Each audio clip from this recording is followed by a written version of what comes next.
What was his vocabulary with you? Who's Carter's? Yes. My stomach hurt. So he could say that, He says that he can say it really, but he's not even to the point where he's like saying full-blown sentences. He can mix words together, but if something's wrong with him, he's gonna find, or he's gonna come to me and point and show me what happened or show me who did it. I'm gonna stop it right there, Judge. I give it time to stand. Alright, so we watched all those videos. All those videos are fair and accurate representations of the interviews that you did with her. yes, sir, it is. And after each of these interviews, she was free to leave. Yes, sir. So I want to point out, so in your interview with her that we just saw, you work in, you say 24 hours. Okay, so this was December 7th of 2020, right? Yes, sir. And when did you end up leaving the sheriff's office? February of 21. Okay. You aware that there was a big meeting between the chief medical examiner, the forensic pathologist that performed the autopsy and other members of the sheriff's office, DA's office? Were you aware that any of that happened? At a certain point, I was. Okay, was it after the fact that it happened? Yes. Okay. But you weren't involved in that meeting? No, sir. And so at that time, you didn't have any information really other than what you've been provided, at least initially. That's correct.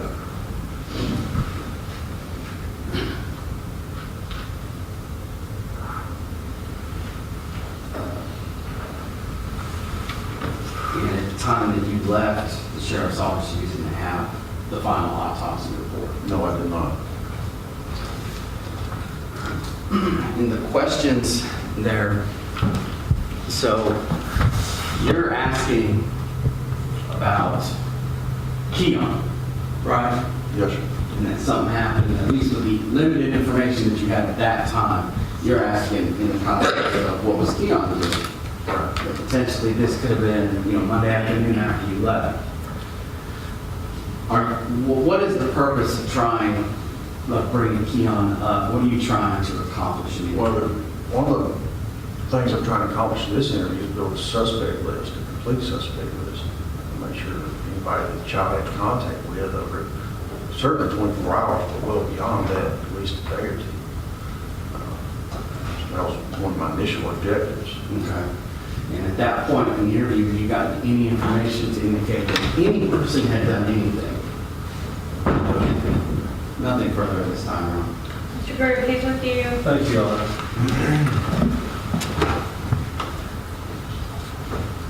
Good morning. Is it still okay for me to call you Sergeant? Sure. Sergeant Thomas, it's always good to see you. Sure, thank you, too. Let me ask you several questions.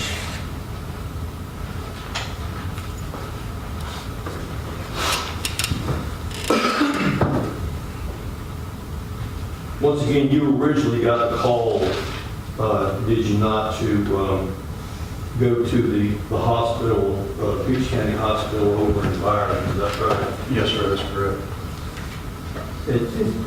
By the time that you got over there, the child had already been pronounced deceased. I believe that's correct, Mr.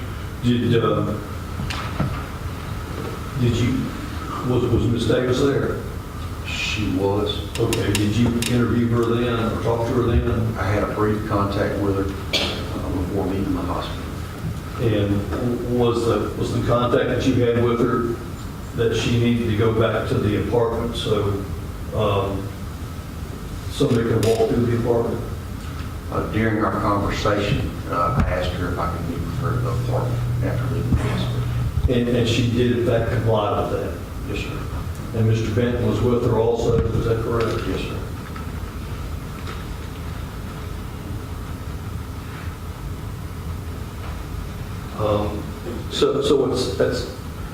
Well, let me ask you this: when the child was pronounced deceased, did you go with the child to the morgue at the hospital in Warner Robins? I went into, it wasn't in the morgue, I went into the room where he was located. Okay, but when the child was removed from, or taken from the Peach County Hospital to go to the morgue in Laurel Robbins, is that right? I'm not sure where the child went after the hospital. I was told by the coroner he would be going for autopsy to the GBI's office. All right. So I take it that you left, that you left from the Peach County Hospital and then went to the apartment there on Lakeview, is that correct? Yes, sir. And Ms. Davis was there with Mr. Benton, is that correct? Yes, sir. And also Officer Voitel was there from Warner Office, is that correct? Yes, sir. And at that time, you talked to Ms. Davis to see about getting consent to search the inside of the apartment, is that correct? Yes, sir. Did you search it then, or did you wait for Officer Herrera to come, or Investigator Herrera to come from Warner Office? I waited for the investigator. All right. But in any event, you got Ms. Davis to sign a handwritten or makeshift, if you would, consent to search, is that correct? That's correct. When the place was searched, was it just you and Investigator Herrera?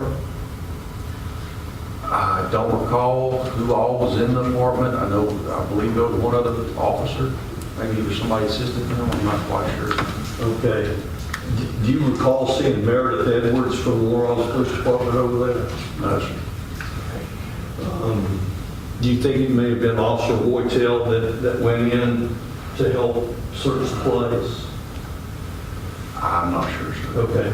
Was the purpose of searching the apartment to clear it, or was it to gather evidence? It was to document the scene. Document scene. And at any point in time, did you yourself gather evidence, or did you just watch Investigator Herrera do that? I just observed, I did not collect evidence. And did you stay there through the entire time that Investigator Herrera was photographing and collecting evidence? Did you stay the entire time? Yes, sir, I believe I did. Yes, sir. Okay. And I take it that Investigator Herrera gathered quite a bit of evidence. In other words, pillows, and do you recall anything that he may have taken? I don't know all the specifics of his collection. I didn't observe each collection that he made. Okay. And that was documented? Yes, sir, they document each thing that they collect. He would have done that just himself, or did you help him do that? No, sir, he would have done that himself. I was not part of the crime scene investigation. In gathering that pillows and do you know as to whether or not he cut any of the carpet?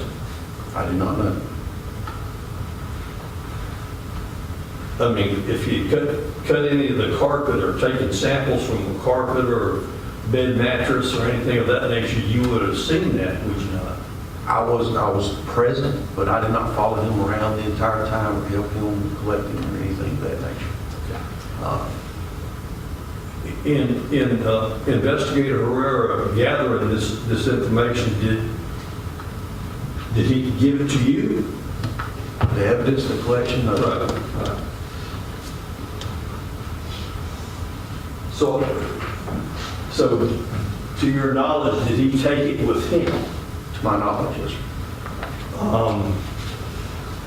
At this particular point in time, would you have been considered the chief law enforcement person investigating this case at that time? At the time, I would have been the assigned investigator. Okay, and that would have been in conjunction with the Warner Office Police Department too, is that right? Yes, sir.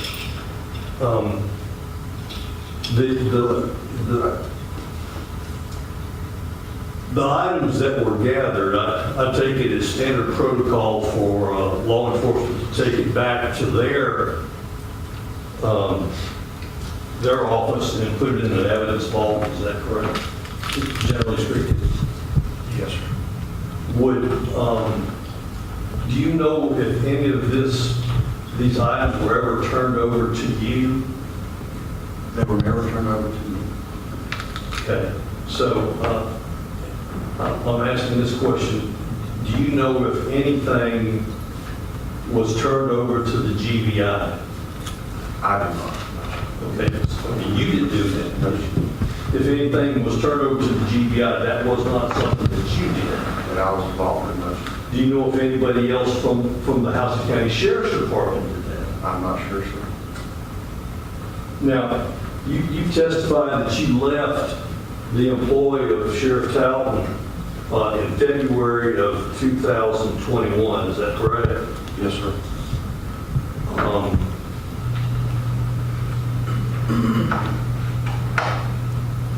So at the time that you left the employ of the Sheriff's Department, to your knowledge, this case had not been taken to the grand jury of Houston County. The time I left, sir, I was still waiting on, the sheriff's office still waiting on final autopsy results to report. Now, you've testified that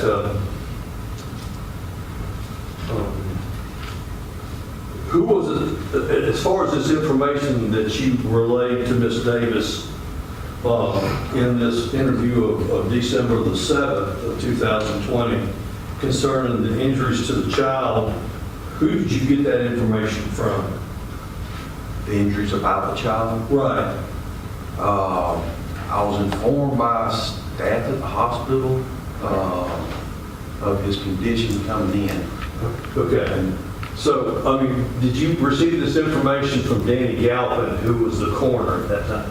Danny Galpin was present when I was at the hospital, and I did receive information from him. Okay, so you received it from Danny Galpin. I received information from different parties. So Danny Galpin provided information that he had, and then the staff at the hospital provided their information. Was any of the information that you received in writing? Not at that time. Or at any time did you receive anything in writing?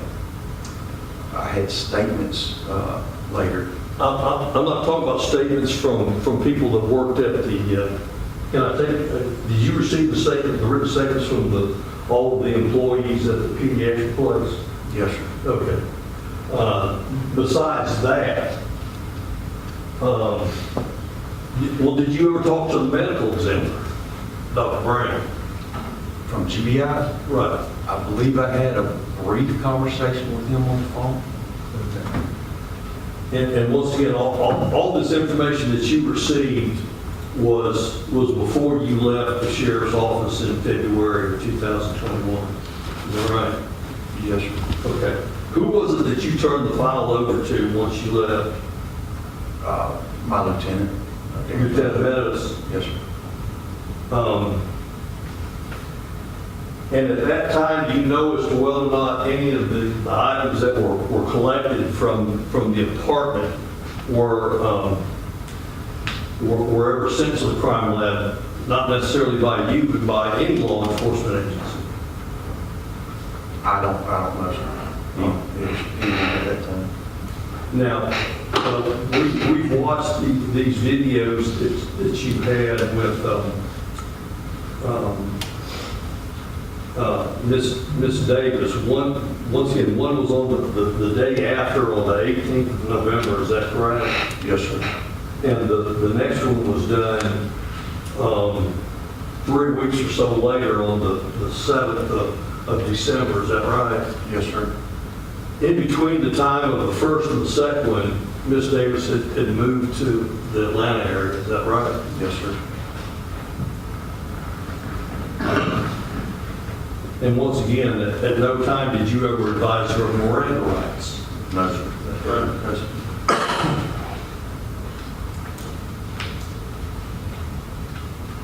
I recall in the first statement that she gave to you, November the 18th, 2020, that she was extremely emotional, was she not? Yes, sir, it was. And at one point in time, you told her, did you not, don't blame yourself for this? I I don't know how you those words, I'd have to look back. I recall saying, you couldn't have known while I was speaking with her what was going on. But, you know, once again, the jury can recollect for themselves what they heard you say. Yes, sir.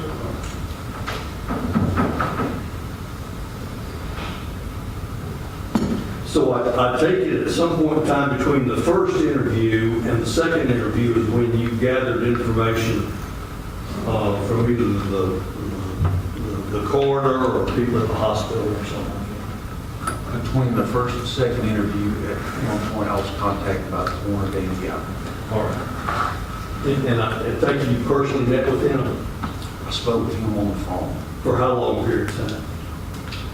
a few minutes. A few minutes. And did he ever reduce to writing anything that he told you? Well, I'm sure at some point he did, but I didn't have that at the time. I wrote down what he said as he said it. Okay.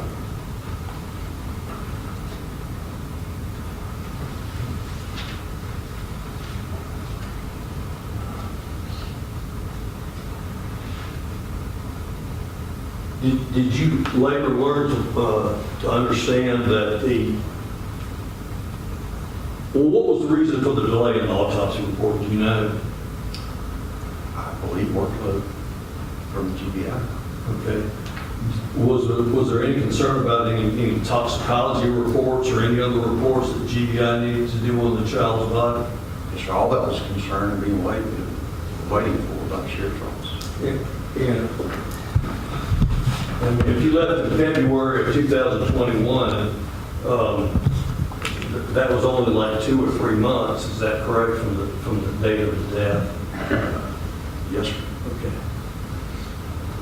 Would it surprise you to know that the autopsy report was not done until the end of September of that year? I mean, you were already gone by then. I was gone, yes, sir. Did you ever have a chance to go over the autopsy report? No, sir. You were asked to by the district attorney or anyone else in law enforcement? I recently went over pictures from the apartment, but did not go over the actual autopsy report. And the pictures that you described, I mean, those are the ones that basically we've seen. Well, you weren't in here, but the photographs that were taken by Investigator Herrera. Yes, sir.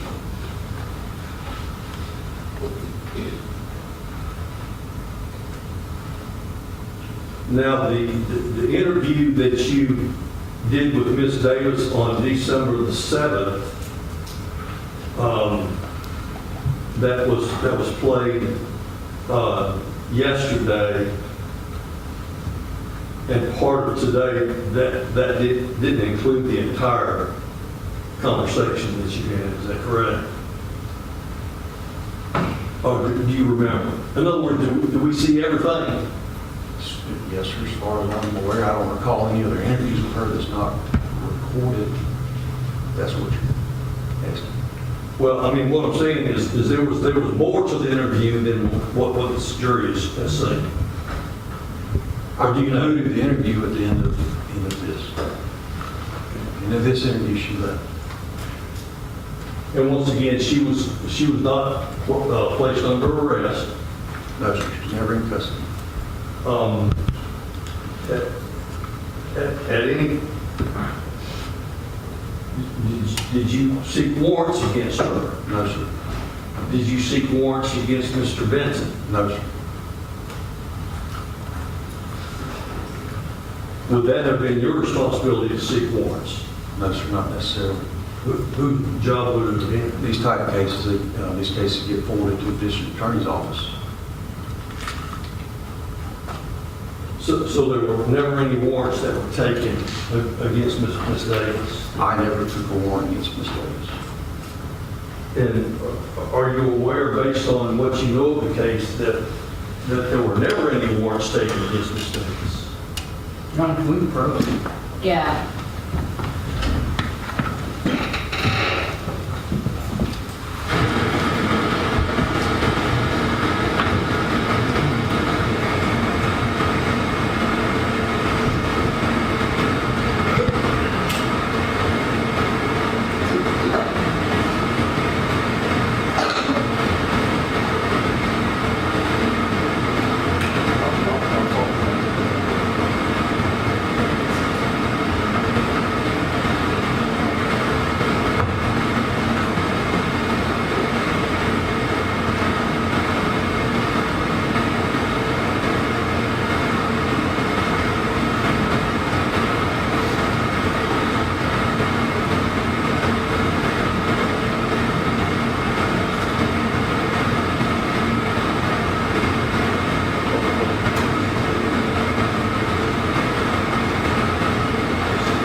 ask you a few more questions if I may. Yes, sir. From the period of time that this event occurred until you left the employ of the sheriff, did you talk to Ms. Davis any other times besides in the office there at the sheriff's department? I made contact with her by phone. By phone? Did she ever make contact with you by phone? She returned her call. And would this have been after the conversation that you had with her on December the 7th of 2020? Yes, sir. In talking with her, did you advise her that you were leaving the sheriff's department and be turned over to someone else? I don't recall doing so. Just a second, John.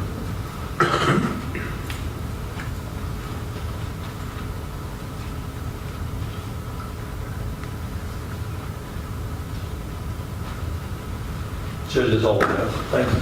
Thank you. Anything else? Just briefly, Your Honor. So I think Mr. Drew asked at some point in the first interview, you may have said something about don't blame yourself or something to that effect. Do you recall that? I recall hearing myself say that you couldn't have known during the first interview when it seemed to be a medical situation. Okay. So you didn't have a whole lot of info at that time. I'm still gathering information. And there was some questions by defense counsel about whether or not any evidence was GI'd, correct? Right. And there was one very large piece of evidence, for lack of a better way to say it, that went to GBI, right? Referring to the deceased. Yes. Yes. With his liver and his body. Yes, yes. Nothing further. Anything else, Mr. Brewer? Nothing else. Thank you, Your Honor. You're free to go, Mr. Collins. Thank you. You may go or stay as you wish. Thank you, ma'am. Call your next witness, please. Lieutenant Darren Meadows.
Can you raise your right hand for me? You swear affirm testimony you're about to give me the truth, the whole truth, and nothing but the truth, so help you God. I do. Thank you, sir. Can you state your name for the record, please? Lieutenant Darren Meadows, And you're lieutenant. Where are you, lieutenant? Houston County Sheriff's Office. How long have you been with the sheriff's office? 37 years. It kind of dawned on me that we give ranks of people who come up here and don't really explain what they are. What's a lieutenant? Well, in my office, I'm the assistant division commander. So that means I'm like the number, there's a captain, and then I'm the lieutenant, and then we both have similar duties in that we manage the investigators in our office and some other related duties. And is that for the juvenile division?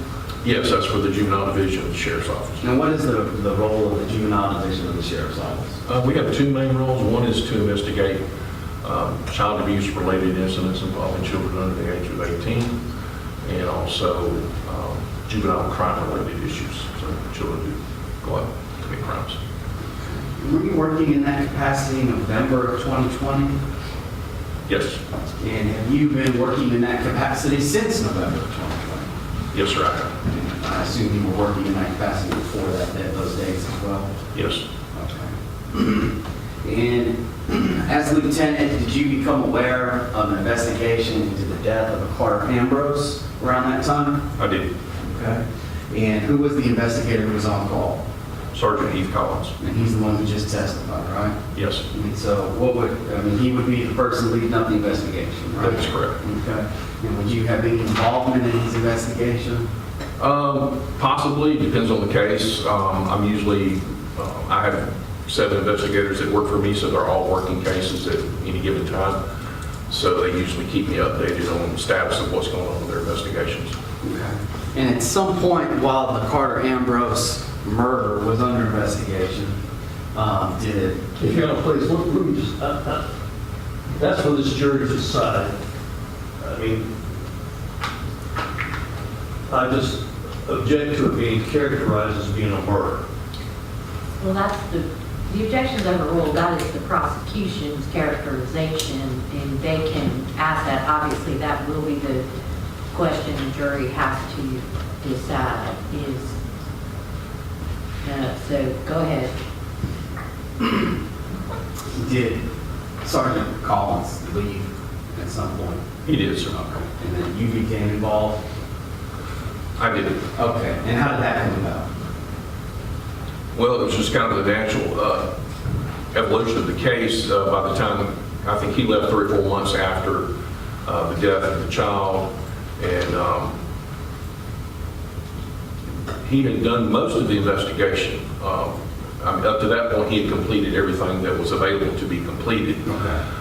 We were waiting on the medical examiner's report, so I was just kind of monitoring the case at that point just to make sure there wasn't anything else that was needed or something else that the district attorney's office felt like we needed to do or review. So I was just trying to kind of monitor what was going on with it up until the time the case was completed. Okay. And it took a while to get the autopsy report, the finalized version, correct? It did. And prior to receiving the finalized autopsy report, was there some kind of meeting with certain people involved with GBI in your office? Yes, we have a Zoom meeting with myself, I believe it was Eric Edwards with the DA's office, and then the 2 of the medical examiners from the GBI. There's Daniel Brown, the medical examiner, Correct. and then Jonathan Eisenstadt, who at the time was the chief medical examiner. Yes, sir, I believe so. And you said members of the DA's office. Yeah, that was on September 27th of 21. And from your recollection, what was the purpose of that meeting? To understand exactly, to discuss what the final outcome was of the medical examiner's autopsy, and to kind of nail down like time frames, what exactly happened, what was the report going to be, when were we going to get the report. We had communicated with them over and over again about needing the report, and it was trying to get all the complete information for the case. Right, and at that meeting, I think the time frame for when the injury could have happened was discussed as well, right? Yes. And then after that meeting, at what point was the autopsy report received? I received it on November 12th, 21. And after that, up until this point, did you interview anybody involved in the case? No, sir. You had this meeting with people who were involved in the case, but the witnesses and stuff, I think you said Sergeant Collins had kind of completed all that. It had all been completed months earlier. We were just waiting on the additional information to complete the case file and the investigation. Did you reach out to the defendant after that meeting? Yes, after I received the final autopsy report from the GBI, I reached out to Kianna Davis, the defendant, and asked if she would like to come in to discuss that we have received the final report and she'd like to come in to discuss the report. Okay, you said you called her? I did. Okay, do you remember, did she agree to come down and talk with you? She did. Okay, do you remember when that conversation took place? She came to my office on December 9th of 2021. And when you said she came, do you know how she got there? I do not know. She just showed up at my office. Was she a suspect? I think so, yes, sir. She was a suspect? Yeah, she was the mother of the child with the child. Okay. In order to get her to come down or to drive to juvenile or however she got there and speak with you, did you offer her any like hope, benefit, or promises? No, sir. Did you threaten or coerce her in any way? No, sir. Was she in custody at the time? She was not. Did you arrest her at all that day? I did not. Did you read her Miranda? I did not, Why not? because she was not in custody, and it was not an in-custody statement. She was free to go. I'm sorry. I didn't cut you off. And after you guys spoke, did she leave? She did. Okay. And this interview, was it recorded? It was. Have you reviewed it? I have. Is it a fair and accurate representation of the interview? It is. Has it been changed or altered in any way? It has not that I'm aware Your of. Honor, this is State's Exhibit 63, which I'll offer in evidence now. It's admitted. Over objection, Your Honor. Please. Noted.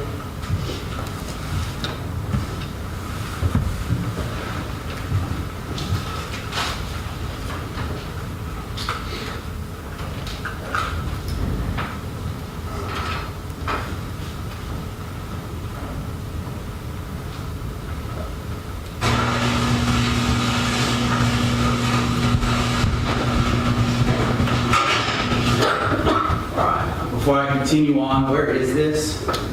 This is at my office, the juvenile division of the sheriff's office. This is your interview room? It is. And is that Ms. Davis? Yes.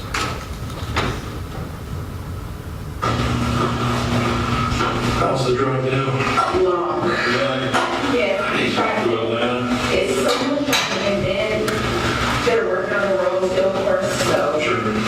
Lane her road, everything. I do like more Georgia. Oh, I see last week. Optimal ride was through Atlanta, 75 to 675 to 85. Yeah. No. Because you're just rolling the dice Yes. every time you get up. So, let me just get a little current information on that. Can you get your home address? 302 RCARD SLEY Place. That's Norcross, Georgia, 300 His apartment 302.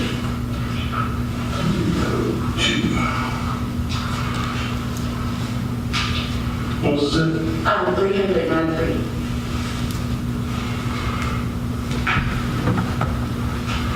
All right, and your phone number's the same? Yes. What's that? 478-302-3335.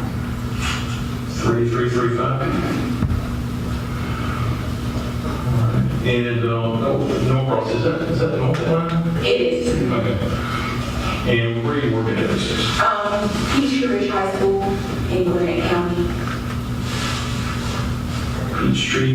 Ridge. What do you do there? A teacher, computer science. Oh, okay.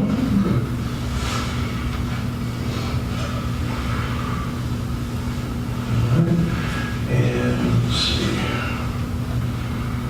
That's something there.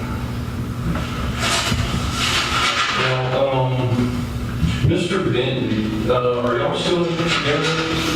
No? Do you know where he's currently residing? I don't, but I'm pretty sure he's in the same spot. Somewhere in the Atlanta area? Okay. That's what I thought. I'm just trying to make sure I have updated information. So, I don't know if you do or not, but Sergeant Collins, who originally investigated the death of your child, was, he's no longer with the department.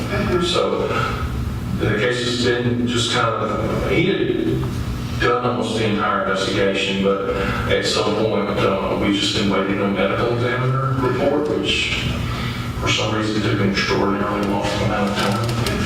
I've never had one take this long, so that's why I contacted you to let you know kind of that it was finished. We had some discussion about the case and where we go from here, and I just kind of wanted to confirm it, go through that. And I think I already used some of this because Sergeant Collins had told you, but until we actually get an official report from the medical examiner from the GBI, then that's what we have to go by. So I'll just go through and read some of this to you. Now, this part is from, let's see, Amy Goodwin, which is GBI. So they've sent this report to the coroner, which is Dan Galvin, in reference to Karter. This was a full autopsy done. The immediate cause of death was blood impact injuries of the abdomen with a laceration of the liver. They deemed the manner of death to be a homicide. And injuries would have occurred by the child receiving blood impact trauma to the abdomen. Okay, and that was signed off in September of this year.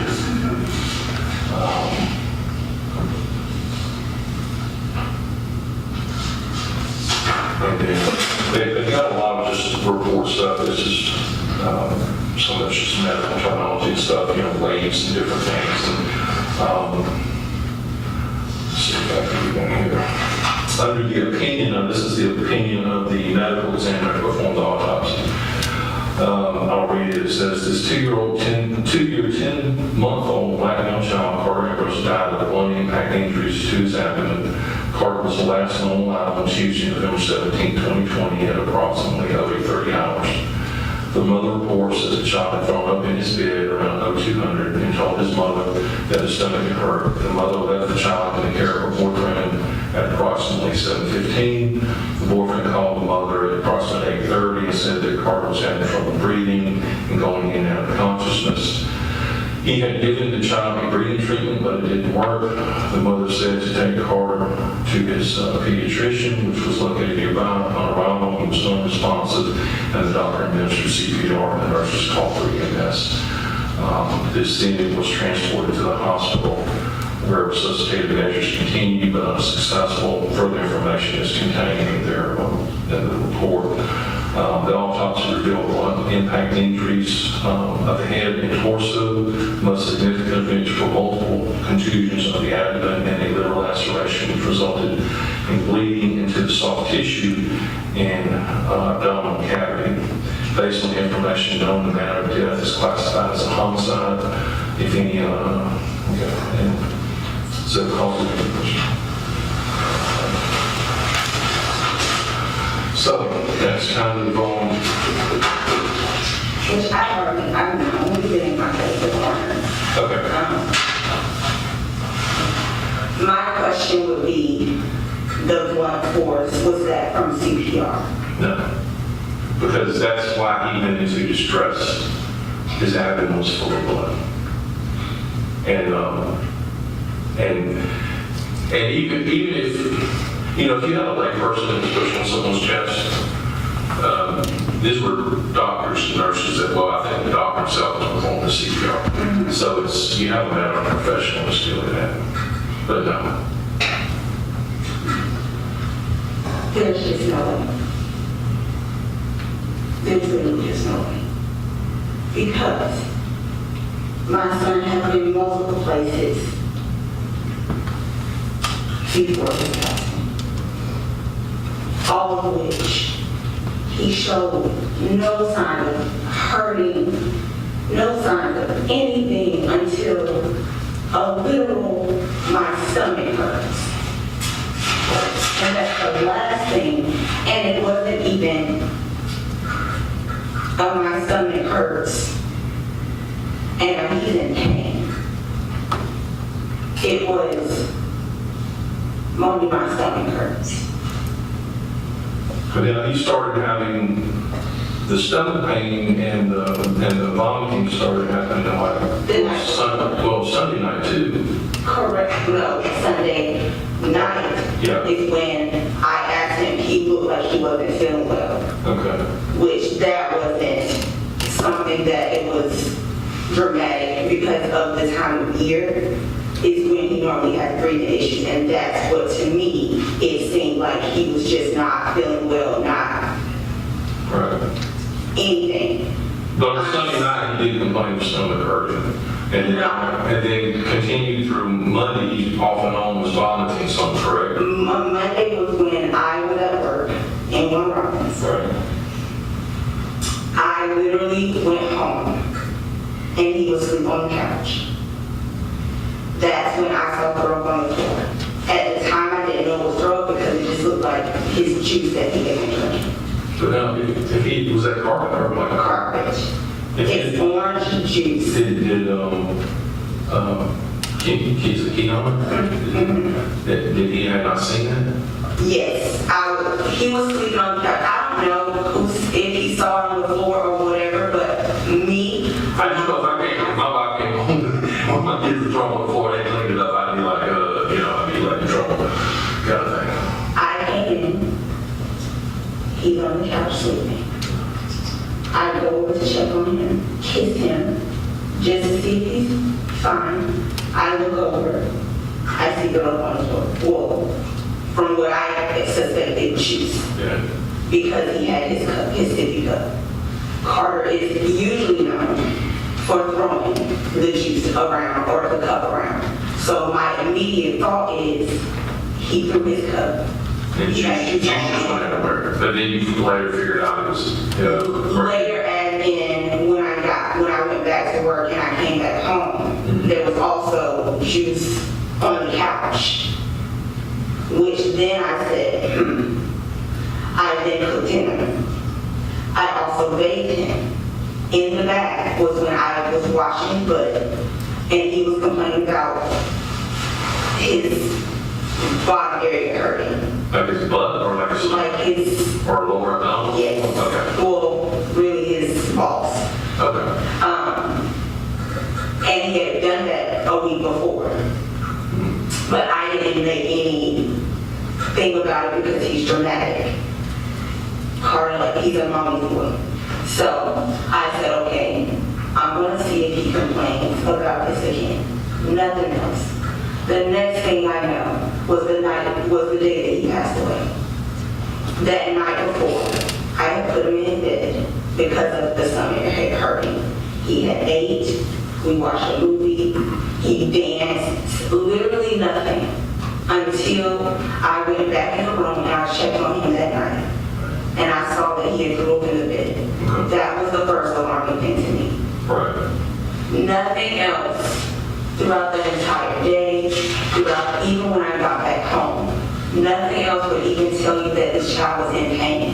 He was not acting any kind of way, which is why if it was such a, if his stomach had been hurting to the point where he would make any kind of movement to let me know that he was in that much pain, I lived next door to the doctor. Well, and realistically, I don't know, I'm not an expert on those kind of injuries. I've been working in this office for almost 30 years, so I've seen a lot of stuff and, had a lot of investigations. I don't know how much pain he would have been in. If there was some impact to his abdomen that caused a liver to start bleeding, it could have just been slowly bleeding. I don't know that, maybe that's something that just over time got worse, and eventually that's what happened. He got to the point where, he was unconscious. And that's what is so confusing about this entire thing. But now, when we talk to the medical examiners, and they're giving us a window of, 24, 48 hours when the injury could have occurred. So we're looking at something in that time frame, and realistically, I know from looking back at Sergeant Collins' report that, I know you picked him up from daycare on Friday, so that's, we're talking about almost 4 days earlier. You went to the grandfather's Saturday for a few hours, right? Basically the whole day, because I went over there and I cooked for my grandfather, and Karter was in the bed sleeping. But he was with you that whole time, correct? Correct, he was right there with me. With you. So then we have Sunday, which is all day with you, and then later that afternoon, is that Kiyon? Is that how you said The it? Kiyon came down. Came down later this afternoon around 5, and then he was there that night, and was there all day Monday. Now, it's my understanding that you contacted the child's father on Monday and asked him to watch him because he was sick. Because he was not feeling well. Right. Correct. He was sick, and And I had to go to and work. apparently he was unable to. So I guess that's why Kianna just stayed over? Yes, it is. Okay. So, And the reason being is because my child's father is a firefighter. So I knew, number one, we were very familiar with Karter around that time of year, having issues. And number two, if he could be with anybody, I wouldn't leave him with someone that's not near him. Sure. Or someone close to him. yeah, I can understand it. So that's why none of this makes sense. I know for a fact it didn't happen within the last Friday, Saturday, Sunday, or Monday before, or the Monday before he passed. Well, you don't know if you're not there. So when you're working, you're not there. You can't say something didn't happen. And I know from reading the other stuff that you think Kianna has nothing to do with this. And again, I don't know. I'm just doing the follow-up on this, okay? And I'm not here to rehash the whole case. Y'all already discussed it in the session. But me as someone who's seen a lot of these cases, not necessarily this particular kind, but in general, I guess my question, on your end would have been, as a mom, why did you wait so long if he was sick and you were used to taking him to the doctor, if he'd been complaining like for a day and a half about, on and off about his stomach and throwing up at least 4 times to... Here's why. Because Karter is used to. Karter, for whatever reason, when he was first born, he would throw up from milk. Okay. He's had multiple situations where he'll throw up. But that's not unusual for children who are on formula to throw up. Correct. I mean, that's... However, Karter also, a couple weeks prior to this, and multiple times, would have random reactions to foods, anything, and every time I take him to the doctor, they just throw him on a steroid. Send us on our way. Okay. So the stomach ache, if it would have gotten over to a 24-hour period to where he was actually complaining and still complaining about it, yes, I would have taken him to the doctor. But that's the reason why this doesn't make sense to me, that it couldn't have happened in that time frame. But then my question to you is, if on Sunday night was his first time he was really complaining, saying he was hurting, and now Tuesday morning, woken up in the middle of the night, early morning, and he's thrown up again, and you put him in the bed. So that's not reason for calling it that. But that would be, you call him Monday, right? Correct. Okay, Monday morning. but you said something to the effect of it had been more than 24 hours, but it had been more than 24 hours. Sunday was the first time that he had ever said anything, or not even really say anything, but started to act as if he was not himself. Okay, and I get that, but we're Tuesday morning, you leave for work. Correct. So we're Tuesday morning. We're over a day. You go from Sunday night, Monday night, now we're Tuesday morning, and he's still sick, and y'all give me breathing treatments, and We gave him one breathing. one treatment, which I think that was when he was toward the end, and then of course he had to rush him to the pediatrician's office at that point. But Correct. I'm just asking, was there? Did you just not think he was that sick, or did you, A stomach ache is not alarming to me, which is why my initial thought was check his breathing, because that's his normal issues. But he never had problems with the breathing. We've been at NICU 3 times. No, I'm talking about during this time. During this time, I did not know. That's just my first immediate, let me check his breathing, because of the time of year, number one, and because of his history. He's continuously in the doctor's office for breathing issues. So that was my first thought. With a stomach ache, he's had multiple stomach aches before. So that's why I'm saying, if it was something to where he was crouching over or can't walk or not running around laughing and smiling, of course I would have taken him to the doctor. I go there more times than not. I'm sure they'll tell you. However, it wasn't that. It was literally my stomach hurts and laying on me. Do you want to go to bed? Mm-hmm. Okay, let's go lay down. That's it. And so for me, that's where my pain is, because I have no idea what could have happened happened to my child and when it could have happened. Do you think now looking back, if you could maybe have taken him Monday or take him to the ER that, and he was bleeding internally, that maybe something could have been found on that? I don't know. And here's why. Because any other time I take him to the doctor for the breathing, we be brushed off. Send him steroids, send him home. We've been to a pulmonologist. Oh, he But this isn't breathing, this is abdominal pain and throwing up.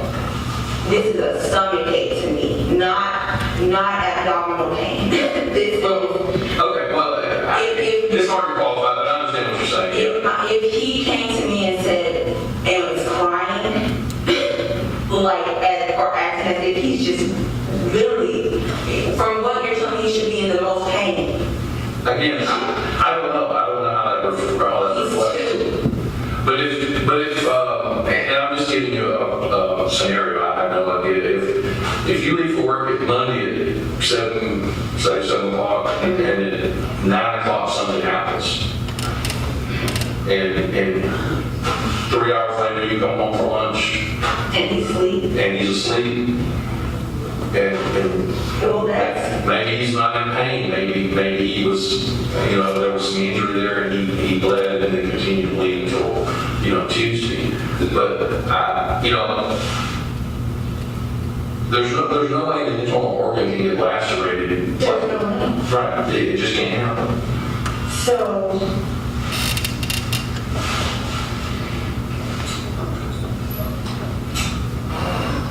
Does this change any concerns you have I know about Kiyon?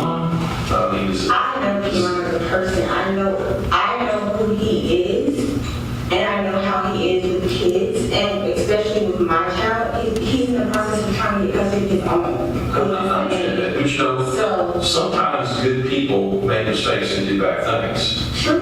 I mean, it does happen. And I will tell you, just from my experience, that when you have a child that's going through potty training issues or kind of in that transition where sometimes they have an accident or they do that, and I think there was some discussion about he peed on himself some, and a few times during this issue, through this investigation, that sometimes those people get frustrated and that can make them act out angrily toward a child during potty training. And then, I'm not saying you did. No, I'm just saying that somebody else could. I understand what you're saying, and if that's the case, then do whatever you need to do. I don't care, because at the end of the day, I know for a fact that in my care, nothing happened to my child.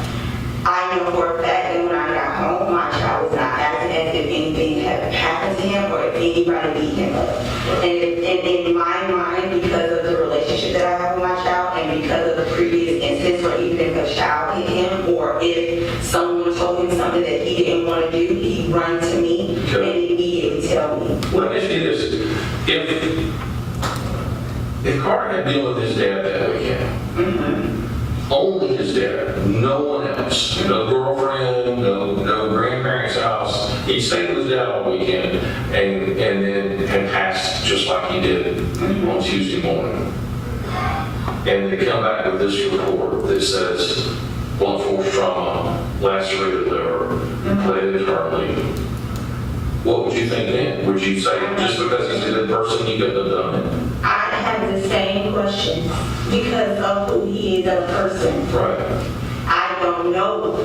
I can't speak on who people are if I have never seen them in that way. Sure. So no, I would not have felt any differently about this situation. So you think, because I know so your feelings are based on the fact that of how I know the person, the person, okay. And I assume how you see them interact. how I've seen them interact with my child. Neither one of them. But you do understand that in and of itself is not enough to clear a person. Oh, of course. Because if we say Kiyon didn't have any part in this, then the only person is you. And you're saying adamantly you didn't do it. Let's be clear. There is no way in the world that I would hurt my child and I work with kids all day. That's me. So But you're I don't care. saying if Kiyon did this, he should be punished. Yeah. That's not even a question. So, I don't care. but I guess I'm a little confused from the standpoint of, if you were the only person there, If I was the only then we would all be talking to you. But since you know there was only one other person that was there, how can It's you? hard for me to come to a conclusion about someone that I've never seen. That to me is, that's like false accusations. I don't want to be a part of that. If he did, hold him accountable. Do whatever you gotta do. I don't care. It's my child. At this point, it's me and my child against everybody else. I don't care. But what I'm saying is that what I know is what I said. And if he knows anything, and if he feels if he didn't reveal everything, I don't know. But at the end of the day, I don't care. Because I just want to know what happened to my son, who did it, and I want that person held responsible. But I know for a doggone fact it didn't happen in my care. Okay. So, I guess what we're looking at as far as the case goes, and ultimately, the district attorney's office makes the decision on who's charged and how they're charged.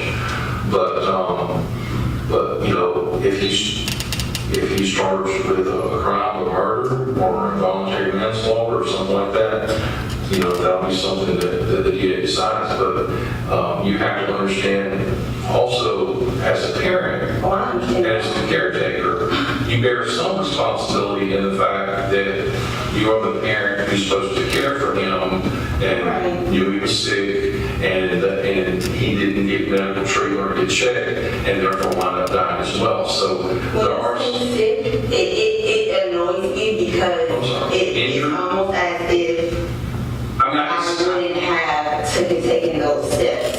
I understand, and you know what, hindsight's 20/20. We can all look back and say we should have done something different, or maybe you say you should. I shouldn't have, because I would have done the exact same thing, because it literally, this child sang, danced, smiled, laughed, everything with me that night before. So for me, my immediate thought, because I know my child, I will be looking for all the signs. Okay, but what I'm telling you is, from a legal standpoint, if the child had had some presentment of some type of issue or problem that could have resulted in him getting medical treatment and that was not done or being checked, then you could also have an issue of legal responsibility as well. So would you take your child to the hospital when they asked you for a stomachache or said they had stomachache? Would that be your first?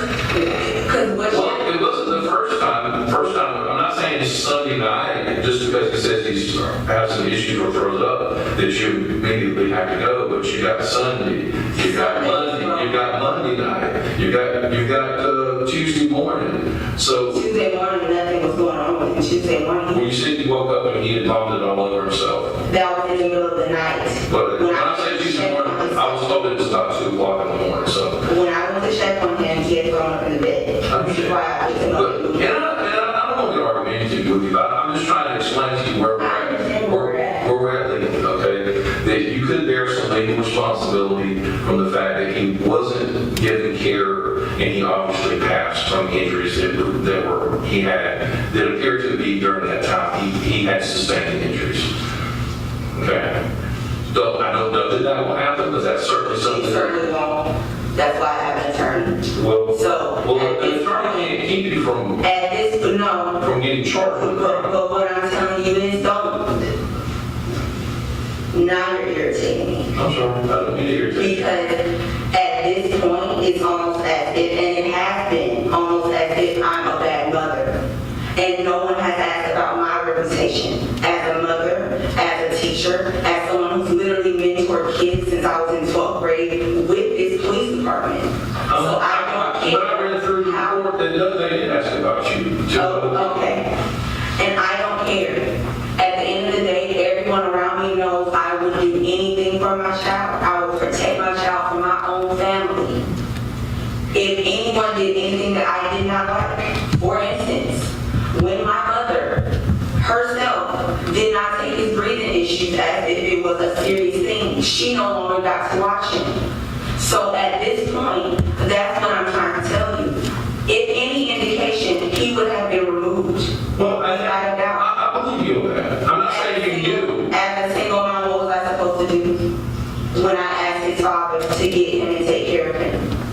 that. I don't know. I don't know if you can take off work. That's what I. And that's my point. Because that whole week, I was already supposed to be off. It's the end of the towards holiday. We only get a certain amount of days. I was actually in the middle of switching jobs. So I was already done that rest of the week, which is why I didn't take off and which is why I offered or asked his father to get him for that day because I was going to be off the rest of the week anyway. So, with that being said, I did everything I knew how to do and what to do. As far as this investigation goes, I don't care what you do with Kiyon. But that's who seems like we need to be talking to. Because at the end of the day, I walked in my house, I saw throw on my, or juice on my floor, whatever it was, and I immediately thought, this is weird. But it didn't strike me to be like, oh my God, let me take my son to the hospital. I've been through many situations where he almost did not make it because of his breathing. So I know that it's serious with my child. And I know how my child acts. Well, the opinion this time you were wrong. Correct.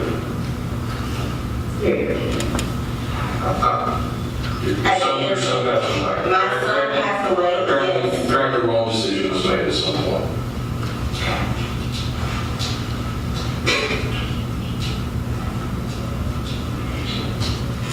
Ooh, Jesus. Well, do you have any questions for me? No. Okay. Well, I just need a copy of everything that you have about the medical report so I can send it. I can't give you anything because it's still another ongoing investigation. At some point when that's closed, then you can get a copy of whatever you need. So can my attorney request it? You can request it if you can't have it. Okay. That's all the investigation is closed. All right?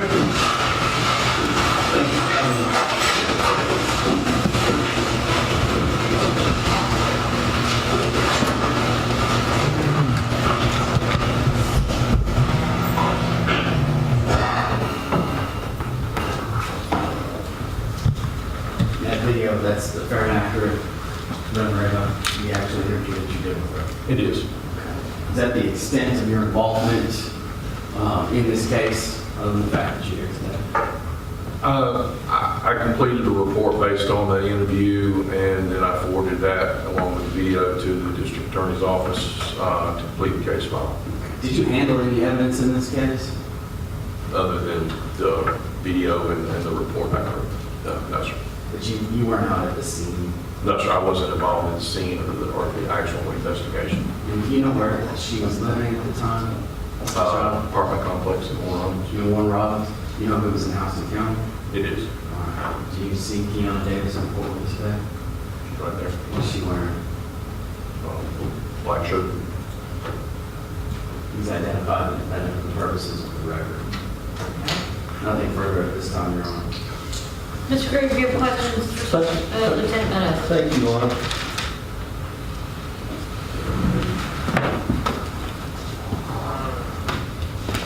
Lieutenant Meadows, good to see you again. Yes, sir. We go back a long way, do we not? We do, sir.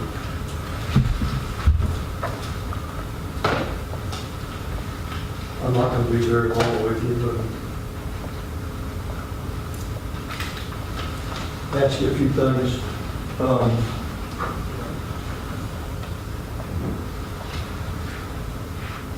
This incident occurred on or about November the 17th of 2020, is that correct? Yes, sir. And at that time, you were the lieutenant that was in charge of all of the investigators, is that correct? That's correct. And the on-call investigator was Sergeant Pete Collins, is that correct? Yes, it was.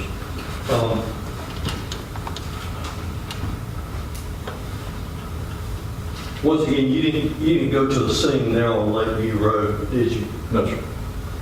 Did you?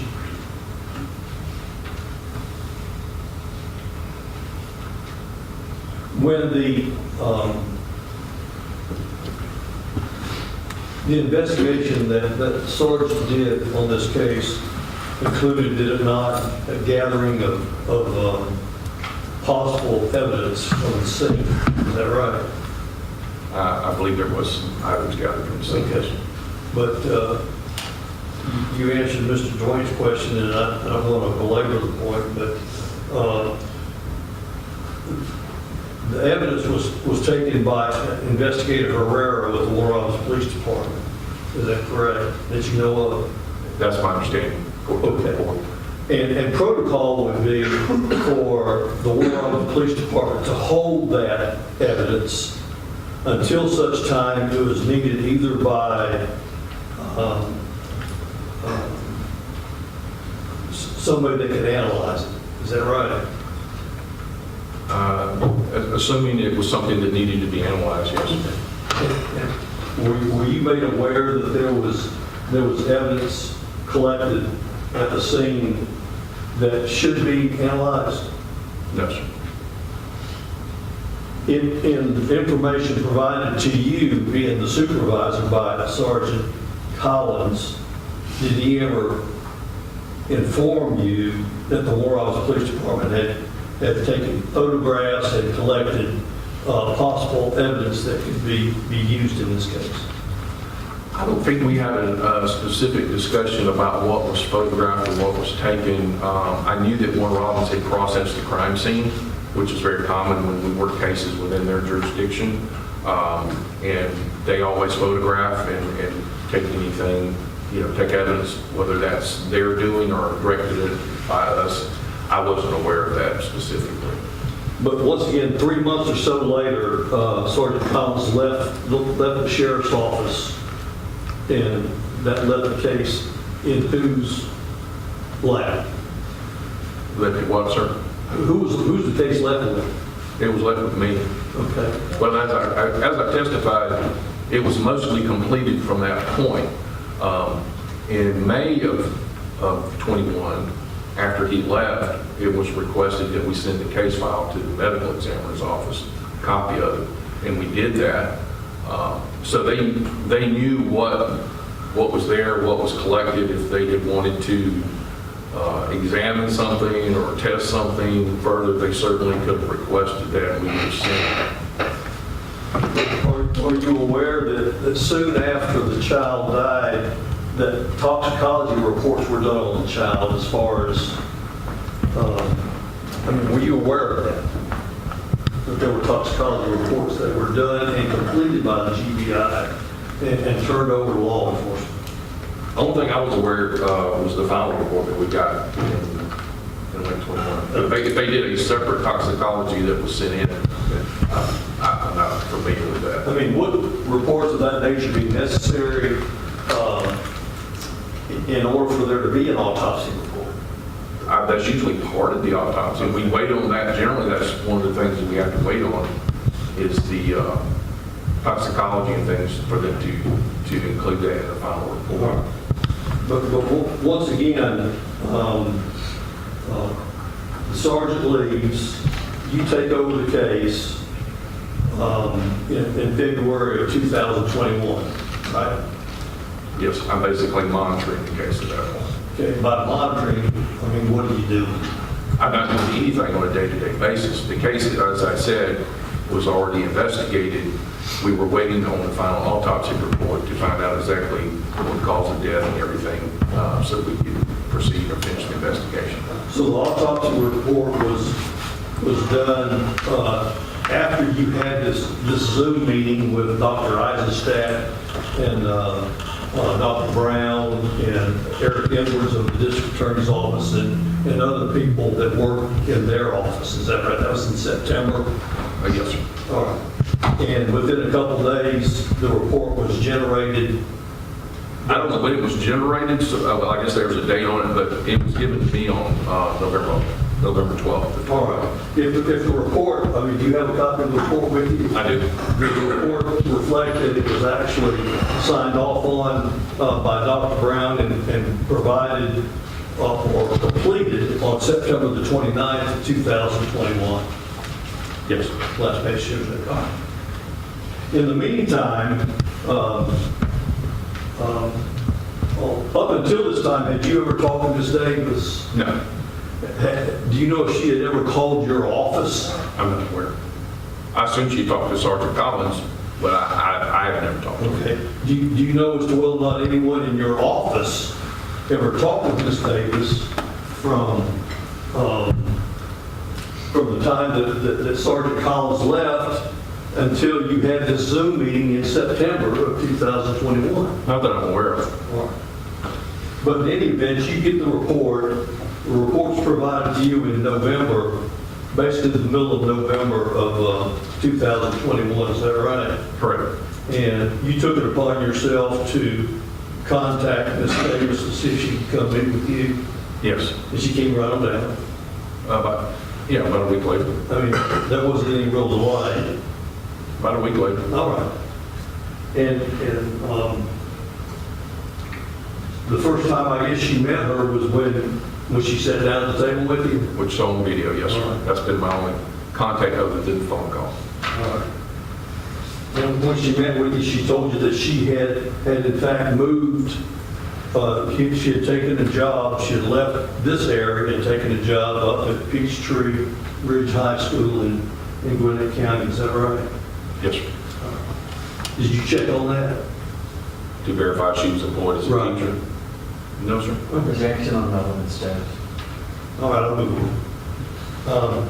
But in any event, based on your reading of the autopsy report, you, at that point in time, you considered her a suspect, did you not? Yes.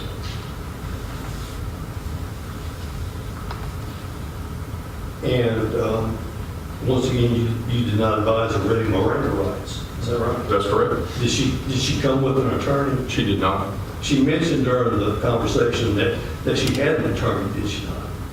She didn't say she had one. She asked if she needed to bring one, and I told her she could bring one anytime she wanted. But And she there- said she did not wish to bring an attorney. Okay, but at the end of her conversation, she mentioned that she had an attorney. Is that Oh, right? you talking about the video? Right. Oh, yes. When I mentioned that she could possibly be charged, she said, well, I have an attorney. And I think my response was something like, well, attorney can't keep you from being charged with a crime. But she asked you, did she not, if she could have a copy of the autopsy report, She did. and you would give it to her? No, sir. Why? Because we don't give out copies of the case file until the case is completed. So, I mean, And I told her that once it's completed, she was welcome to have a copy. okay. But you also said that she asked if her attorney could get it, you didn't think that they would give it to the We attorney? wouldn't give it. Now, they could give it to the DA's office during discovery. She could request it from the coroner's office if she wanted to. Now, this was, once again, this conversation that you had with her, is that the last time that you talked to her? It is. And that was, once again, December the 9th of 2021, correct? Yes, sir. And she was free to leave after that. She was free to leave, and she did leave. And at any point in time, did you ever arrest her? I did not. Did you ever take warrants? I did not. You presented it to the district attorney's office for them to consider this, is that right? It was, the agreement, discussion with the DA's office was that once we completed everything, it would be turned over to their office. They would review everything, and then it would be presented to a grand jury for an indictment. And when this matter was presented to the grand jury was when? I couldn't tell you, sir, I wasn't involved in that. About 2 years later. Is that fair statement? I would assume, but again, I wasn't there. Okay. You weren't the Objection, Your Honor, on relevance. Objections overruled. It is already in evidence, however, that this case was presented to the grand jury in October of 2023. Moving on. All right. But you didn't present this case to the grand jury? I did not know.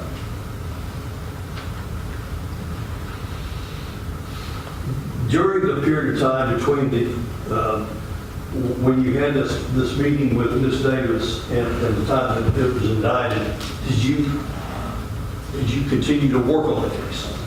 There wasn't anything for us to work on after I completed writing it up and I turned over my case file. I continued to have communication with the DA's office about the grand jury, when was the case being presented. So that was my only follow-up, was inquiring about that.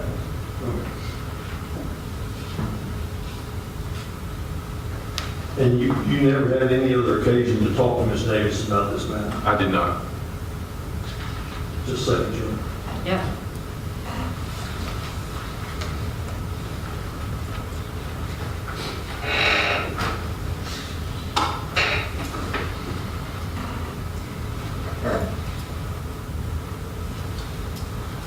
That's all I have, Your Honor. Thank you.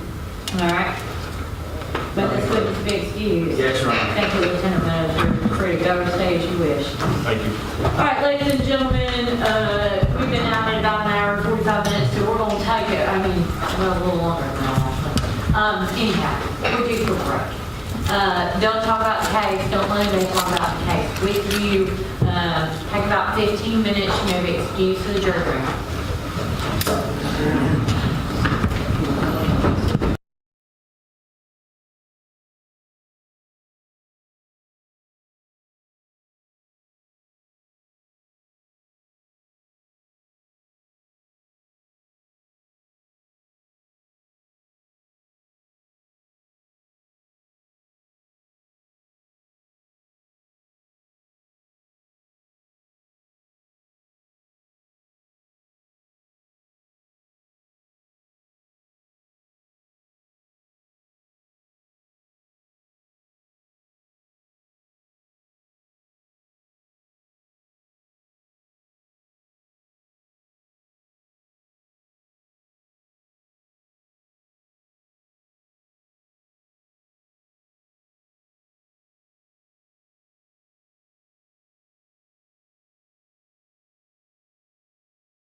Oh, we've already done I told my wife she's been waiting for me to be able to put my own clothes on. I said, if you want to go to Florida with the girls, just fine.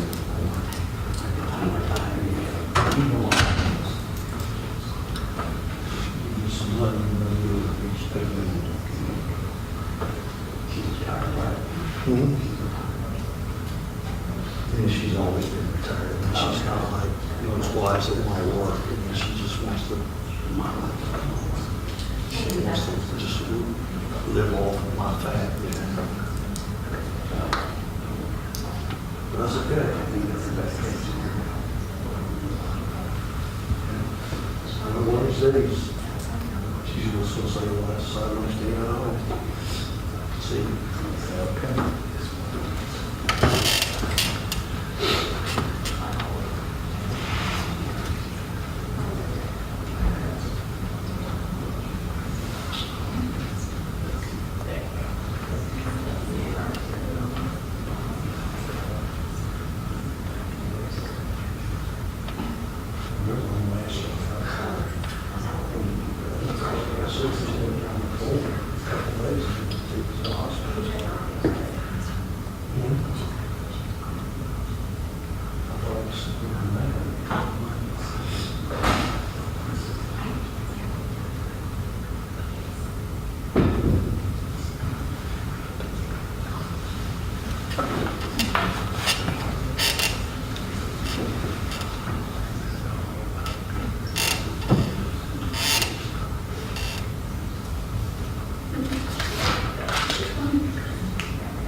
All right.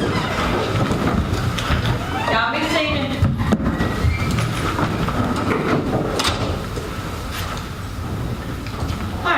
All right. Mr. Krueger, are you going to have evidence to present? Yes, we will. Ms. Davis is going to testify. I will tell the court that, you know, when the state has, I mean, if the state is arrested, that's fine, but I'm going to have a motion for directed verdict to make, and I don't necessarily need to make it now, but as long as it's timely in the court's mind, I can make whatever the court wants. Well, you're going to rest immediately when I bring him back in. Yes. Let's go ahead and hear your motion for directed verdict. Okay. And then I'll let Mr. Dwayne officially rest on the record in front of the jury. So since we're already out, let's do that. Go ahead. If you ought to please, for the record, insofar as the state has arrested, the defense will make a motion for directed verdict of acquittal as to all counts. Specifically, I'm not going to belabor each count, but I am going to mention that, of course, the court's well aware of the legal standards that are required of the state in order for a case to, at the conclusion of their evidence, to get to the jury. And I would argue to the court that count one being malice murder, the state has not met its burden in this case. They should no malice aforethought in this matter. They found they presented no evidence at all as to the allegation of malice aforethought, and also their allegation of beating the child with an object that would cause death. As to count two and three actually go together. Count two being felony murder, being with the predicate offense being count three of cruelty to children in the first degree. We would argue to the court that the state has failed in its burden to prove any of the allegations in the counts 3 and 2, with 3 being the predicate offense for felony murder, we would just argue to the court that the state has failed in its burden in this case should not go, or these 2 charges should not go to the jury. Counts 4 and 5 are felony murder and aggravated assault, and basically the same principle that I've argued previously as counts 2 and 3, we would argue to the court that the state has failed in its burden. Counts 6 and 7 also are tied together, if you're going to please, and as we've mentioned, we don't often see in this court a charge of murder in the second degree. In the murder in the second degree, which is I guess I would consider a lesser, even though it's a murder charge, it's a lesser Penalty. type case. It's a lesser punishment, for example, for a case like this, but it's also based on the predicate offense of cruelty to children in the second degree. And the burden is on the government, of course, to prove that Ms. Davis, in her actions, committed criminal negligence, which would rise to a level of cruelty to children in the second degree, and therefore become part of murder in the second degree. And we just feel as though the state has failed in its burden, and that would ask the court to dismiss all the charges against Ms. Davis. Mr. Dwayne? Your Honor, as to counts 2, 3, 4, 5, they're essentially malice murder without the malice part of it.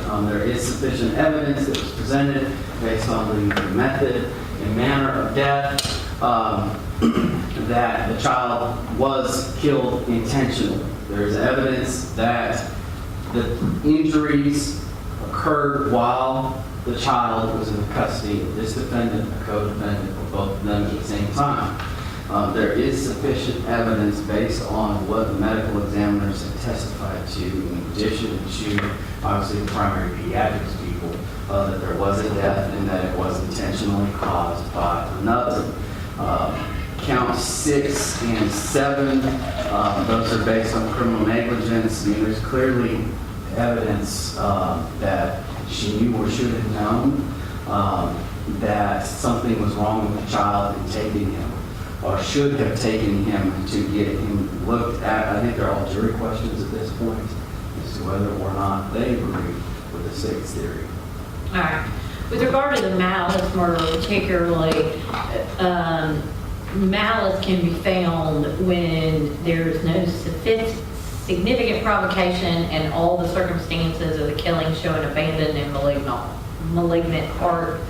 Certainly the nature of these injuries and the relationship of this defendant to the parties, a jury could find by circumstantial evidence that was the case here. This is a circumstantial evidence case. I do think the state has presented sufficient evidence on each of these counts, although it is certainly circumstantial, to get the question to a jury. So the motion for directed verdict is denied as to all counts. All right, let's bring the jury in.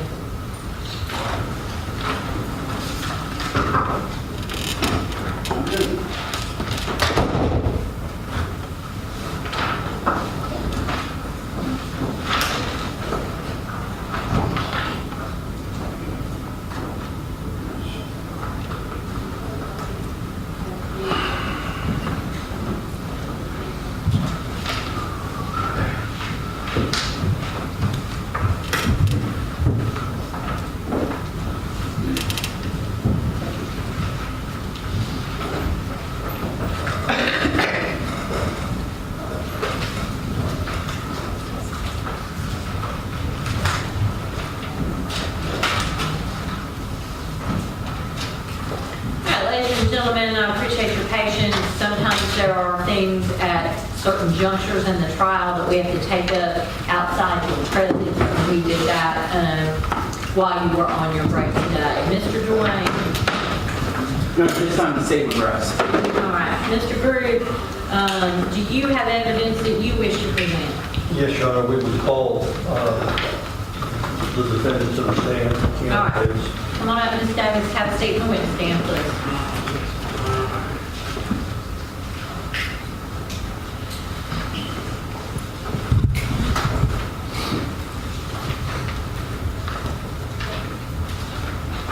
Ms. Davis, let me have you, proceed, Your Honor. You may. Raise your right hand, please. Do you solemnly swear or affirm the testimony you give to this honorable court to be the truth, the whole truth, and nothing but the truth, so help you God, so say I do.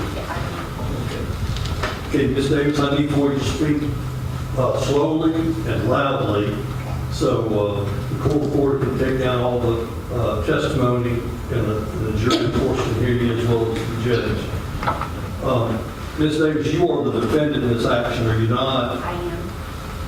And do you understand that you're under indictment of these 7 charges that have been presented here to this jury during this week? Is that correct? Correct. Do you understand, Ms. Davis, that you are under no obligation to testify? Correct.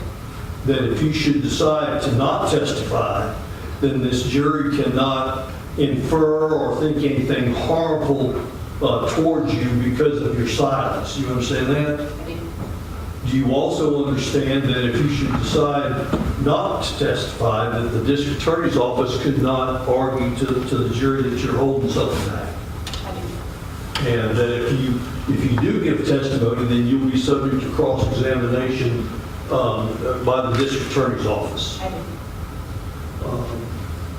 Knowing that, do you wish to testify here today? I do. All right. And speak up for me, okay, Ms. Davis? Ms. Davis, just make sure that we have your complete full name.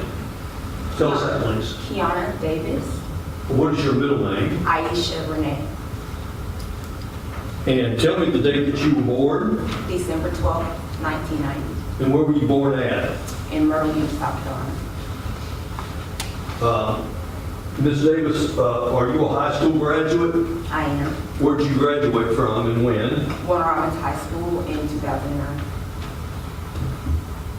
And have you lived in Warner Robins most of your life? Warner Robins in South Carolina is Are you married? Have you ever been married? No, Did you give birth to any children? I did. And who was that child? Karter Ambrose, What day was Karter born? January 14, 2018, And where was he born at? in Macon, Georgia. And when did Karter pass away? He passed away November 17th of 2020. Who was the father of Karter? Kiyon Benton. Let me ask you this, Ms. Davis.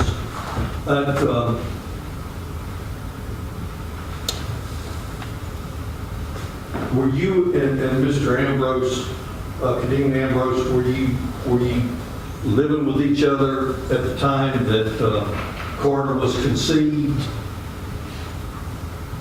At the time that he was conceived, no, but when I found out I was pregnant, yes. Okay. And where were you living at that time? At the time that he was conceived. Right. I believe I was back at my grandfather's house, And who was your grandfather? James Kennedy.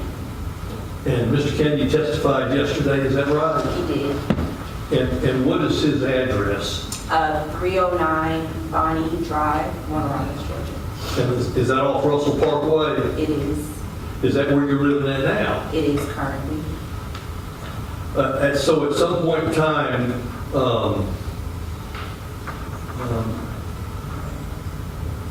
you were with child. Is that correct? Yes. And Kiyon Ambrose was the father of that child, is that right? That is correct. At some point in time, did you and he move in together? We did. When would that have been? Approximately. Approximately, maybe immediately after I found out I was pregnant, or maybe like a month or two afterwards. And where did you move in with Mr. Ambrose? We moved to Sandpiper Apartments. And that's in Warner Robins, is that That correct? is correct. Is that off Russell Parkway? That is correct. So at this apartment, until the baby was born, it was just you and he? Correct. Where was he working at? He was a firefighter for the one on police, or firefighter.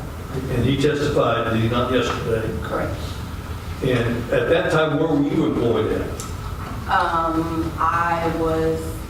I believe I was working at FedEx at the time, but then I switched jobs to a dermatology office Where was this dermatology office at? in Macon.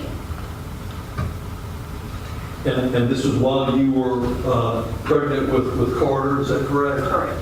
Were you in college at the time? I believe I was taking some extra classes. I had already gotten one degree, but I was getting certified for a specific programming language. Okay, where did you get your bachelor's degree from? Mercer University. Out of Macon? Yes. And what was that degree in? Software application development and human-computer interaction. And you say that you were taking some extra classes at that time, is that right? I was taking, this was before going to Mercer, but I was taking extra. I had already had a degree in web design and web development, so I was just continuing my education by taking more classes to get certified in a specific programming language. Okay, what specific program were you going into? Java programming. Pardon me? Java is a programming language, so I was getting certified for that specific language. Okay. Were these classes that were going towards a master's degree? After the software application development, yes, I did get a master's degree after that. All right. So at some point in time, after you got your degree from Mercer, did you begin teaching? I was teaching before already. I was working for Central Georgia Technical College as an industrial aide, so essentially I was teaching. Okay. Tell us, you were working for where? Central Georgia Technical College. I was working as an industrial aide, so essentially my job was to run all of the technology in the classrooms that were being ran by the college for dual enrollment during high school hours. And Central, this is off Cohen Walker, is that right? Correct. And when did you start working for them? I believe around June of 2019. Okay, and this was after the baby was born, is that correct? Correct. Were you and Kadeem Ambrose still living together at that time? Yes, we were. And tell the jury, if you would, if you worked for the college there, where that job took you to. My main location and my office was in Jones County in Milledgeville, Georgia, where I spent most of my time until COVID happened. And then due to low staffing, I had to then take over other offices in the Warner Robins area. Oh, okay. You take other offices at other schools, is that correct? Correct. Which other schools did you work in? The Houston County Career Academy here in Warner Robins. And that's off Russell Parkway? That is correct. Okay. And where else? The Central Georgia Technical College at Cohen Walker in Warner Robins. Okay. And were you still working at the school at Jones County? Yes, I was doing all of it. Okay. How often would you go to these different locations? Would you report every morning to the college and then drive to either the Jones County High School? How would you do it? It would depend on which classes I was monitoring that day. So you typically get a schedule for the semester at the beginning of the semester, and it depends on whether or not the teacher was canceling class or not. They would let me know, and I would either go to the location or I would stay in my office in Jones County. Would you do this 5 days a week? 5 days a week, yes, sir. Okay. And in doing this, Karter, did you continue to teach? When did you leave teaching here for the college? I signed my contract with Gwinnett County Public Schools in October of 2021. So I was scheduled to leave here and start working there in January of 2021. I'm sorry. Okay, hold, I'm make sorry. sure we have the dates I'm right. sorry. I signed my contract October of 2020 with Gwinnett County, and I was supposed to start working with Gwinnett County in January of 2021. And Carter passed away in November. Yes, he ended up passing away in between that time. Now, so I take it, well, let's, because we're doing these things in a sequence, you, after Carter passed away, did you subsequently move to Gwinnett County? I moved to Gwinnett County when I started my job, so I would say maybe a week before the semester began, so around January 6th of 2021. And what school did you work at? At the time, I was scheduled at Peachtree Ridge High School. And how long did you stay there? I stayed for a year and a half because I was promoted after that. And did you stay at that school, or did you go to another school? I went to open a school. That was part of my promotion to help open the computer science department at Secondary High School. Your Honor, move approach.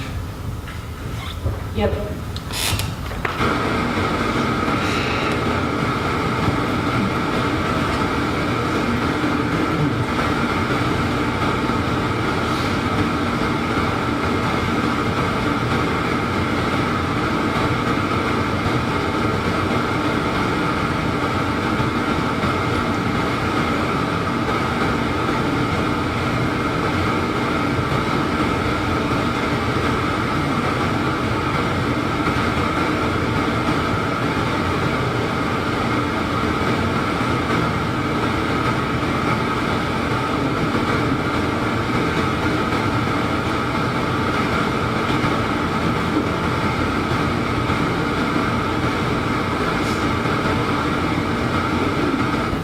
Go ahead.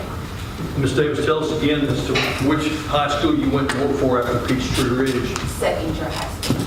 Okay, spell that.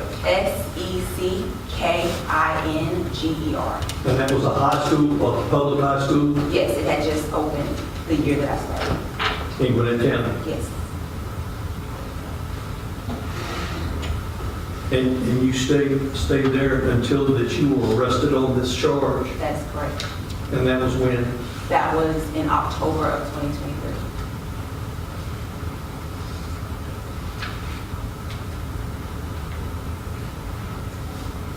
And since you were arrested, you were prevented from continuing to teach, is that correct? At that school? Because I cannot physically be there, yes. But that was my only condition. And you're currently living with your grandfather under house arrest, is that correct? That is correct. And that's in Warren Robins? That is correct. Objection, Your Honor. This isn't relevant. The objection sustained, the jury will disregard any reference to the conditions of her pretrial release. Moving on. All right. Now, Ms. Davis, let me ask you this. Carter, his date of birth again was when? January 14, 2018.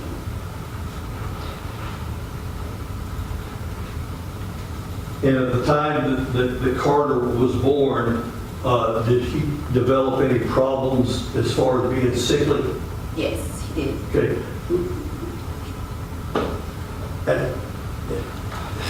Once again, you were living in Sandpiper Apartments with Mr. Ambrose? I was.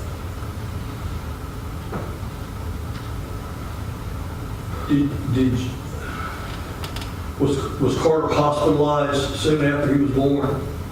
I'm not sure how soon it was, but he was hospitalized for sure right before his first birthday. And for what type of problems? He was having breathing issues and he was admitted into the NICU for a few days. And I see you where? In Macon. At the time that this happened, were you and Mr. Ambrose still living with each other? Yes, we were.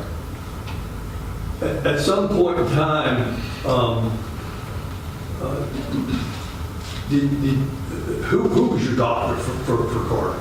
Dr. Waters And where was Dr. Waters at? at Primary Pediatrics. And that's the primary pediatrics that we've been talking about all week, is that correct? That's correct. At some point in time, did you and Mr. Ambrose move from where you were living at Sandpiper Apartments? We did. Where did you move to? We moved to 6080 Lakeview Road, which was for the doctor's office. It was right next to the doctor's office. Okay, how far away? There's 6082, so I would say maybe a few yards, not even. And was that primarily a reason for you moving to this location? Yes, because of my child's medical conditions, I felt more comfortable moving closer to the doctor's office. Would it be a fair statement to say that you spent a lot of time at pediatrics, at the pediatric place? A lot of time, yes, I would say. Yes. And you were aware, are you not, of all the medical reports that were provided by their business, is that correct? That is correct. And as far as you know, that's a true and accurate representation of the times that you took Carter to that place for treatment, is that right? That is correct. What type of treatments? You mean what type of things that did you go Right. for? He's been for allergic reactions. He's mainly been for his breathing issues and his minor checkups, regular checkups, and any COVID testing or anything that needs to be done.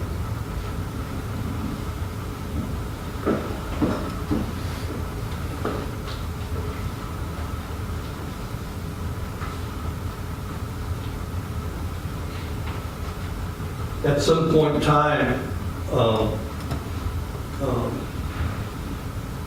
did the relationship between yourself and Mr. Ambrose, did it dissolve or end? It did. When would that have been?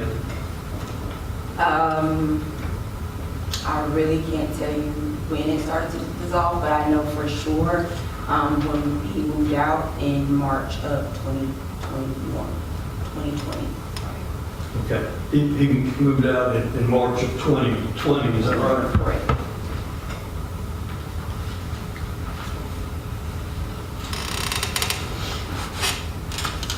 And you were still teaching at the college, is that right? That is correct.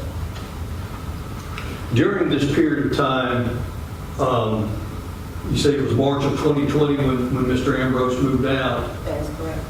Did you maintain contact with him from the time that he left until Carter passed away?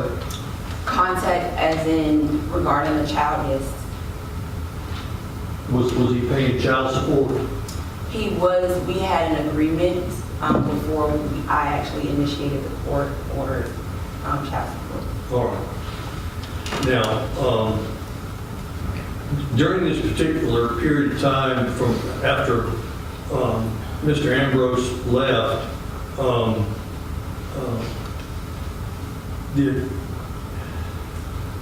where was Carter being, was he getting daycare, or how were you doing about keeping him when you worked? Yes, so I would take him to daycare before work, and then I would pick him up in the afternoon unless his father was off from work or was able to, because his schedule didn't allow him to take him to work because he didn't be off in the time frame that. All right. And where was this daycare at? Off of Russell Parkway near One Arms Middle School, I believe. Would that have been with Ms. Starr that testified this week? And how often would Ms. Starr keep Carter? She would keep him pretty much every day unless I had a day off or his father had a day off. And did that involvement between yourself and Mr. Ambrose, was that fairly successful as far as looking after Carter? Sure, yes. Okay. No, there weren't any problems with that? No, because we did everything around his schedule.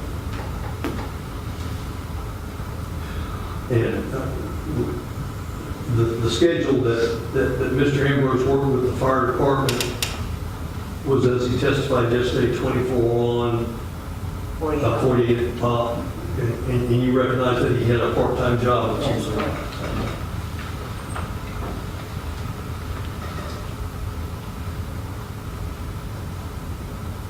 Now, let me move on to November of 2020. Up until then, was Carter a happy child? Yes, very happy. And for the most part, was he fairly healthy? For the most part, other than his medical conditions. And if there was a problem with Carter, you would take him over to the pediatric place, is that correct? I mean, fairly regular over there? Yes, I'm a regular.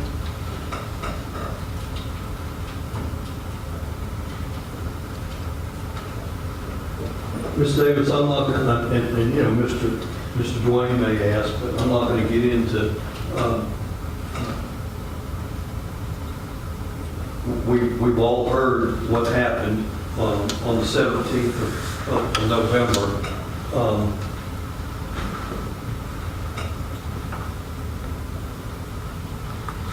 At that particular point in time, the day that Carter passed, where were you at physically?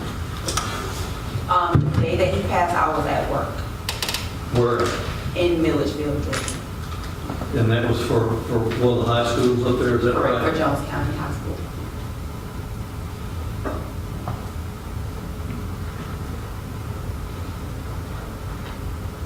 And Mr. Benton was watching Carter, is that correct? That is correct.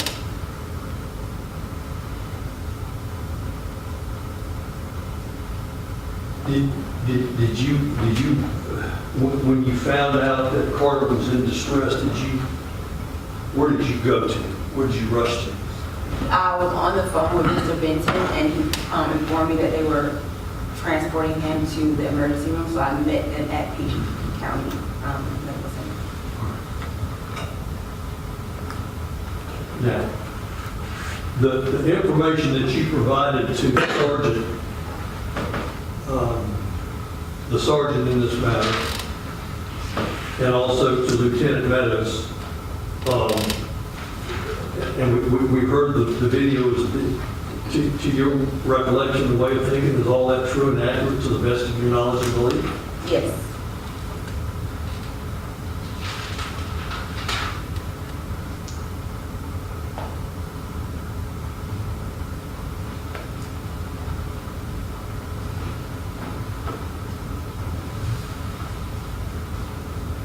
As far as the timetable is concerned, did you lay that out for Sergeant Collins and also for Lieutenant Meadows? I did.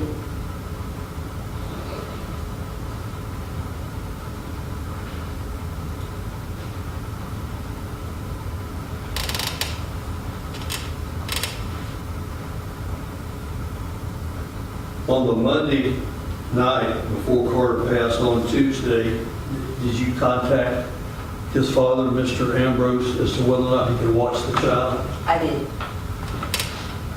And why was that? Because I felt more comfortable with him being home with either me or Mr. Ambrose. However, I could not take off work that day, the next day. So I asked Mr. Ambrose if he could possibly take off work to watch him. And he would not, is that correct? That is correct. Were y'all going through a little bit of a span as far as the child support order is concerned at that time? I was not. I think that I don't think he agreed with my going to do it through the court system. So I don't think we weren't really on good terms because of that. But in any event, you went to work on that Tuesday. Correct.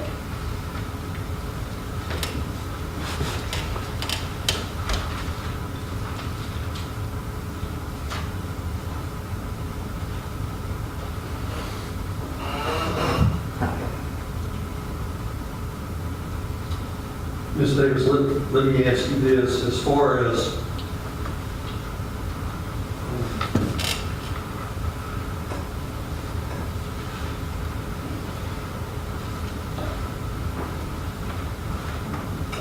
did you ever do anything to harm your child? No. I mean, this jury has to decide these charges against you.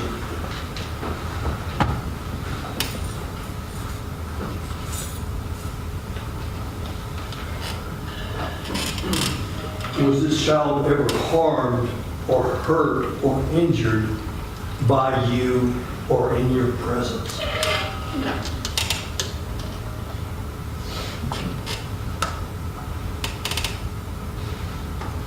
Now, Mr. Benton, from time to time, had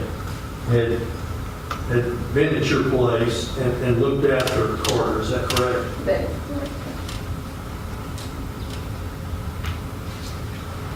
Your sworn testimony, has Mr. Benton ever done anything in your presence or to your knowledge where he would harm this child? No.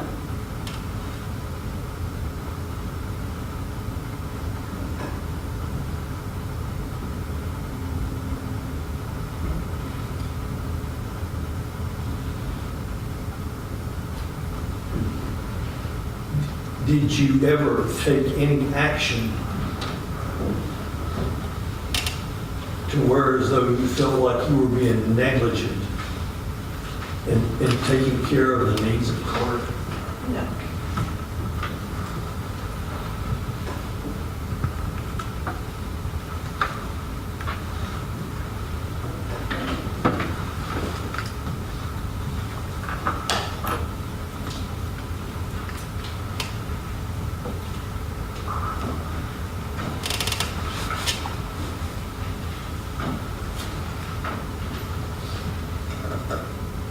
Do you recall the child at any point in time falling or hurting himself or being in an accident of some sort there at the residence? No, I do not. The Saturday before, you were at your granddaddy's house, is that right? That's correct. Did you keep a close eye on Karter the whole time? Yes, because he's always up under me.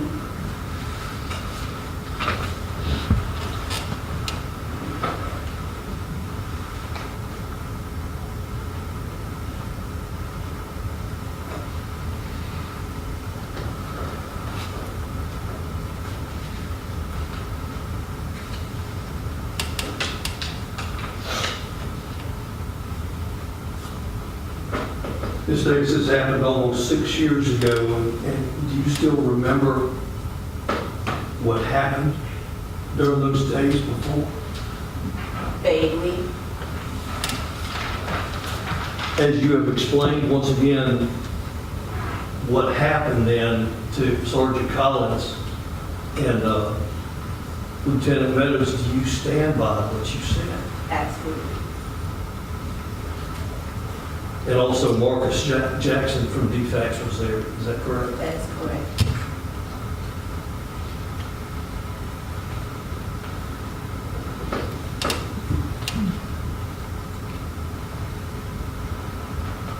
During the period of time after Karter passed away, did you try to stay in touch with the sheriff's department or law enforcement of some sort as to what was going on with the investigation? Oh, yes. Yes, absolutely. I mean, what would you do? I was consistently calling them for the 3 years. And who would you talk to, do you know? They would never come to the phone. I would always refer to the assistant to leave my number, and that they would get back to me, and they would never get back to me, which is why I continue to call. Would that just be law enforcement, or did you also try to contact the district attorney's office? But I would contact Warren's Police Department, the Sheriff's Department, and the District Attorney's Office. And you heard the testimony of Sergeant Collins, and you met with him, did you not? Right after Karter passed away, and then a few weeks later. That is correct. Did you ever talk to him anymore? We did have one phone conversation, and that's all.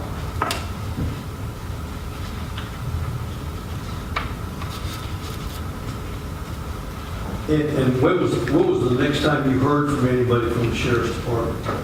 I did not hear from anyone from the Sheriff's Department anymore after my last meeting with Sergeant Collins. Okay. And at some point in time, you heard from Lieutenant Meadows, is that right? A year later, yes. Okay. And you drove down to meet with him, is that right? That is correct. And Are you standing by the conversation or the information that you provided him at that meeting on in December of 2021? Correct. Did you still continue to try to get in touch with with law enforcement about this? Yes, for 2 more years. Did they ever call for you to come down here and meet with them anymore? No, they did not.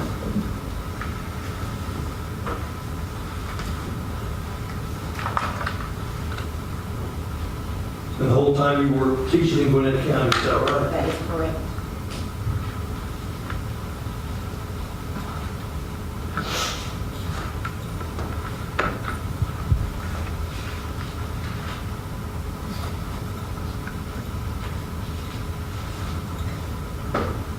In addition to law enforcement, did you also talk to the coroner's office? I never spoke with the coroner's office, no.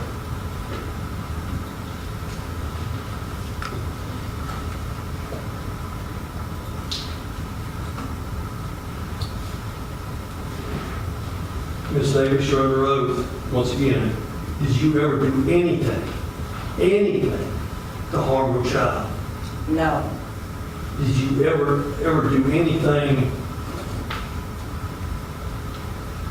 to where you were reluctant or unwilling or unable to seek medical care for this child? no.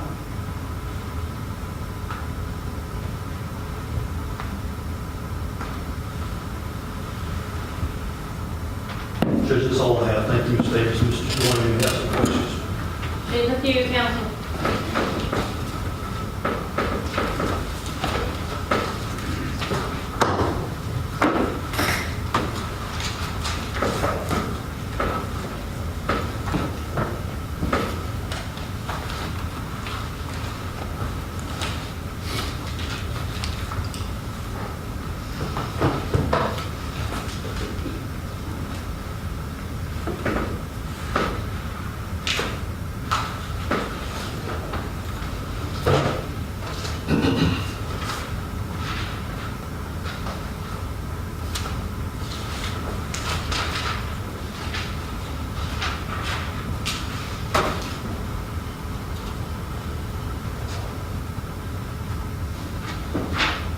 This is State's Exhibit 11. What is that? That is a picture of my child's liver. Your child's liver. That's quite a laceration, isn't it? It is. It is. And you heard the testimony that it would be 24 to 72 hours out. So either Monday morning to Saturday morning, correct? Correct. And he was just telling you his stomach hurt? He was pointing at one point saying my stomach hurts, and that's all. And you heard Dr. Eisenstadt say that this is a serious injury, right? I did. And that quite a bit of force would be needed in order to cause that injury. That is correct. But so Monday, he was just okay? Monday, he was throwing up, but I was at work all day Monday, so I did not see him all day. I only saw him during the period of time when I returned home for lunch and when I returned home after 5 p.m. Okay. And he was hurting overnight though, wasn't he? No, He wasn't? Overnight, what day? Sunday. Sunday, no, he was not. Now, you said just a minute ago that you stand by the statements that you gave Collins, correct? Correct. And in your first statement, you told him that the symptoms started Sunday night. I told him that on Sunday. He told me that, Mommy, my stomach hurts, and that was all on No. Monday night. That was not your first statement to him. It was my first statement to him. Well, we all watched it. We did. And they can watch it again. They can. Yes, they can. So Monday he's throwing up.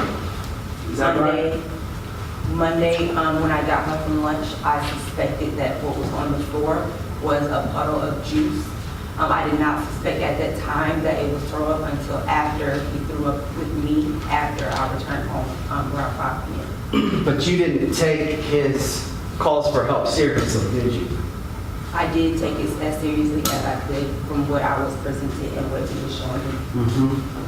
I think you had said that he'd never thrown up like that before. He has thrown up like He that. has thrown up like that before. But he's a crybaby, isn't he?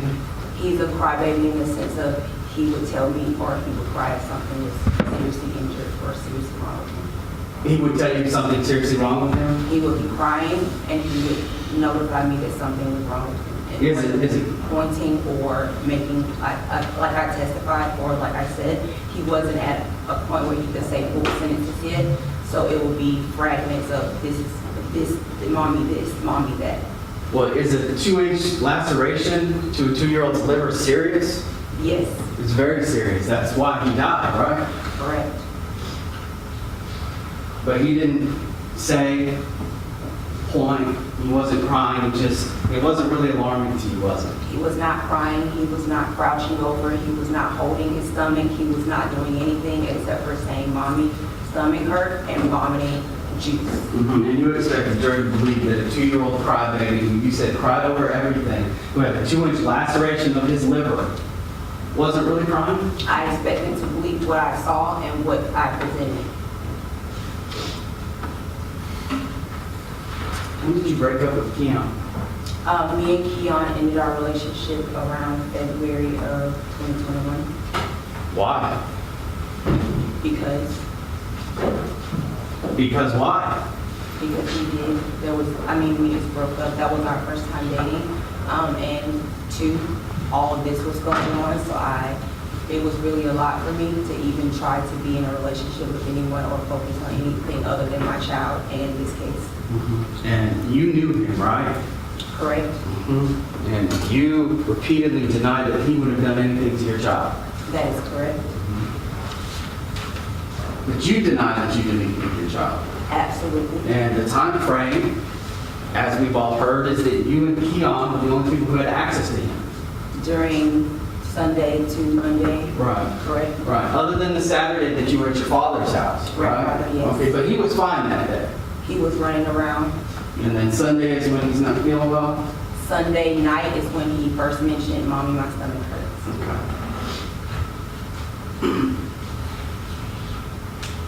And then it's Monday? Monday, after I got home from work, yes. After work again. But you say Kiyon would never do anything like that. That is correct. But you deny having done anything. That is correct. So who would have done it if the only 2 people were he and you? That is a good question. So we just don't know. We don't. Considering, and I will say this, nurses, they've all testified that my child did not have bruises on his body when he was presented to them. That is Tuesday morning. So, according to that time frame that you're trying to give me, by Tuesday morning, if something like this would have happened, he would have absolutely shown bruises or something on his body to a complete staff of medical professionals.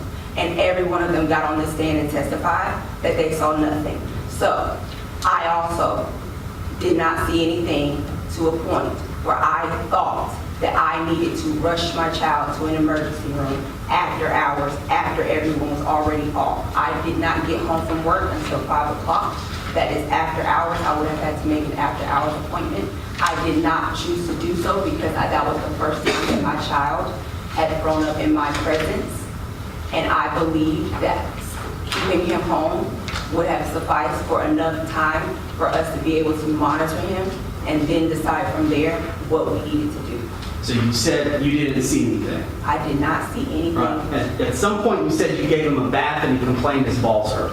I was washing his balls, scrubbing his balls, obviously, because he had to work on himself. And he said, ouch. And I assumed that it was because I was rubbing his balls too hard. Well, and I'm looking at State's Exhibit 10, which is a picture of that very region of his body. Correct. Okay, so he said, and is that not kind of a weird place to have a pain?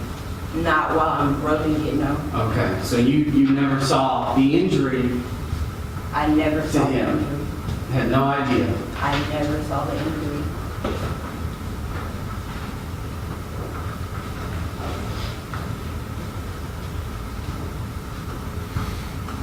What about the injury to his cheek? I was not aware of any injury to his cheek. No, you didn't tell Sergeant Collins that that was from a hickey? I did not tell him it was from a hickey. I told him that me and my child often kiss each other and like to suck on each other's faces. And is that what caused that mark? I have no idea. So it could be from you sucking on your child's face. Could be I have video of me sucking on his face.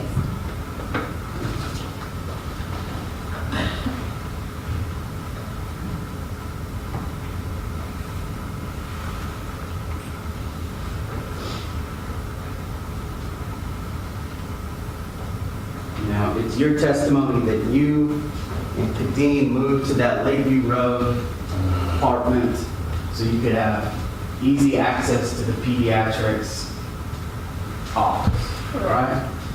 And we've seen the medical records, correct? That is correct. And you said that you were a regular. That is correct. And what would you take him in for? There have been multiple allergic reactions, random ones. He also had breathing issues that either they would send us to the emergency room for, or we would already be there, or it was regular checkups. And then, of course, I always saw them whenever his allergies would flare up or he was vomiting the milk.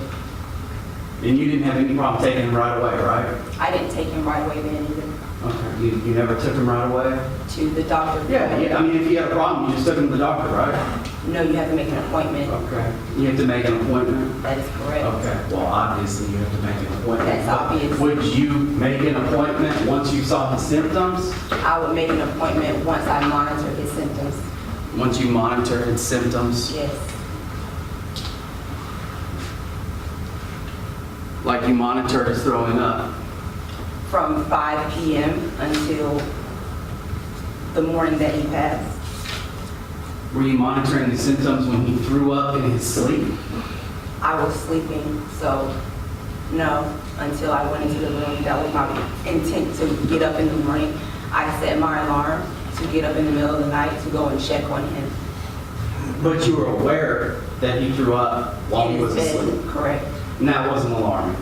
It was at that point, that was my very first alarm because he had threw up in his sleep and not while he was awake. Mm-hmm. But you don't call Monday when you get up, right? When you wake up Monday, you just go to work.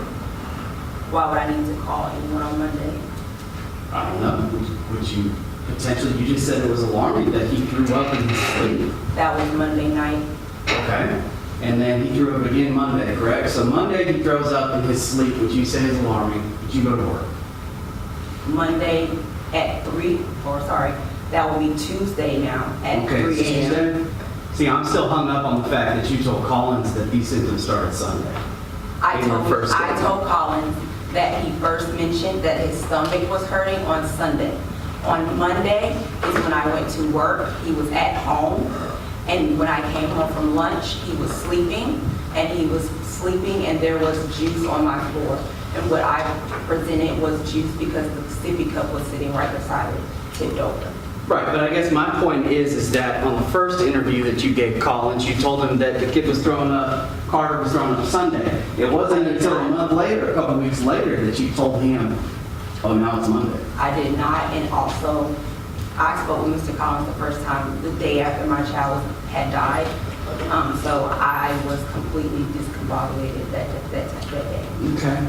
And so you had kind of no idea what was going on. You're just monitoring conditions, but Karter's just happy as can be. I'm monitoring his conditions, yes. Right, and Karter's fine? From my understanding, he has not yet thrown up in my prison. Okay, so why doesn't Kadeem get to FaceTime his child? Me and Kadeem were going through obviously a court battle, and he was annoying me, so I blocked his number. He could still contact me via either email or he could call my child's tablet. He was annoying you by trying to figure out his overpayment of child support. Why would he be overpaying for child support? That doesn't even make any sense. You heard his testimony. Why would he give me money for child support if he knew that he was overpaying? I mean, he provided He his gave me the response. money, that is correct. So that would not be overpaying, that is a voluntary, I'm giving you the money. Stop emailing me. No, you can't get her talk to Karter. Leave me the fuck alone. And that's the last time I'm gonna tell you. Correct. All right. So, but you heard Kadeem's testimony about how you would block him when you got mad, but that he would always get to see his child, FaceTime or talk to him. You also heard him say that he can only get his child during the times in which he's off work. So that would mean that he would have to be off work from his part-time job and his job at the fire station, But- which is not something that he can just say I'm off. It's based on his schedule. I'm not talking about his work schedule and whether or not he gets to keep Kadeem. I'm talking about the fact that his testimony was that even when you would block him, when you would be mad at him, he would still see his child on FaceTime or be able to call the child. And now, the weekend where your child's suffering a lacerated liver, all of a sudden he can't see his child. No, I called him on Monday and asked him if he could watch the child. Right. You called him Monday at what time? When I got off of work, when he threw up in my arms. Okay, after he's been sick for a while?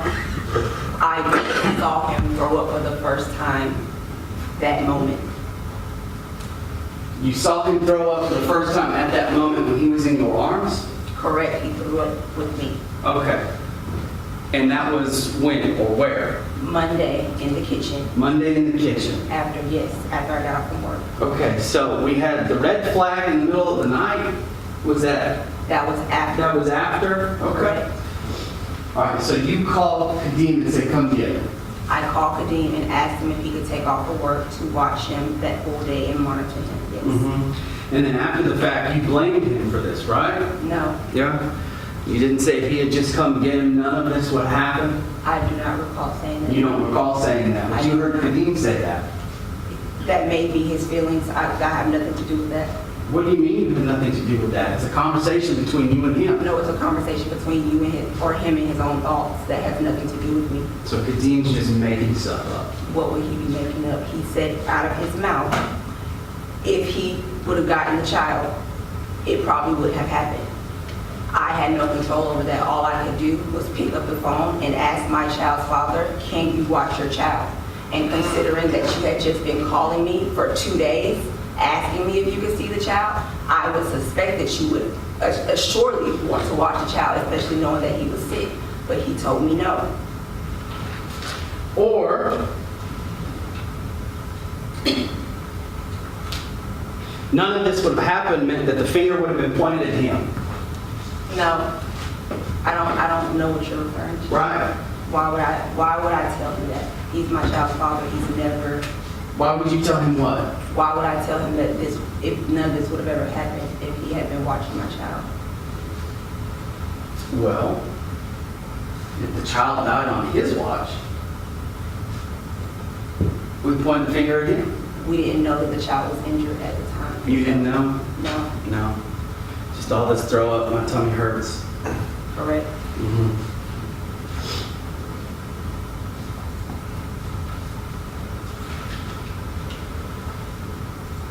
And you stand by your statements that Kiyon would never do this. I stand by my statement that no one around me would ever harm my child.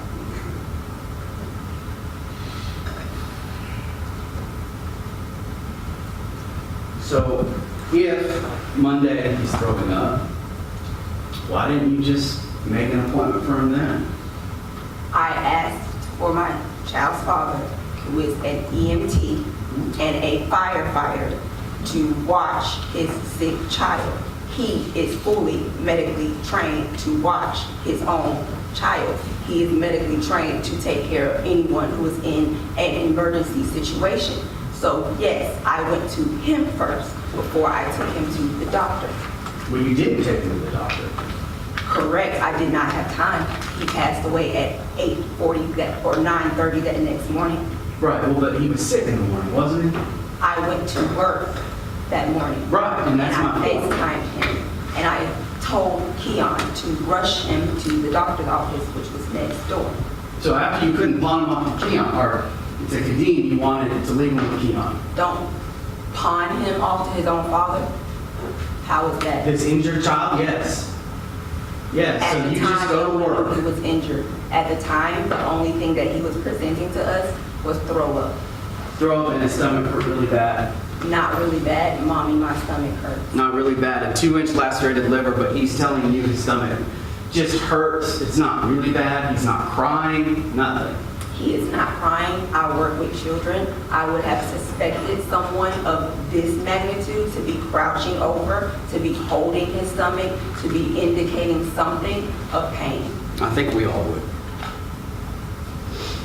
So when Kadeem doesn't take Karter, you don't make a doctor's appointment for him.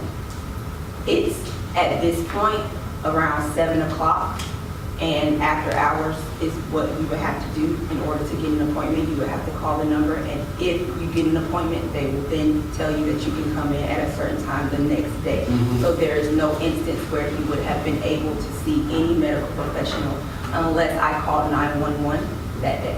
Urgent care's open? I don't know about urgent care. Emergency room's open? He did not present any symptoms where I felt like I needed to take him to me. And that's not what I asked you. I asked you was an emergency room open. I'm assuming You're assuming emergency rooms are open. they're not open 24 hours? I'm assuming they're open 24 hours. You assume that's not something that you just know, you're just guessing that that's true? I don't work for an emergency room, so I don't know what And to. neither do I, but I don't need to work for an emergency room to know that I can go there at any time. Correct. Right, so you do know that. You can go to an emergency room at any time. That's basic information. And if you had called your doctor, chances are you would have gotten a recording that said this is after hours. If this is an emergency, please hang up and dial 911. Correct. You did none of that. Why would I need to call 911 for vomit of juice? Or go to the emergency room. He was vomiting juice, and this was not the first time that my child has vomited. And the first time that he was vomiting, we did go and see a doctor, and she told me that because it could be allergic reaction, that he would eventually get over it. So no, But it is the first time he vomited in his sleep and didn't wake up. he did wake up. He did wake up. You just heard them say that he was on the phone with me and he was awake. In his sleep the night before. In his sleep the night before, he threw up in his sleep. I took him and I moved him to the other bed. When I got up that morning for work, which was a couple hours later, he was wide awake and he was talking. And you were on the phone with Kiyon when he was taking your dying child to primary pediatrics, correct? I was on FaceTime the entire time. Yes. Okay. Do you remember any of the statements that y'all made on the phone? Statements on the Do you remember any part of that conversation? No, because I was at that point driving from Milledgeville. I ran out of my office and I was driving from Milledgeville back to Warner Robin.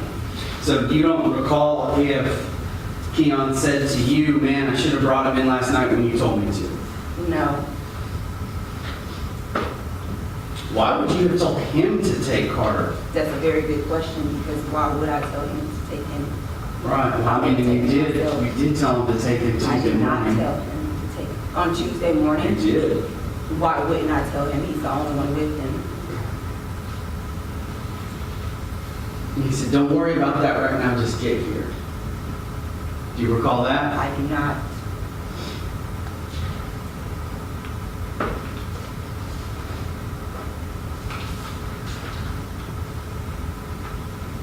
In the daycare, Miss Shirley, right? How long have you been knowing her? I've known her since my child went to daycare. And you kind of went to high school. You went to high school with Kazette I did, but we did not hang out, no. until you started bringing Karter to her mom, and then you guys kind of had more of a friendly relationship. No, I never had any type of relationship with Kazette until after my child passed. Okay. Till after your child passed. So what was that relationship like? There was no relationship. It was more so they had a party and she invited me over and I went to her place and that was the last time that I saw or spoke to Kazette. And you took wine to her place, right? I did not take wine. So you didn't go to her place to pick up a plate? I went to her place, like I said, they were having a party of some sort and I went to pick up a plate of food. Yes. You don't even know what kind of party it was? No, I don't. You don't recall it being a Christmas party? No, You don't recall that Kadeem took Christmas gifts there? he didn't tell me that he took Christmas gifts. So Okay, no. okay. But who called you and told you that you could get a plate? Kazette, Gazette did? Yes. And you could pick it up from her house? correct. And you guys didn't discuss anything while you were there? No, You didn't tell her that he had a lacerated liver? I don't recall, no. Okay. You don't recall? Well, you just said that you didn't talk to her at all, and now you're saying you just don't recall that you made that statement. I just said I don't recall telling her that my child's liver was lacerated. I obviously had conversation with her because I was at her place. And you told her that you Googled it? I don't recall telling her that. You don't recall telling her that it could be because he jumped off the couch? No, I don't recall telling her anything, but if I did, then I would probably have said what I researched. And you never blamed Kiyon? No. Well, Miss Shirley, did you keep in contact with Miss Shirley after Carter's death? No, not really, other than her checking on me, no. So you guys had a discussion though, right? She would check on you, would she just say, are you okay, and then hang up the phone, or would you guys actually exchange words? I don't recall. You don't recall It was anything? 6 years ago. I don't recall. It was 6 years ago, but she just testified that that's what happened. That is what she testified to. That's not my recollection of the conversation. She spent a lot of time with your child, didn't she? She watched my child. Pretty much all day unless Kadeem wasn't at work, right? Correct. Right. She loved your child, didn't she? Sure.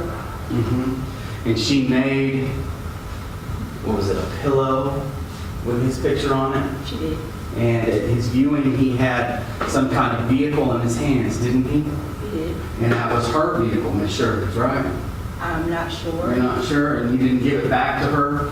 Why would I? She left it in his casket, obviously.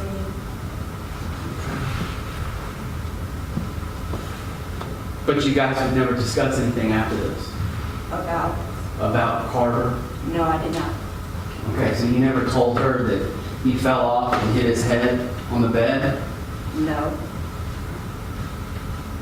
So everybody's lying, Yeah. except you. Why would I have to lie? Well, why would the forensic pediatrics need to lie? What did they lie About the statements that were made on the phone What do you mean? with you and Kiyon. The people that you love, that we saw on the body cam, how broken up you were for them. About what happened to this boy because he was regular and they knew him so well. And the moment you went into the office, they knew you. Right? So why would they make up these statements that are made on the phone? They only said that I told him to, or that he said, don't worry about it, just get here. Yeah, and what were you doing? Driving. You were driving? Correct. Okay. And where were you coming from? Milledgeville, Georgia. What age kids did you work with? I think it sounds like maybe there were college students. that They you were worked high with? school students. High school students?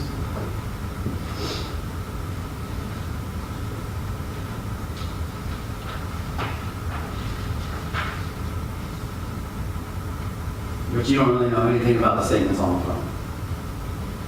I was driving. They just told me my child was being rushed to the emergency room. I'm driving. I have an hour drive. I'm also trying to contact his father to notify him of what's going on. There's a lot going on while I'm trying to drive on the highway. So what is Kiyon referring to when he says, don't worry about that, just get here? I have no idea. I'm sure I was trying to find out information about my child.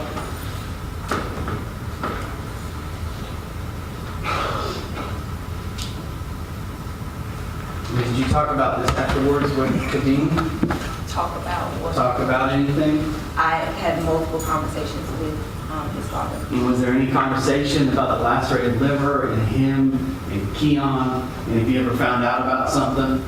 Every time that I would try to contact my child's father about the case or anything involving the case, he did not want to talk about it, which I can understand that he didn't want to have more conversation about the death of his child. Well, I don't think that's what I'm referring to. Because didn't he testify that he told you that he didn't know what he would do if he found out it was Kiyon? Didn't he testify to that? That's what he said out of his mouth. I mean, that's his personal, emotional.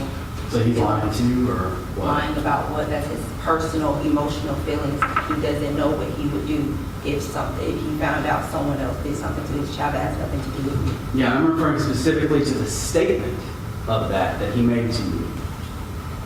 What He about- said that, right? He did say that. And what was your response? I don't know. Well, according to his testimony, you defended him, right? You defended Kiyon. All I said was. You got mad at Kadeem. I did not get mad at Kadeem. All I said was I do not believe that Kiyon would ever harm my child.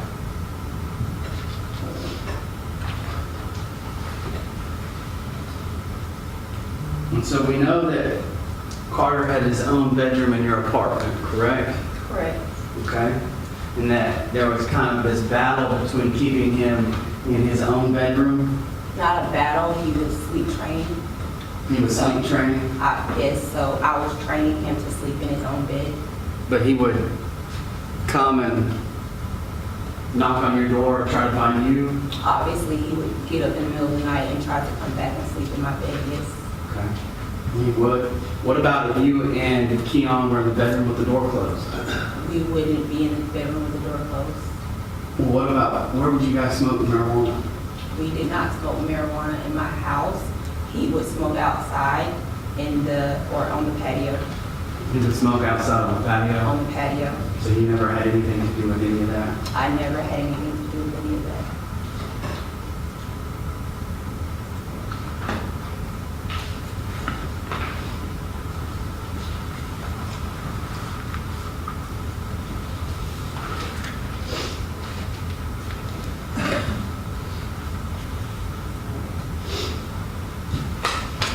Try to get a new phone after this? Did I try to get a new phone? Mm-hmm. As in a phone number or? A new phone, like upgrade your phone? I believe I did upgrade my phone only because me and his father shared a phone at the time or a line, and I was returning his, and I was eligible for an upgrade, so I believe that I did upgrade it or whatever. When did you become eligible for an upgrade? I don't know. Does December 6, 2020 sound right? I don't know. Okay. Do you know how many times you checked to see if you actually qualified for an upgrade? I would never check to see if I qualify for an upgrade. I don't know.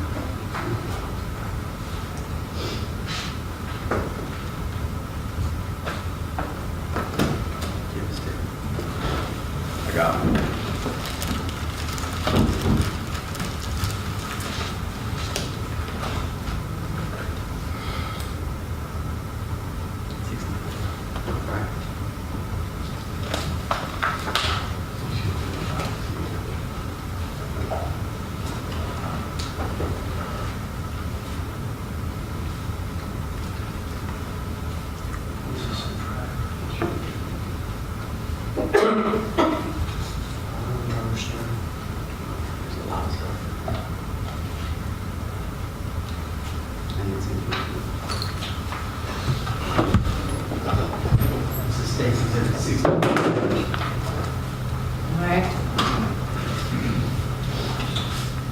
Can you look through this form? Sure.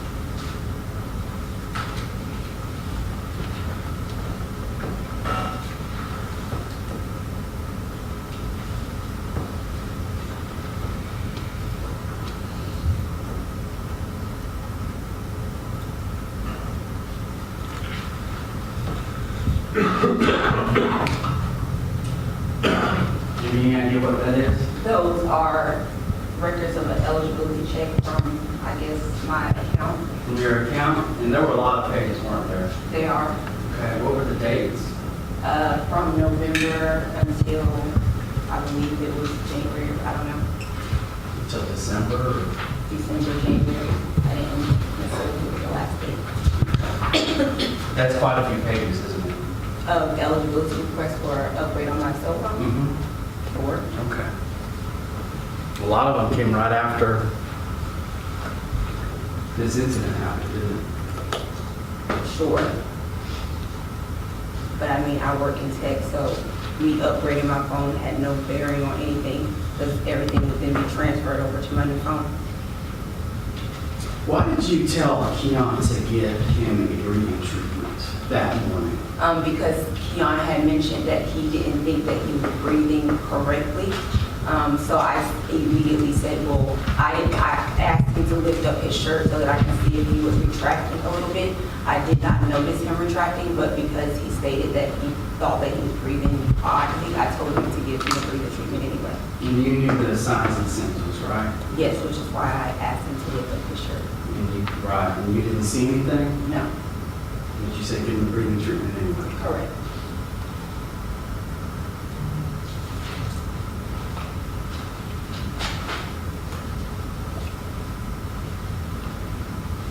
You don't recall saying that Carter threw up 4 times Sunday night to Collins in your first interview? I don't recall anything from that first interview. Again, I had just lost my child. It was a lot going on.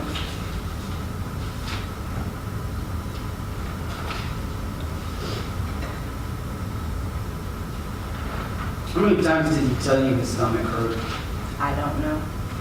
Was it once? He told me Sunday nights. I went to work on Monday. I never heard him say it again until I returned home and he threw up in my face.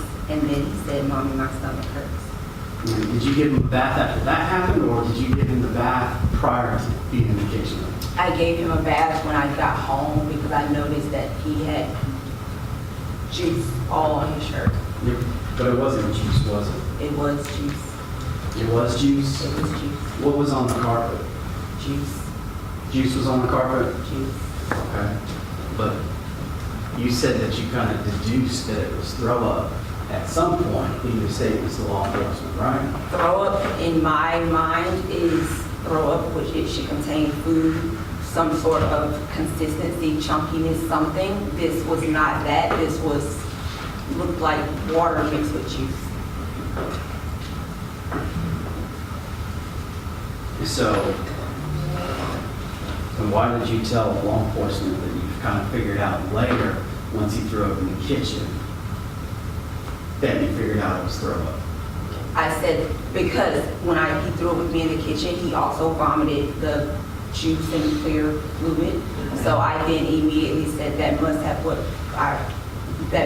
been what I noticed on the floor from when I came home from work.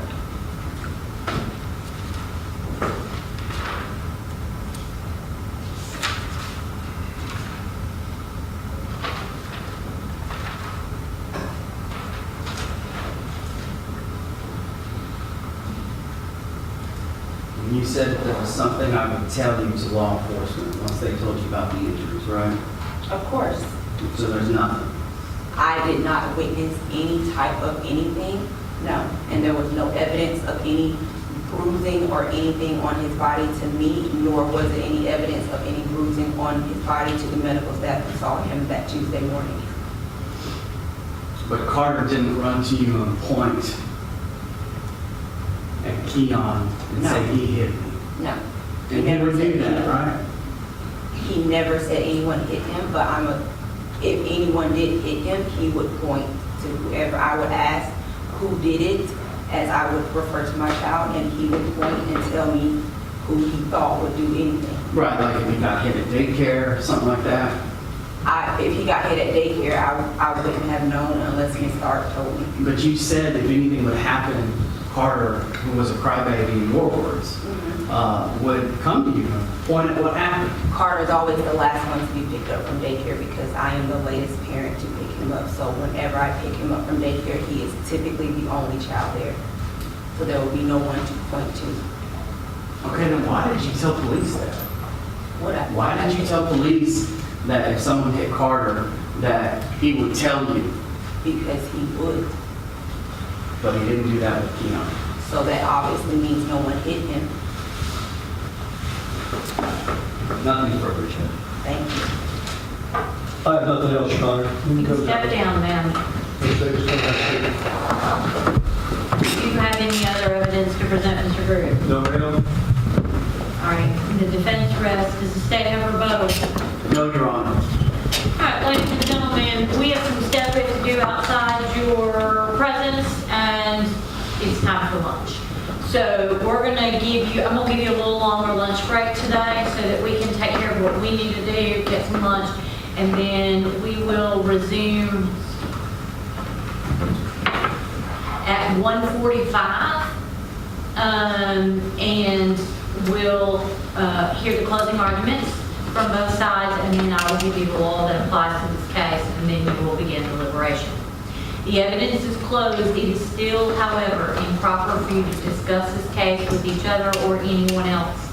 It will always be improper for you to do any independent research.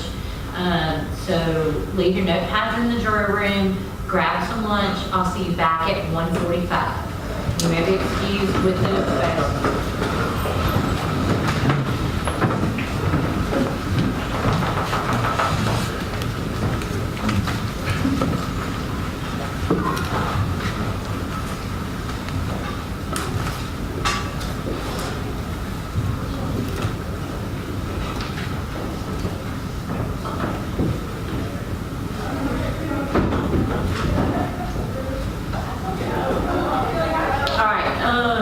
Let's plan on being back at 1:15-ish to do a charge conference.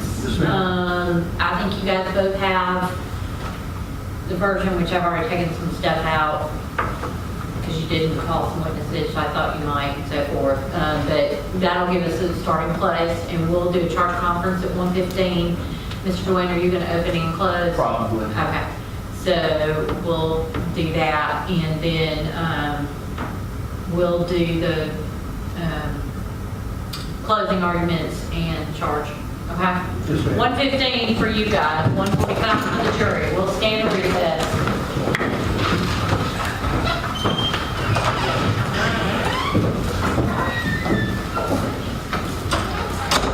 Hey, it's lunch.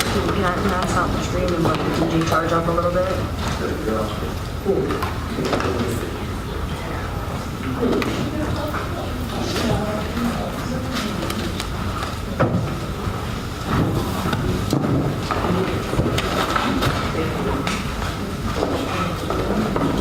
Because they're not coming back to 1:45, so I was actually going to run back to the station and get a wall charger today.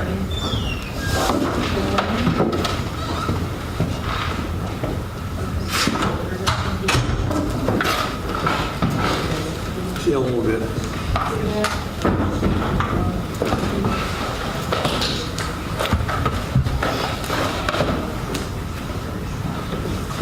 Mm-hmm. Okay.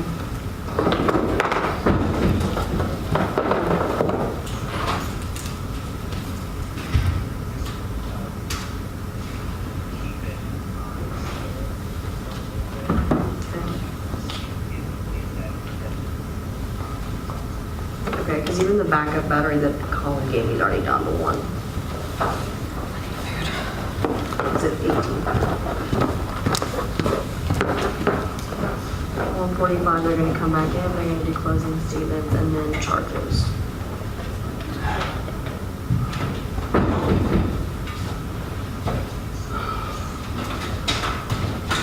I mean, since when it's on the stream, when it's like up and live, it takes a lot longer. Because when Colin came, I was on 9, so it's only gone up 9%, and then it's used almost the entire battery that he brought. Okay. You got a battery down? Yeah, this one, I got this one left, but I was gonna, since they're gonna be gone for, My adapter's in the car. I've got a spare one I'd let you use, but my adapter's in the car. yeah, well, since they're gonna be gone to 1:45, I was calling to see if I could just run back to the station and get our wall charger plug, but I guess they wanna keep it up or something. Do you leave for lunch or do you just stay in here? They don't seem to care anymore. I usually go downstairs and grab a soda or something. Okay.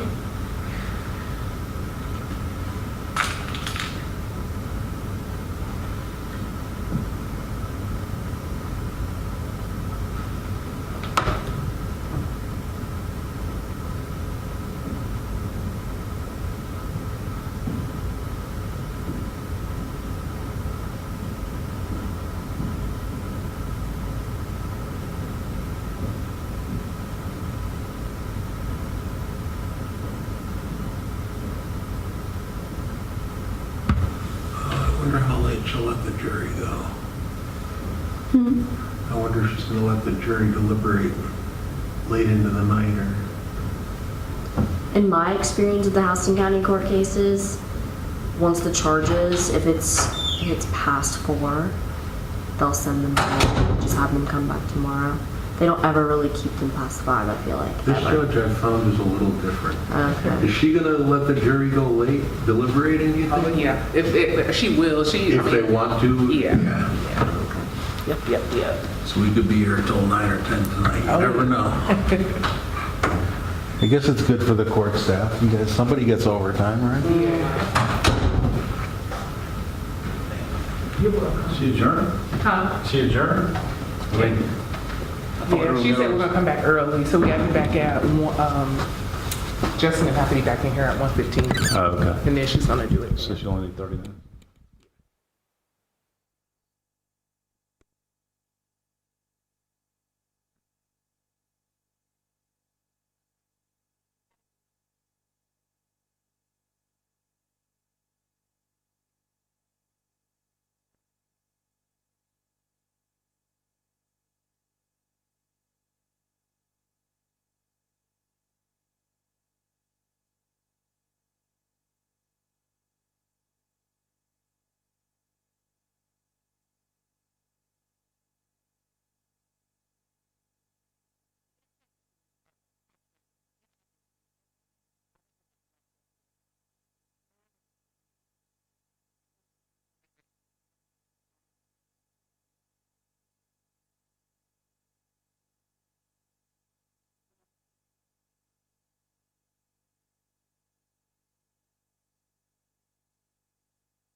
And then, 17 is knowledge to go to parties of the crime, that's in there. 18 is murder, which is in there. 19 is murder in the second, which is in there, and 20, and we've talked about the patterns there. So I think that's everything. Mr. Groove, anything else, based on the way the evidence has fallen out, that you would like the court to consider or charge on? Mr. Dwayne? No, Your Honor. Okay. Do you guys want a new copy of what I'm actually saying, or are you good? Please. All right. Now, I will tell you, I can't swear there's not a typo in here somewhere. I'm cutting and pasting as we go, but do we put paper in there?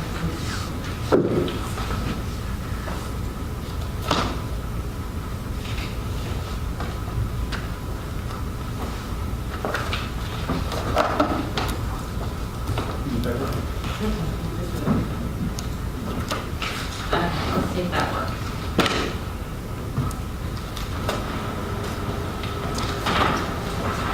Ms. Davis, did Lisa come here today? Ma'am? Did Lisa come here? No.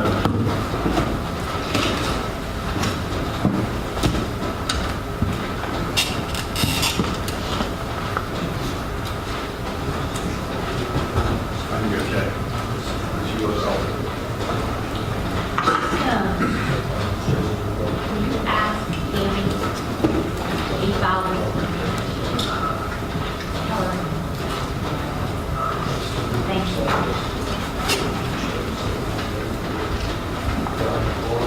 Okay, exhibits. Everything's going out but the videos, okay? Yes, ma'am. Okay. And then if they want to watch something again, they can ask for the hearing. Yep.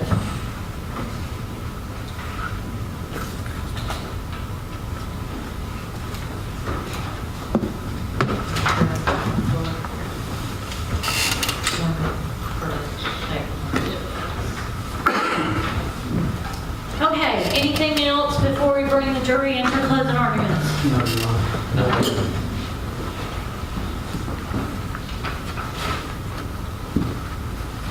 All right, 9% Bob to do something else.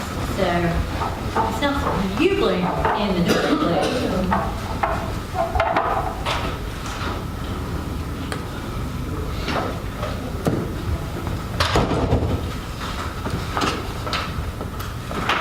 Oh.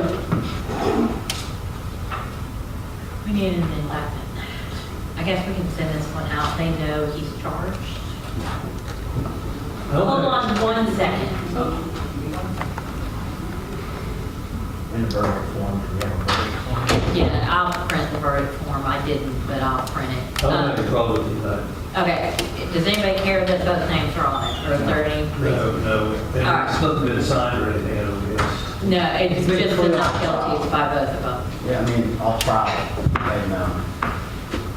Actually, this one does not even have this copy does not have Mr. Benton not guilty. His not guilty is in his file. But I will probably take that page out and put his not, so they both have entered their not guilties on that document. Okay.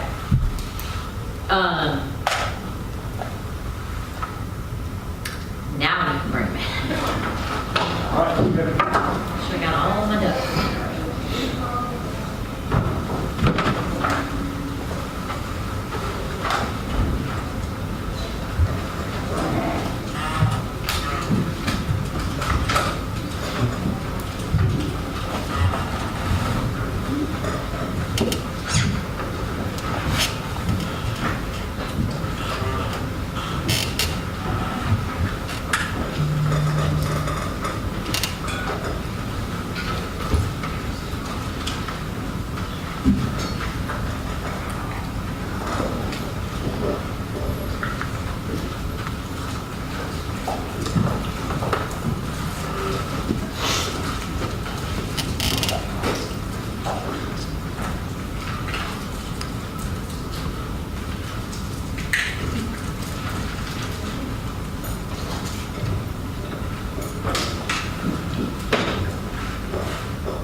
gentlemen, at this time, as I mentioned before lunch, the evidence is closed.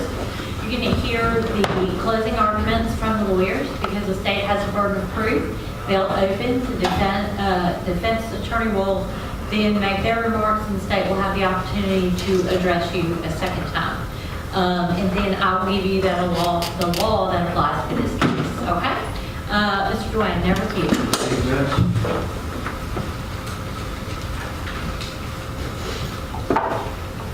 This case is about a mother who refers to her child not by his name, but calls him the child. That child's name is Karter Ambrose, and his mother killed him. Repeatedly called him the child. He didn't have a name, he didn't have an identity when she testified. He was just the child. Like an unnecessary piece of chatter or an object that gets thrown in the kitchen junk drawer. I told you from the start, you don't have to choose who did what.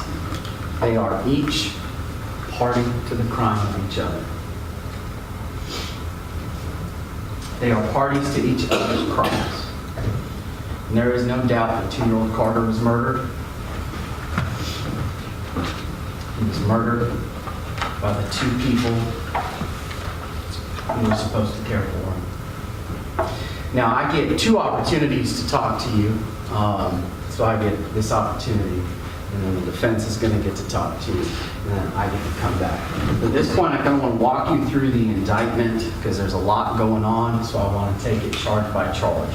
So count 1 is malice murder, all right? Now, the defense pointed out something, I think when talking about malice murder that involved premeditation. Premeditation is not an element of malice murder. Malice can be formed in an instant, a depraved heart. It's an intentional killing of another without justification. And what you had in this case was testimony from the medical examiner who performed the autopsy as well as the former chief medical examiner. Evidence of those injuries of the child, all right, not one bruise, there were multiple.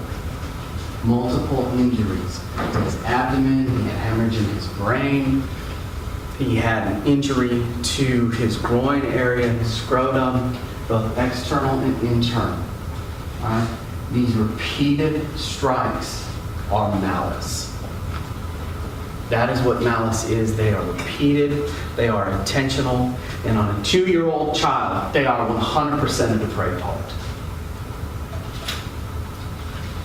This was not an accident. Count 2 is felony murder. It's based on cruelty to children in the 1st degree. So this felony murder doesn't require malice. All it requires is the intentional committal of cruelty to children in the 1st degree, which then caused the death of Karter. All right? Cruelty to children in the 1st degree is the intentional infliction of pain on a child under the age of 18. It caused the death of Karter Ambrose. Again, the injuries, the repeated blows on that child. Count 3 is the cruelty to children in the 1st degree count. Intentionally causes cruel physical pain to a child under the age of 18. Count 4 is felony murder. This is based on aggravated assault. An object which, when used offensively, is likely to result in serious bodily injury or death, caused the death of Karter Ambrose. All right, now in that indictment, and I didn't hide this from you from the beginning, the exact nature of the object being unknown to the grand jurors. And I told you I didn't hide the ball from you. You're going to have some questions. You may have some questions. What object was used?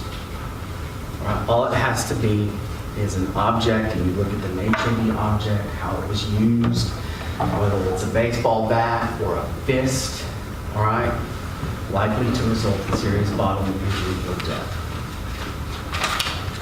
Count 5 is the aggravated assault, which underlines the felony murder that I just outlined for you.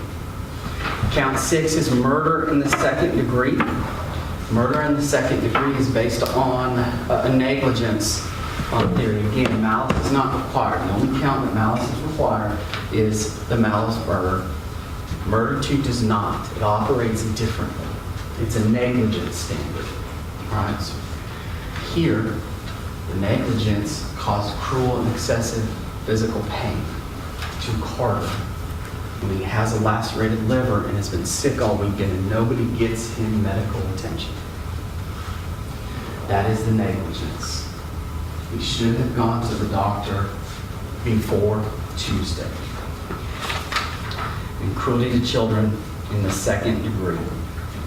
The criminal negligence, which I'll define for you, a failure to act which shows a willful, wanton, or reckless disregard for the safety of others who might reasonably be expected to be injured by the failure to act.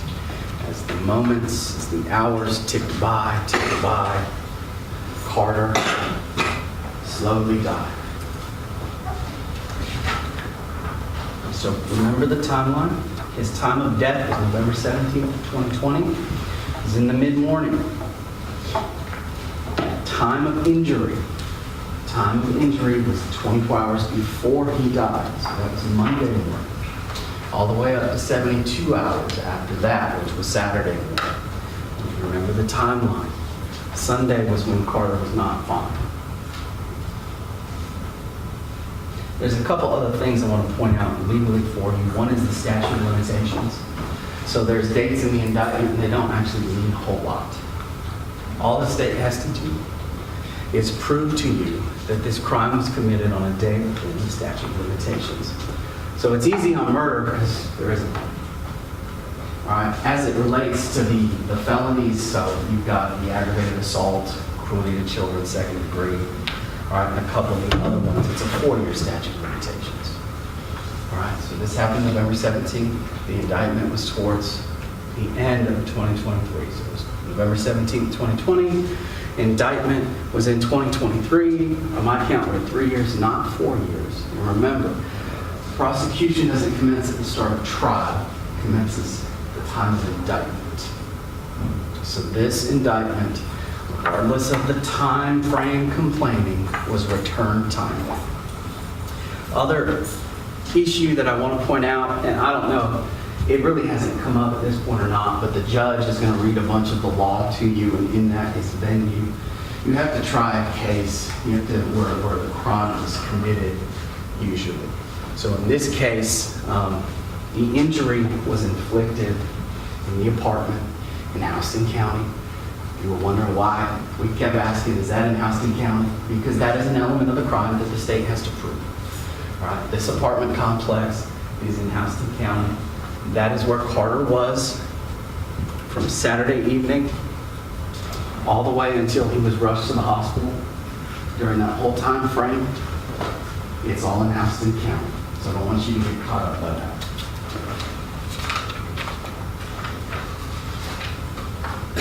Thursday was the last day Kadeem saw his son alive. He was a 2-year-old boy on a bike. Drops him off at daycare, happy and uninjured. You'll never see Karter again, MF. Those were her words. Boy, how true are they? Friday, he's at daycare. He's happy. He doesn't seem injured. He eats his food. He wasn't throwing up. And the defendant picks him up. Saturday takes him to granddad's house. He's happy, playing. He's uninjured. He's not throwing up. And then the defendant has Karter by herself the rest of the day, Saturday, as well as most of the day, Sunday. During the day, he's fine. She's the only person who has him. Boyfriend comes over, they have dinner, and that's when Karter is complaining of stomach pain at bedtime. And in her first interview with Sergeant Collins, she says that's when he was throwing up. It's not until the second interview that she changes her story. She moves it out to to when she didn't have access to him. But that Monday, Karter is sick in bed, early morning hours. She goes to work. Boyfriend stays home with him all day Monday. Karter's throwing up again. Throws up overnight. He's complaining of stomach pain. And Tuesday morning is when he's rushed to primary pediatrics. She drives out of her apartment complex within yards of the doctor's office and continues on her day, leaving Kiyon to deal with her dying child. Again, you don't have to decide who did it. You don't have to pick one or the other. It's not all or nothing. All right? These two people had access to this child when he was symptomatically only 2. Everybody else who came into contact with this child leading up to Saturday evening said that boy was happy. He wasn't throwing up.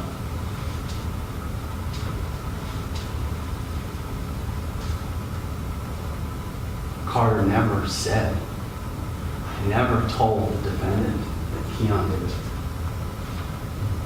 He would run to me and point and tell me who hit him. He didn't do that.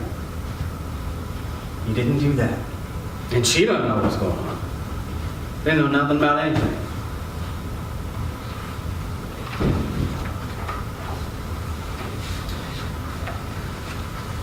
She is not particularly worthy of belief.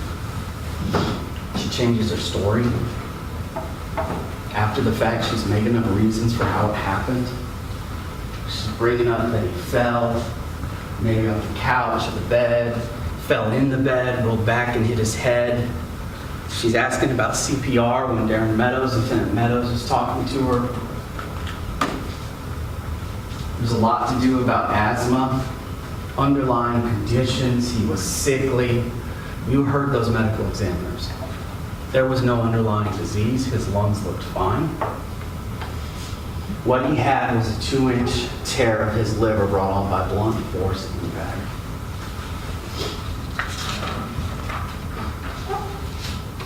And to claim that she doesn't know. I call 30 million times a day. I FaceTime. I always check in when someone else has my child. And she's right there. She's right there. The time frame for the injury when it was inflicted, right, is the closest to the time of death is Monday morning. So if you go back, she's the one who was right there with him the whole time. And according to her, she watches him like a hawk. I mean, she calls him a crybaby. He's dramatic. What a way to talk about your son. Whose autopsy photos have just been shown to the world.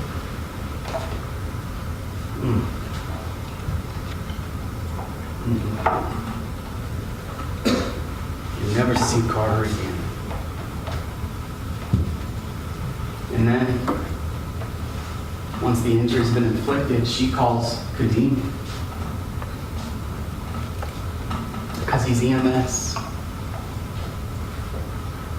And he doesn't come get the child. Boy, does he regret that. I can't imagine having to carry that guilt. I cannot imagine. So she leaves him with Kiyon, because she's a single mother. What else am I supposed to do?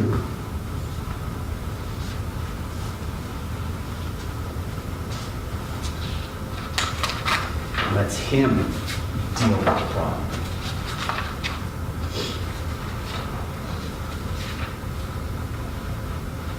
She left him hold the bag, but then doesn't blame him, which is a bit odd. Rather, according to Kadeem, the man that she wanted to take the child because he was sick, wanted Karter to go with him, when he discusses with her the autopsy report, and the injuries of the child, and if he finds out Kiyon did something, he doesn't know what he'll do, she gets mad at him. She gets mad at a father grieving the death of his son for having the audacity to suggest that Kiyon did this. Now, I think I brought it up in my opening originally, and that is reasonable doubt. You're beyond a reasonable doubt. The judge is going to instruct you on that. I spoke about it with y'all a little bit on Monday in my opening statement, and I like to think of it as pieces to the puzzle. Yes, this is a circumstantial case. And I told you from the beginning we didn't have an eyewitness. There's no CSI Miami, 1 hour, DNA, solve the crime, let's go home. It's all circumstantial, but there are plenty of pieces to this puzzle. First one is that the defendant and her boyfriend are the only ones with custody even at the outset of the symptoms. She changes her story. Her second interview, she tries to point her story away from herself. She doesn't go as far as to blame Kiyon, but she starts to build her own timeline. She's never blamed Kiyon. She's even defended him. She calls him 30 million times a day. And let's not ignore the fact that this is a substantial injury. This is a 2-year-old boy with a lacerated liver, a 2-inch laceration. But that's not the only injury he has. He has multiple injuries, including to his groin area, his scrotum. And he's a crybaby. He cries over everything. That's what the defendant says. You're not going to sit here and expect me to believe that this child was not in serious pain. A 2-inch laceration of the liver, and that it was just a minor tummy ache. There's no chance of that. You're going to tell me this child wasn't in fetal position, holding that stomach, rocking back and forth with a lacerated liver.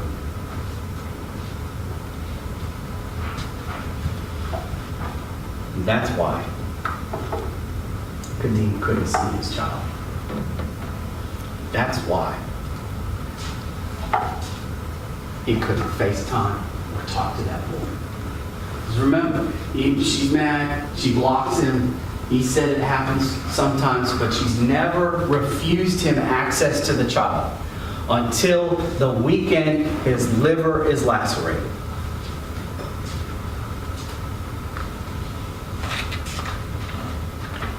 I have serious questions as to whether or not providing the child, letting Karter go with his father or leaving him home with Kiyon was not a setup to point this somewhere else. She tells others it's because Karter fell. And she doesn't tell the police that, but she tells Big Girl knows that. She tells Gazette that. Building this story, how could this have happened? And then she bragged about the investigator, which is kind of an odd thing to do. And then when she testified, she couldn't even say Karter's name. Now, this isn't the only time I'm going to speak to you. I'm going to speak to you again. All right, I'll have more to say. But this is not an accident. This is cold-blooded hate, murder, malice, depravity. No child should die like this. Thank you. Mr. Crew, there with you. Thank you, Your Honor. May it please the court. Mr. Dwayne, Mr. Collins. Ladies and gentlemen of the jury, good afternoon. Once again, I'm Jeff Crew here representing Ms. Davis in this matter. I'm not going to whisper to you. I may do a little shouting.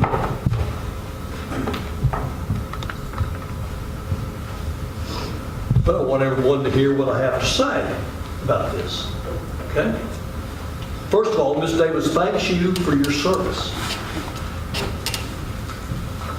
She understands how traumatic a case this really is. And it is. It's a sad case, as you'll ever want to hear.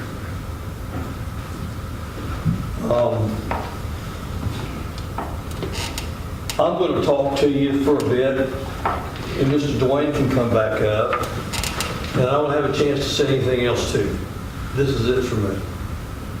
After Mr. Dwayne finishes the next time, then the judge will instruct you as to what the law is. And it's very important that you listen to what the law is. They're called jury instructions. And the judge is going to talk to you, about what the law is, and I may go over some of that with you. But what I want you to first understand, or to also understand, is you will have a copy of the indictment with you, where you yourself will get to read the indictment. Of course, the judges read it, and we've heard all about it, and it's important. It's important that you pay close attention to the language of all the counts in the indictment. First of all, understand, and I'm glad Mr. Dwayne mentioned that the statute of limitations on some offenses is 4 years. As we know, this offense, the child died, Karter died, on November the 17th of 2020. That's when COVID was going on, if you remember. Okay?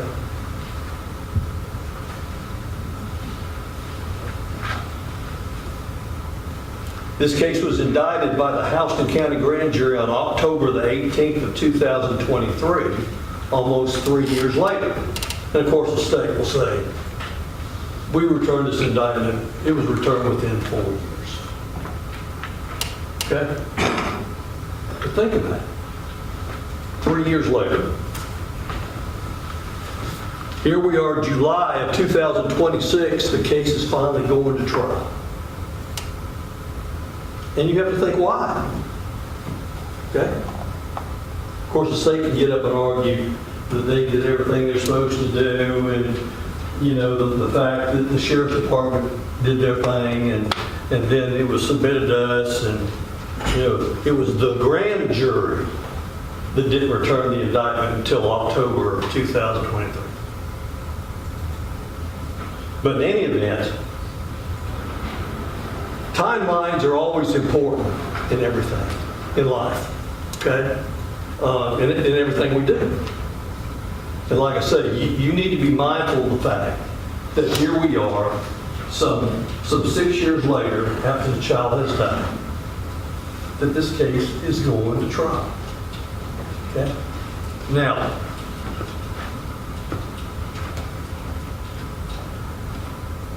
you'll have this indictment, and I want you to read over it. Read over it carefully. And the state has to prove all of these charges against Ms. Davis beyond a reasonable doubt. And that's part of what the judge will explain to you, is what does reasonable doubt mean? What does it mean? And the judge will tell you what that means. She's not going to tell you that it means down to a specific number or to a mathematical certainty. She will tell you as reasonable doubt means exactly the type of evidence that you need to consider when making your decision as to whether or not the state has proved each and every essential element of each crime charged beyond a reasonable doubt. All I ask you to do is, of course, you've heard the evidence, just follow what the judge tells you. Just follow what she says. And she will tell you what the law is. The first charge, as Mr. Dwayne has said, deals with malice murder, malice aforethought. And I think Mr. Dwayne was, I guess he was saying, when he was telling you that my client beat this child to death. Beat this child to death. And the judge will explain to you what malice aforethought means. She'll explain that to you. But that's what the state is alleged in count one, that Miss Davis beat her own child to death.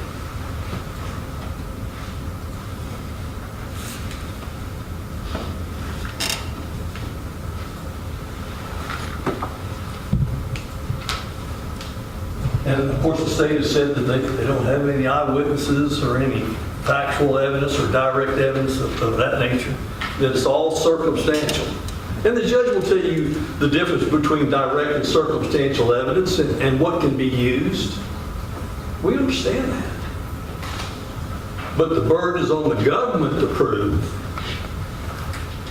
the charges as to malice murder. Malice murder is in our way of doing business in the state, that's the most serious offense that the state can charge somebody with.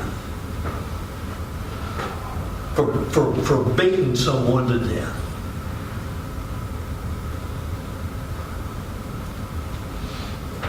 I mean, you see malice murder in cases where someone's been shot or been pistol whipped, or, I mean, and the state has said that they have no theory on what sort of weapon there was. Not that they have to, but they don't have that. So, I guess, you've seen Miss Davis in trial this week, and you've seen her testifying, and they're saying that either she did it maliciously with malice aforethought, and they've also got Kiyon Benton charged with the same thing. He's not here. He's not here. Of course, they're being tried separate, but if he was there when this happened, then why is he not here to testify against Miss Davis? Because it didn't happen.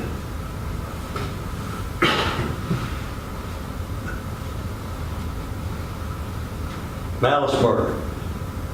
The most serious of any murder that there could be in our state. The other charges, 2 and 3, felony murder with the separate predicate offense being cruelty to children in the first degree. Then count 4, felony murder, the predicate offense being count 5, aggravated assault.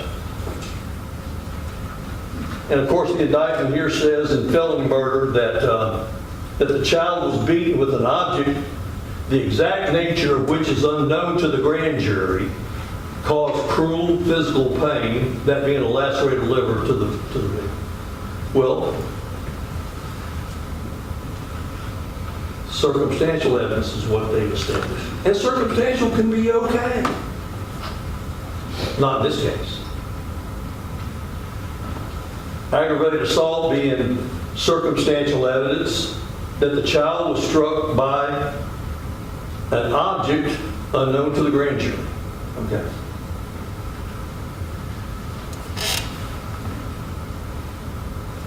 See, you sort of need to break down you either have a malice murder, you have a felony murder with these underlying predicate offenses, or you have what's in 5 and 6, which is an unusual charge in our state, but it's a valid charge of murder in the second degree.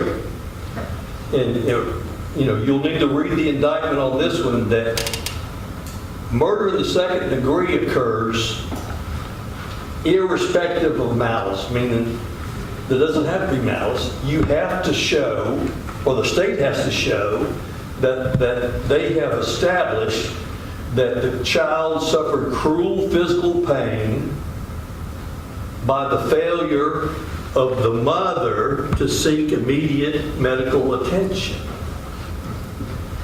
There has to be criminal negligence there. Criminal negligence. In other words, the state said something about wanton disregard or just, not just failure to act, but intended to act that way. And I submit to you, ladies and gentlemen of the jury, that they have not done that. They have not done that. I'm telling you, Miss Davis is guilty of nothing. Now, once again, the burden of proof is always on the government to prove these charges, all of these charges, beyond a reasonable doubt.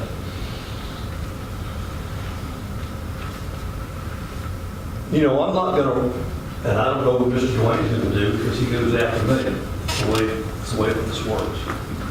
But you heard the evidence in this case. And as things go, a case of 3 days in a murder case is not that long. But still what's important is what you gathered or what you gleaned from the witness stand. Okay? You heard, well, let me mention this. Timelines are important, as I mentioned before. Ms. Davis and Mr. Ambrose together conceived this child, and this child was born, as we talked about, on January the 14th of 2018. So 9 months prior to the child being born, Ms. Davis became pregnant with Mr. Ambrose's child. Okay? And during that time, they moved in together in an apartment over at Sandpiper Apartments in Warner Robins. Okay? Mr. Ambrose was working at the fire department as a firefighter and EMS. He was doing that. And you heard Ms. Davis testify that she was, she was taking classes, and she had worked some at FedEx and then worked at a place in Macon, a dermatology place.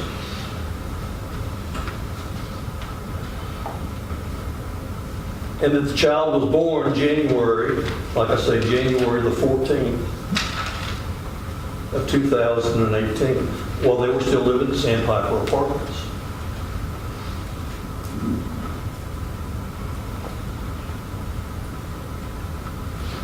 That they continued to live there, and you heard the testimony from Ms. Davis that I don't think I'm being derogatory by saying that the child was somewhat sickly.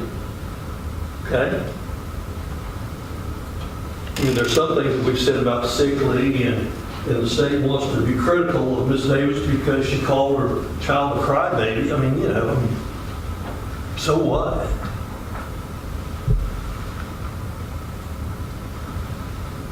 So anyways, the child was born January of 2018. The relationship between Ms. Davis and Mr. Ambrose continued on until March or so of 2020, when it just ended. And by then they were living over there at Lakeview Road Apartments, whatever the name of those apartments are. But it's important to note that these apartments are right next door to this pediatric place. And you heard Ms. Davis testify that that's one of the reasons why she moved over there, so she would be near where her doctors were for the child. And you'll have, and the state put into evidence, and you'll get these. The State's Exhibit 1, more than 40 pages of documents from when Karter, whenever Karter started going over there to the pediatric place. And y'all can look at it yourself. The state put it in there for you to look at.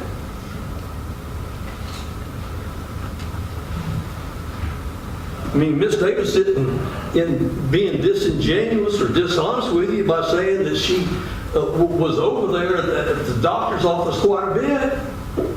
She was concerned about her child. Okay? All these instances of her taking the child to the doctor. And the state wants to come here and say that she's wanton and willfully disregarded the life of her child. That doesn't make any sense, folks. Doesn't make any sense at all.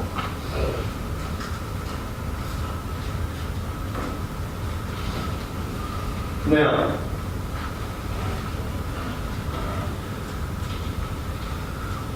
one thing that is important to understand too is that Miss Davis is raising this child as a single mother.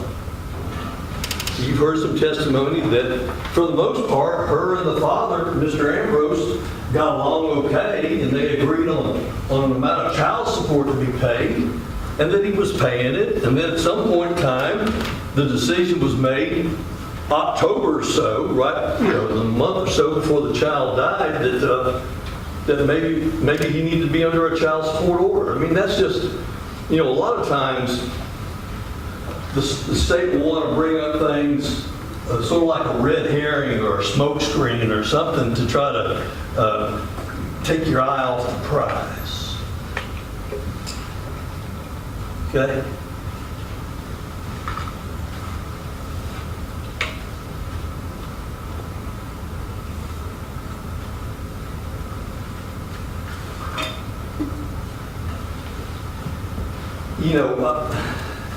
And you can take it for whatever it's worth, any sort of problems that Miss Davis and Mr. Ambrose were having with each other, in the day or so before the child died. You can do whatever you want to with that, okay? I mean, if, there's some reference to a text that was sent by Miss Davis, and the F word was used. Okay, we've never heard that before. Okay.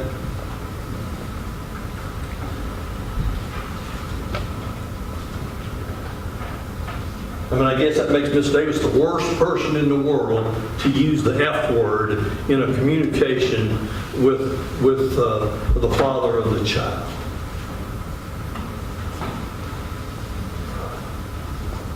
Making a mountain out of a molehill. So I think the evidence was that, I'm not going to go back through all the days before the child passed. Y'all heard all that. And we didn't go over when Ms. Davis testified today, because the state put up the video interviews that she had with Sergeant Collins on the day after the child passed, and then, about 2 or 3 weeks later. Okay? Y'all got to hear all that. I mean, that's as raw emotion as you can get. Okay?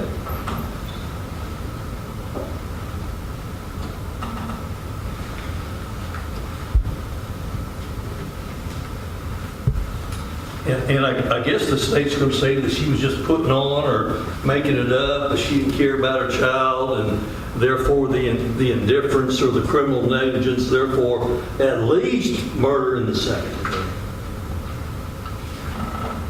And folks, that's for you to decide, not for me to decide, not for what Mr. Dwayne said. See, what I say is not evidence.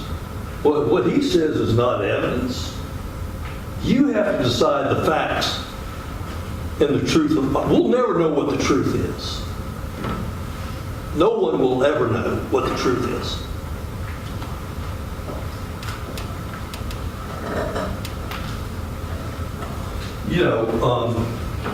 Other things that you need to be mindful of too, and I appreciate the attention. The set of facts in this case is just different. You heard that Ms. Davis, in her job, she worked for the Central Georgia Technical College, and she was assigned or sent to different high schools in the area to help them with their computer science classes. Okay? And you heard her testimony that she received a bachelor's degree from Mercer and also a master's degree from Mercer. Okay.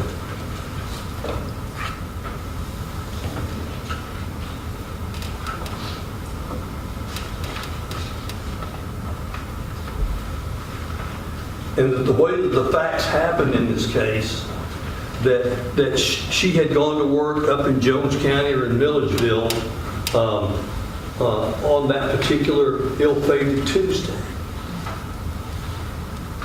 and that she had been trying to get in touch with Mr. Benton.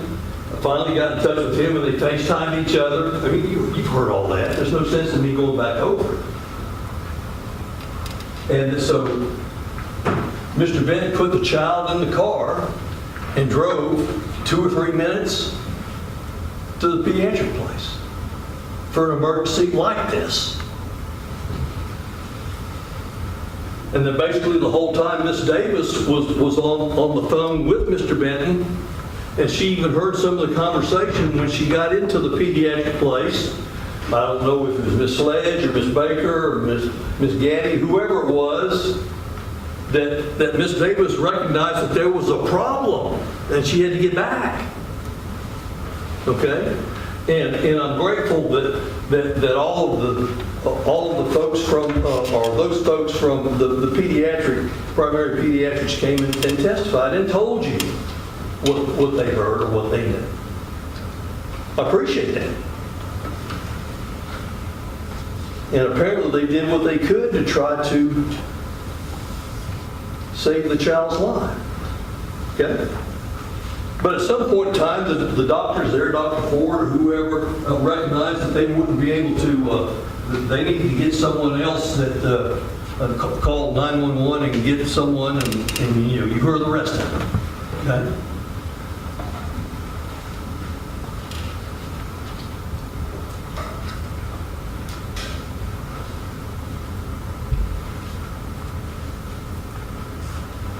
And like I say, you also heard from Lisa James, who was over at the Peach County Emergency Room, and she testified that the child was unresponsive. And she said what she observed. And you can remember for yourself what she observed. And also the others that testified from the pediatric place, what they observed. But once again, you'll have all the documents from the place for way on back, when the child first started needing medical treatment. Okay? Now,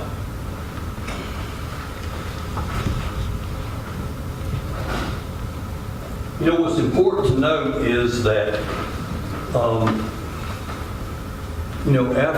after Karter had passed, and Miss Davis and Mr. Benton went back to the apartment, Officer Wartell from the Warner Robins Police Department was there. And you heard their conversation. Once again, their conversation with Miss Davis and also with Mr. Benton was important for you to see. Once again, raw emotion at its highest, okay? And we're grateful to Officer Wartell for being there to offer the comfort that he did. That's important to know. Trust me, it's important to know. And they were waiting, Miss Davis was waiting on Sergeant Collins to come back so he could search the place. And if you remember, he hand wrote or prepared a consent form where Miss Davis consented to let him, Sergeant Collins, with the Sheriff's Department, go in and search and look at everything in the apartment without any restrictions or just go in there and do it. Okay. You heard the testimony from Officer Herrera or Investigator Herrera, and you'll have with you State's Exhibits 15 through 61, I believe. All these photographs that we looked at the other day, and you'll have them back there to look at. Okay. All right. And you saw where there were certain places where it looked like, excuse me, that the child had either thrown up or vomited or spilled some of his orange juice or whatever it was. You'll have all those pictures. And you heard Investigator Herrera testify that he took samples from the carpet cut out samples from the carpet or from the bed or from the pillow. Have any of them been shown to you afterwards? Folks, after Investigator Herrera took all that information, or all those samples or whatever it was, he took them back to the Warner Robins Police Department, put them in a vault, and nothing was ever done with them. And what does that matter? Well, I mean, if you're investigating the case from law enforcement and you're getting a pile of stuff to look at to see as to whether or not there's blood there, or if there's actually, I mean, to determine what you find, then do something with it. Did they ever submit anything to the GBI? No, they didn't. You heard Sergeant Collins testify that he left in February. He didn't do anything with any of that. And Lieutenant Meadows testified he didn't do anything with it. Well, who else would do something with it? Now, Mr. Dwayne said that there's been some things that have been a little odd. That was odd. You go to all that trouble, 2, 3, 4 hours, however long Investigator Herrera was there and collected all this stuff, and then didn't do anything with it.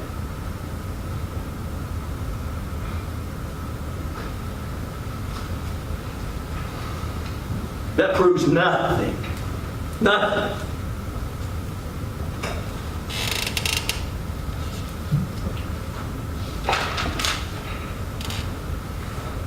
Proves nothing. You know, and like I say, folks, you can look at these pictures, and of course they're just duplications. You saw one from one angle, one from another, and one that had something that was like a measuring stick or something. You got to figure out if it means anything or just a waste of time.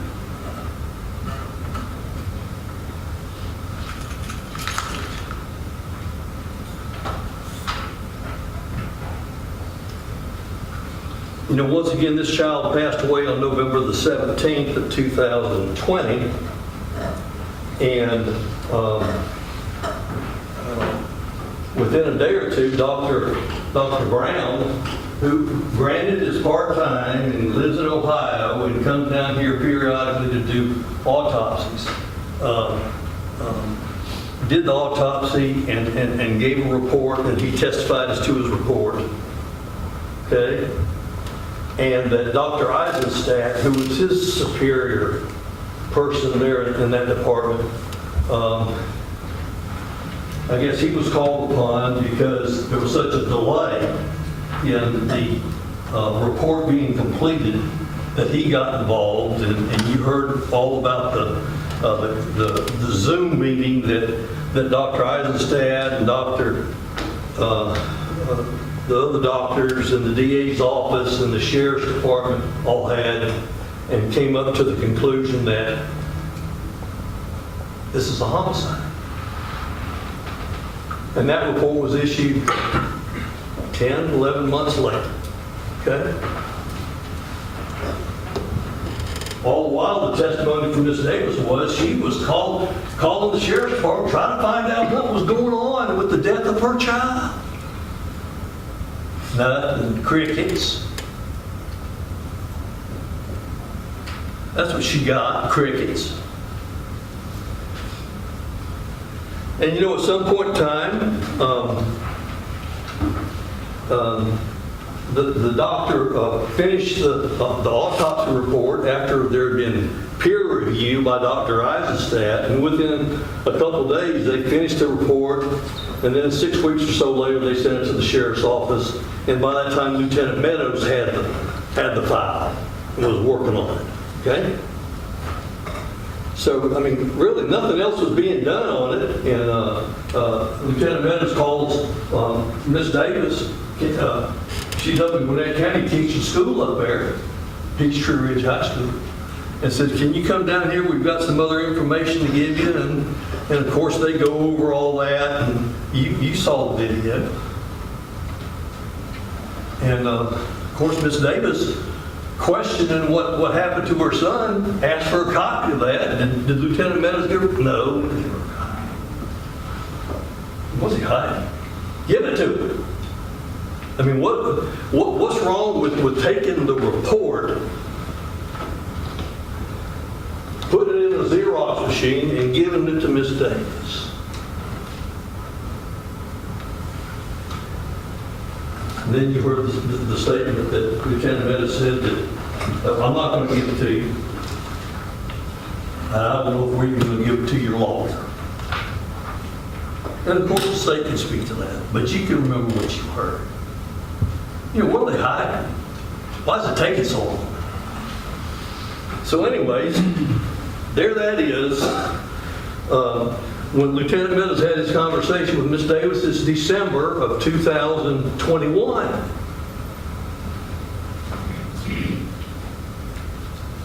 I guess Lieutenant Meadows sends everything to the district attorney's office, and that case is there for 2 years before it gets indicted by the grand jury. And the state may say,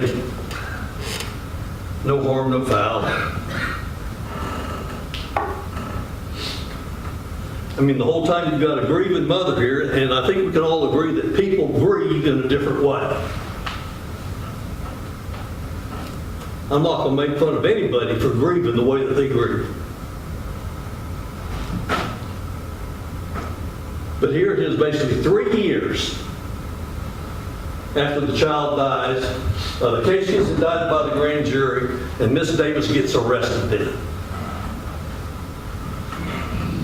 3 years. October or so of 2023. Here we are almost another 3 years later when we get here. Okay? And the state would have you believe, don't worry about it, nothing to it. Folks, there is something to it. That's for you to decide if that's something that you'll tolerate as citizens of this county. Once again, the burden of proof is always on the government to prove the charges beyond a reasonable doubt. Okay? And I don't mean to bore you with what I'm saying. Okay?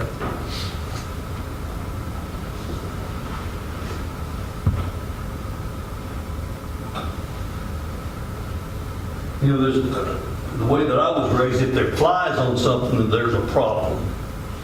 Okay? And there's flies all over this.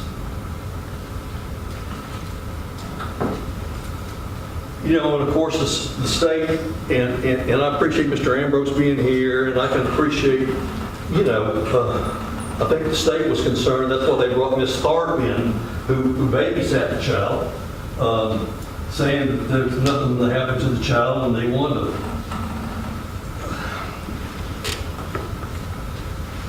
You know, the Dr. Eisen's staff and other doctors say that the death occurred within 24 to 72 hours of the attack or the beating of the child. How do we know? I mean, there's no way, as a lawyer, that I can match medical wits, if you would, or medical knowledge with the doctor, the pathologist who did the autopsy, and then the one who was his supervisor that approved it. How can I match which of that? I'm just asking simple questions and making simple statements.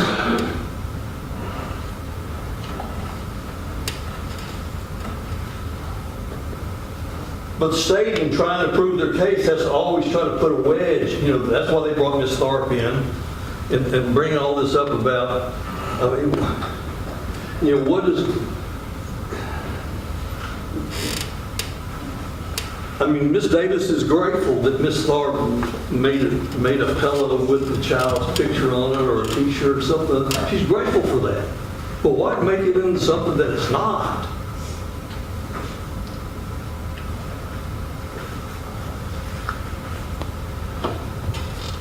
Folks, we will never, ever know what happened.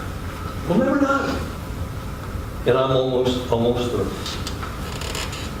Let me just say this, of course, Mr. Kennedy came in, that's Miss Davis's grandfather, nice old guy. Nice old guy. And Miss Davis lives with him. He's taken her in.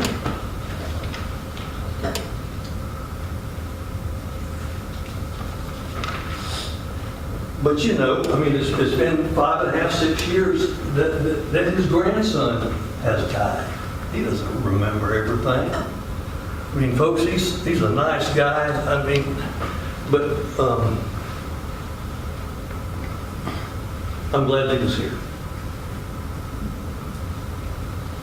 Once again, after all that, you heard from the police officers in this, and you can take whatever you want to determine the guilt or innocence of Miss Davis. We understand what Heath Collins had to say.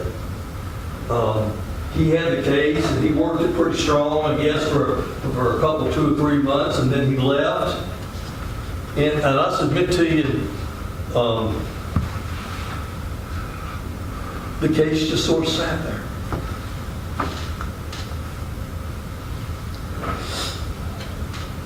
There was some talk about, from Dr. Eisenstadt or the other doctor, that Dr. Brown that did the autopsy, about whether or not it was homicide. But the word homicide kept coming up, but also the word undetermined kept coming up. If they had decided that it was a homicide a month or so after the child died, and they got the reports back on toxicology and these other reports that you heard mentioned from the GBI, why didn't they do something then?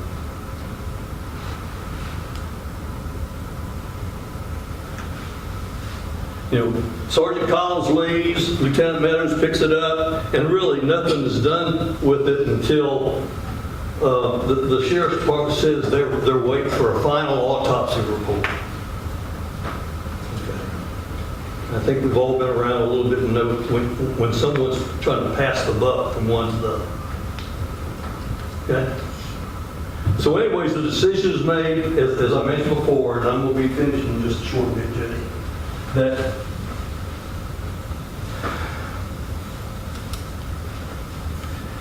Lieutenant Meadows gets Miss Davis in her office in December of 2021, and at that time he determines that she's a suspect.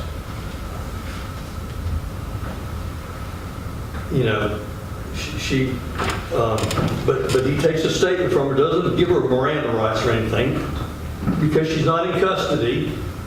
That's the golden ticket there. She's not in custody.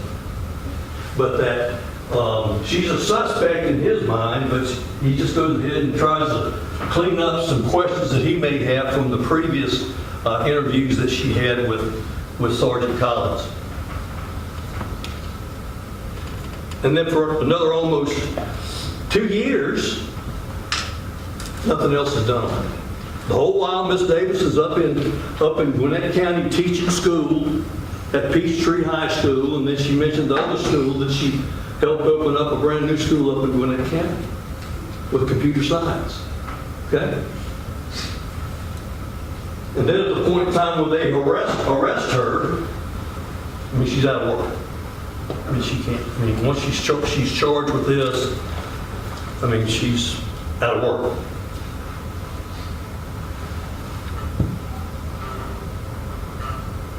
And so she's waiting. And she appreciates your patience in being here. She appreciates the attention that you've given to her in this case. And like I say, if there's anything that I've done that upset, hold that against me, don't hold it against her. I'm just trying to help her the best I know how. I'm getting ready to sit down, and the district attorney's going to get to come up, and I don't know how much longer he's going to go, but you'll have all these photographs, all these documents, and you have to decide for yourself as to whether or not the state of Georgia the state of Georgia has met its burden in proving these charges against my client, all these charges, beyond a reasonable doubt.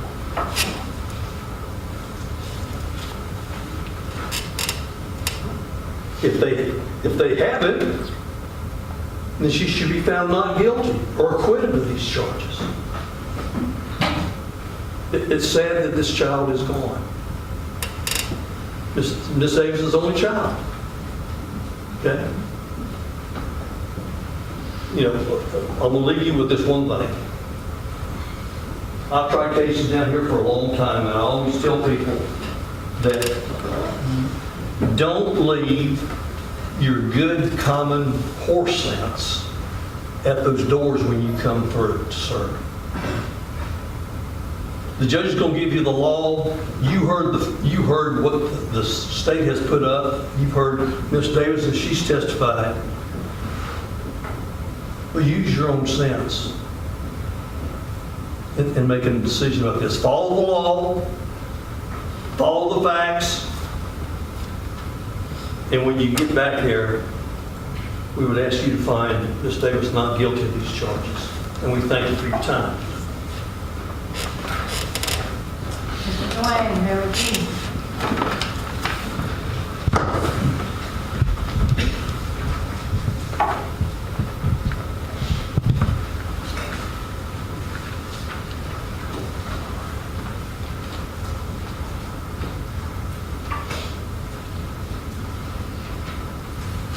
Stop emailing me when you can't get or talk to Karter. Leave me the F alone, and that's the last time I'm going to tell you. Never to talk to his child again. We'll never know what happened.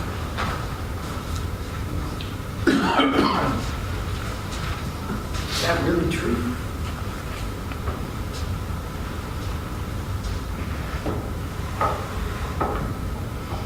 Quarter-inch rectangular red abrasion on the right external nair. Quarter-inch square red abrasion on the lateral aspect of the right upper lip. 1/8 inch irregular red abrasion on the lateral aspect of the left upper lip. Oblong red contusion to his cheek.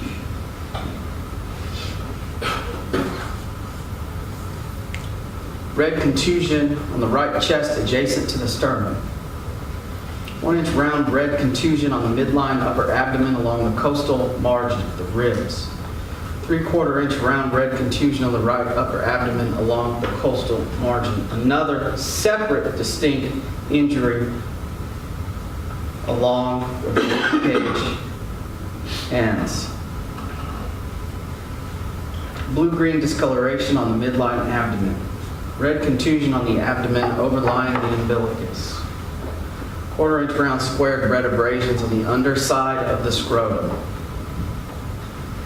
Red abrasions on the right mid-abdomen. Internal hemorrhages reflected on the scalp. Right posterior parietal. And then another one.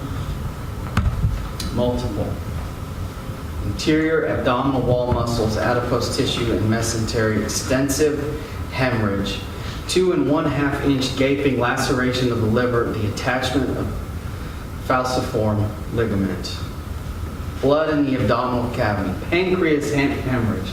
Testicle and cord hemorrhage. Patchy serosol congestion hemorrhage on the small intestine.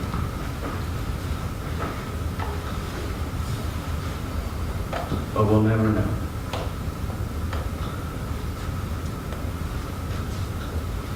The medical examiners told you exactly what you needed to know.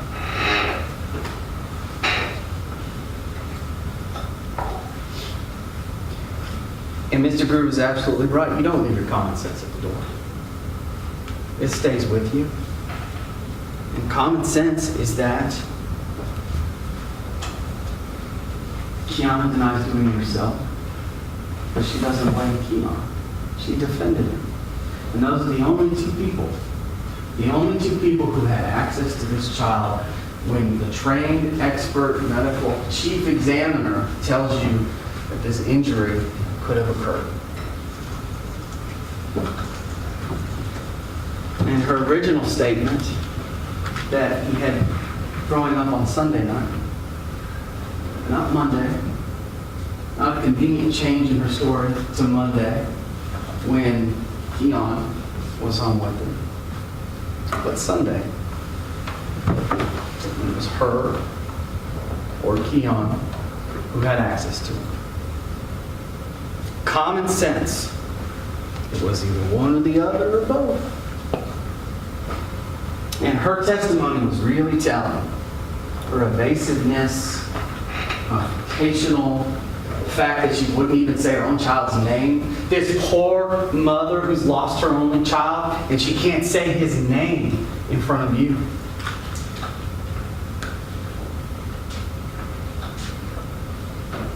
She just didn't know.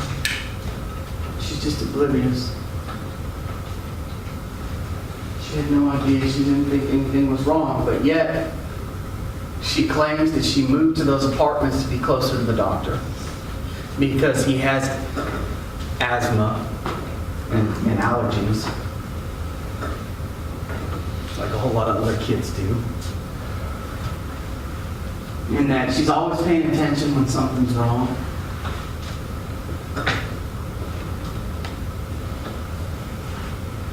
And then she calls 30 million times a day. All of that vanished that weekend.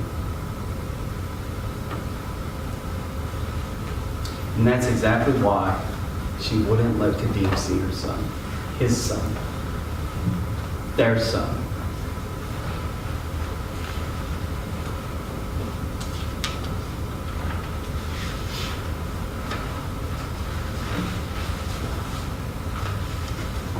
Now, it has become apparent to me that the defendant's main argument as to why she didn't do this is because she's had to wait too long. That's the only consistent argument that has been made. Not about the facts as to what happened to that child. There's just been argument after argument about how long it's taken the state to get this to trial without offering any real context to it, without offering any reasons why, if there were any other issues that came up beyond the state's control.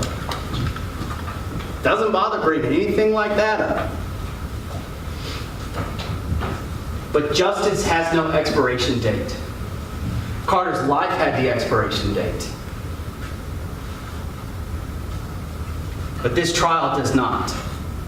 You want a smoke screen? There it is. That's their smoke screen. Be mad at the state. Don't be mad at the two people who had custody of this child when he suffered a 2-inch laceration in his liver. Don't pay attention to that. It just took too long. That's not even what the law says. Reasonable doubt. The judge is going to tell you it's not a fanciful doubt. It's not to a mathematical degree of certainty that the state has to prove this. All right, this is where your common sense comes into play. You did bring up motive. The state doesn't have to prove a motive. It's not a legal requirement. It is not a legal requirement that the state prove motive, or premeditation for that matter.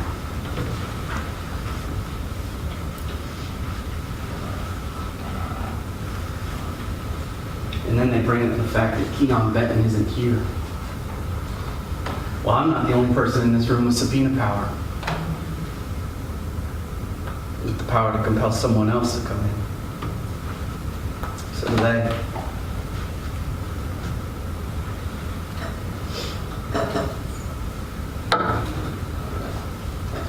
We don't know the weapon. Yeah, I mean, I thought that was pretty evident from the moment y'all were sitting out there when the judge read the indictment to you. That's no secret. What we have is hemorrhaging on the head. We have multiple blunt force impact injuries to the abdomen. It could be anything. It could be anything. You don't even have to pick what it is.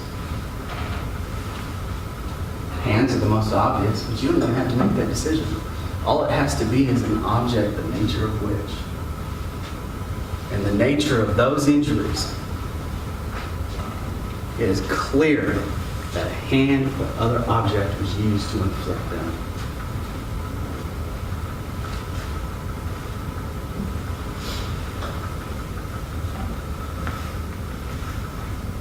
This defense argues murder too is weird. No, not really. Not if you think about it. Not if you think about what duty a parent has to their child. Their 2-year-old child. Not sure if there's legal duties as it relates to, children who are 30, but a 2-year-old who relies on his mother for protection. A woman who claims that she moved close to the doctor's office, who said that throwing up in his sleep was a red flag or it was abnormal. But then in the same breath said she didn't think anything of it while she was lying to y'all in the state. A woman who took her child to the pediatrician all the time, who had him hospitalized, who watched his allergies, who gave him his breathing treatments when he needed. The absence, randomly, of her give a damn is telling.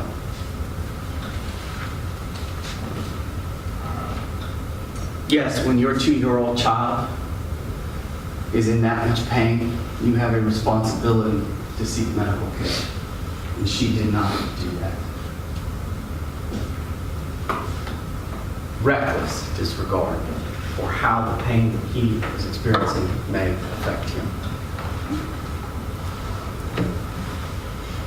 And we know waiting hurt.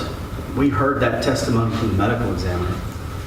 It hurt bad. I think it hurt a lot worse than she was saying. I don't think there's any way he was letting on that this was just a little stomachache. And that caused pain and pain and more pain until he died. Whether or not you want to pick a winner and a loser, who did this, who didn't, other than Karter, who's the victim here and who's not? Whether or not she actually knew or didn't know.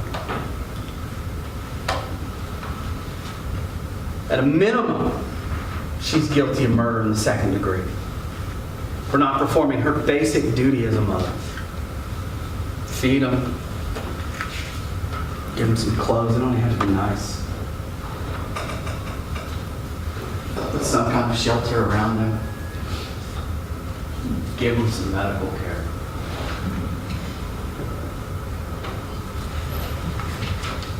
She couldn't even meet that burden.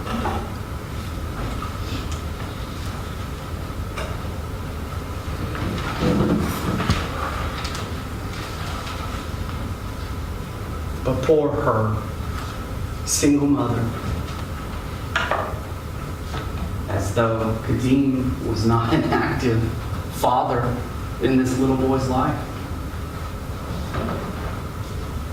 He didn't abandon her. Didn't cut ties. He wanted to be involved in his child's life. She took that from him.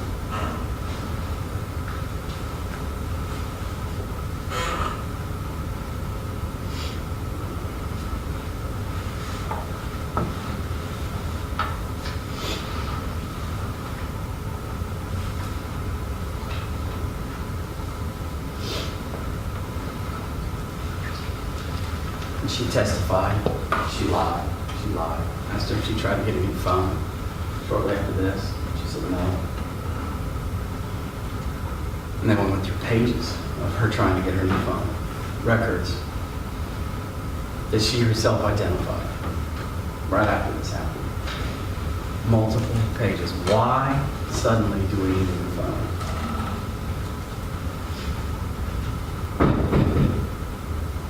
To conceal. Why brag about the fact to Ms. Shirley that the original investigator is no longer on the case? And she's calling. She wants more info, more info. She's worried about herself. She knew that the arrow pointed to two people, and she was one of them. She's terrified that the state may come down on her.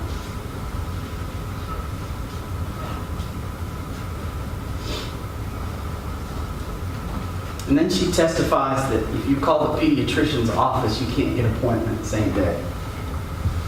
That a pediatrician would never have the time. As though a pediatrician would never anticipate the fact that younger kids often get sick. Simple illnesses, but they can't just be seen.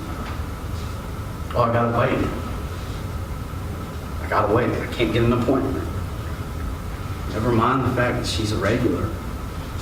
Never mind the fact that she carried on and on and on about how awful it must be for them when she's on a body cam with Officer Whiteside.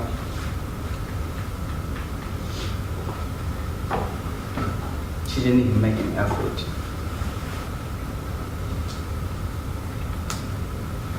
Now they make an issue of the samples on the floor. They didn't send anything to GBI. Well, Carter's body went to GBI along with that liver, along with those bruises, those hemorrhages. And what is interesting is that all of a sudden here, well, we don't know if he was throwing up or not. When she herself tells law enforcement in one of her interviews, yeah, I figured out he was throwing up. And now she wants to change her story on that. Every little thing she wants to change. She wants to fight.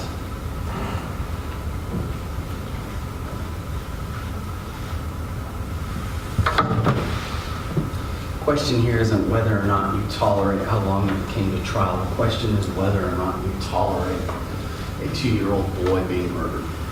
That's the question. And you've heard quite a bit of testimony. All right, and remember, testimony is evidence. You heard about what was overheard by the primary pediatrics people. Don't worry about that. Just get here.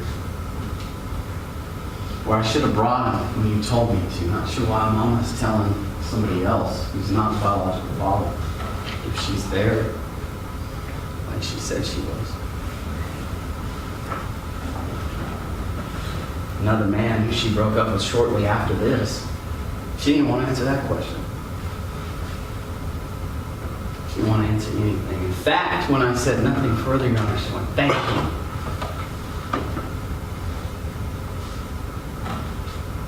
A grieving mother.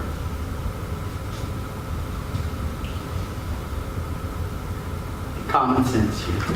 Two people had access to this child. And she says she didn't do it and that Kiyon didn't do it. Common sense tells you that statement makes no sense. They were hiding, covering up. Covering up. Whether she hit that child, whether he hit that child, at this point, it doesn't matter because one of them did it or both of them did it. But now we have to cover up. She wants you to believe that she's such a good mother that she calls all these times a day. She always checks in. She drives from the office at lunch to get, to check on Karter while he's there. And yet she's got no idea. No idea. Ladies and gentlemen, there are plenty of pieces to this puzzle for you to see that she is 100% guilty of malice murder, of felony murder, and murder in the second degree. Thank you. All right, ladies and gentlemen, as you know, you are considering the case of the state of Georgia versus Kianna Davis. The grand jury has indicted this defendant for malice, murder, felony murder, cruelty to children, felony murder, aggravated assault, murder in the second degree, and cruelty to children in the second degree. And the indictment reads as follows. It charges her in count 1 with malice murder for that the said accused in the state of Georgia and the county of Houston between the 15th day of November 2020 and the 17th day of November 2020, the exact date of the offense being unknown to the grand jury, did unlawfully with malice aforethought cause the death of Karter Ambrose, a human being, by beating said victim with an object, the exact nature of which is unknown to the grand jury.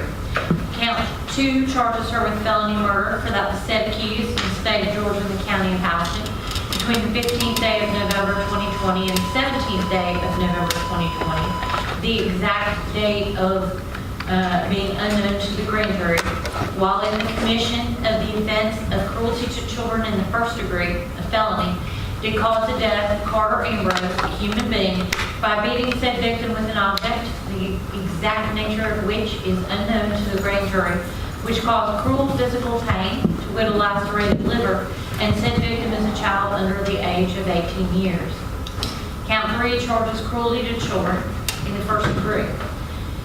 But said accused in the state of Georgia and the county of Houston between the 15th and 17th day of November 2020, the exact date being unknown to the grand jury, did maliciously cause Karter Ambrose, a child under the age of 18 years, cruel physical pain by striking said child with an object, the exact nature of which is unknown to the grand jury, which caused the laceration to said child's liver.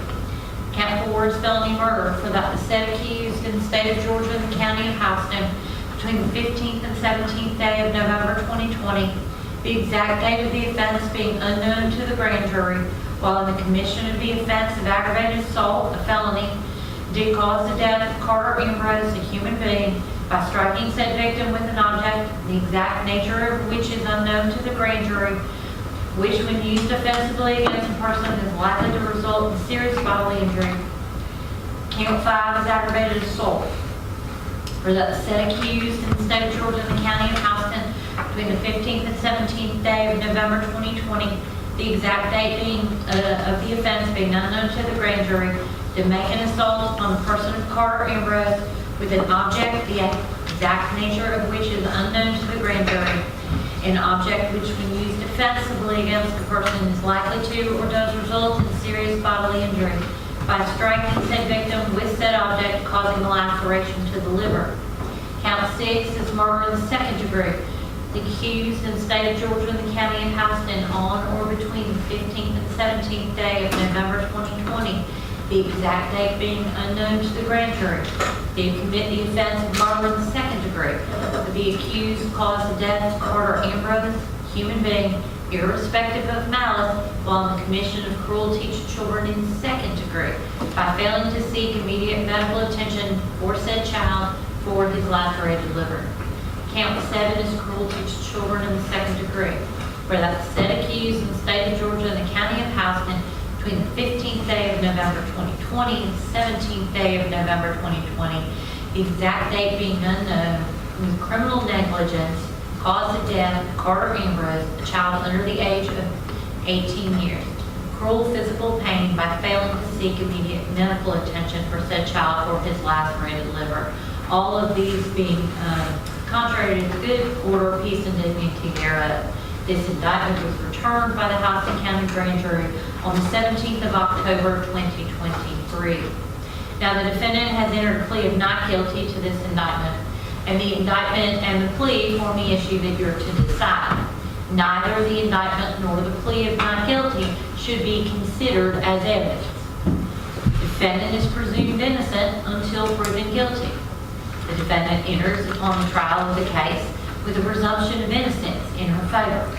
This presumption remains with the defendant until it is overcome by the state with evidence that is sufficient to convince you beyond a reasonable doubt that the defendant is guilty of the offense or offenses charged.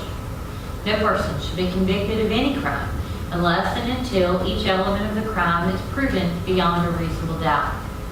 The burden of proof rests upon the state to prove every material allegation of the indictment and every essential element of the crime charged beyond a reasonable doubt.